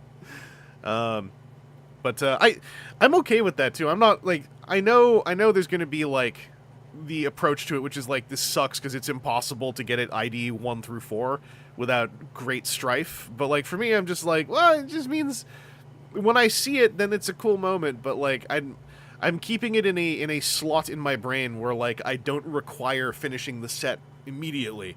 It's just like a side activity that I can check in on now and then. Yeah, Geats Toyline only just ended on the DX side with the unfinished PDX. Yeah, this is like, and what is it? The Revol change figure, the RCF line, like they did Plosion buffa, so that line kind of only just ended in the last year or two. Like, and that RCF line, I didn't realize how comprehensive that line went. And I've even been like, I'm not going to do it right now, but like that's a like far-flung future thing of like, I might go and back collect RCF unless like one of those figures has spiked to like being $200 or something, because I didn't know that they went full in so hard and that they just sold blank entry form bodies. Because I'm like, it could be fun to have like 3 or 4 entry form bodies to just like play around with, and then like, you know, get a one of everything else, because they got those like weapon sets and things. So I was pleasantly surprised, like how and apparently Geats Fig Arts do the gimmick really well.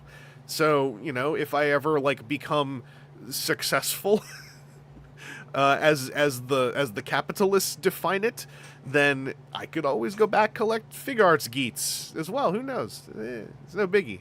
Do whatever suits the moment. But yeah, that was all stuff I was interacting with mentally. Anyway, I'm gonna turn on the thing.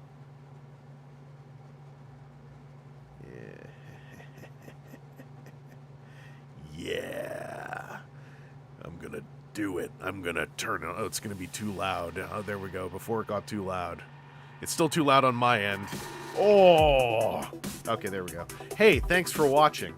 I've initiated the wind down. But yeah. Oh yeah, by then there'll be Shinkocho Seiho gates. And then they will integrate the gimmick into that like they did with those. Oh yeah, Geats is in Shodo Exceed is I'm guessing that's the current Shodo line. Interesting. Yeah. I liked Kamen Rider Geats. I'd like to get some figures, and then the world opens in front of me. That's how I feel. Non-derogatory. Anyway, yeah, thank you all for hanging out, doing some news diving. We're probably gonna, however it suits Aaron and my schedules, but I suspect we're gonna need to at least at one point do like more than one news dive in the same week. So, we're gonna play it by ear a little bit. Remember, always check out the VODs if you're interested. Especially if something highlights to you during a VOD watching, pop a time code in a comment and just like put it in there. Helps us all out in the long run. Anyway, I'm gonna make an interesting. I know I said I had a tuna sandwich over the course of this, but now I'm gonna go make an actual like hot meal with some 3-minute noodles and leftover asparagus and some what's that stuff called? Not pancetta, but it's like that. You know, the thin cut Italian. It's kind of bacon-like if you fry it. Anyway, I'm gonna mix all that together with some green onion and see what happens because we're living. So I'll catch you later. As always, as selfishly as possible, and with full hubris in my heart, I demand your survival.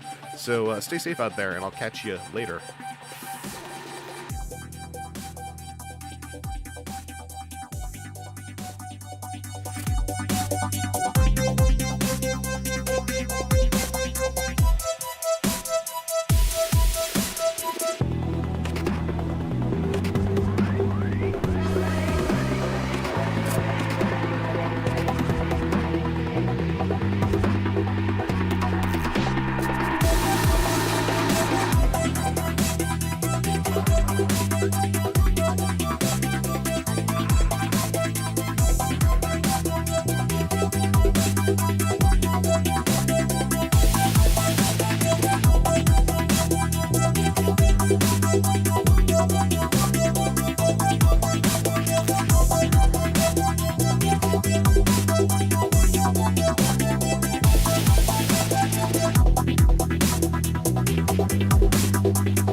Do not eat the gel.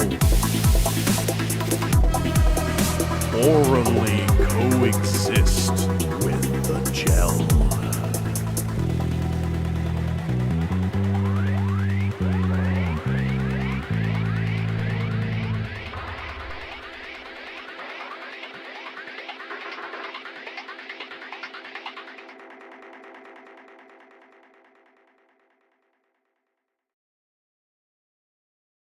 Let them come.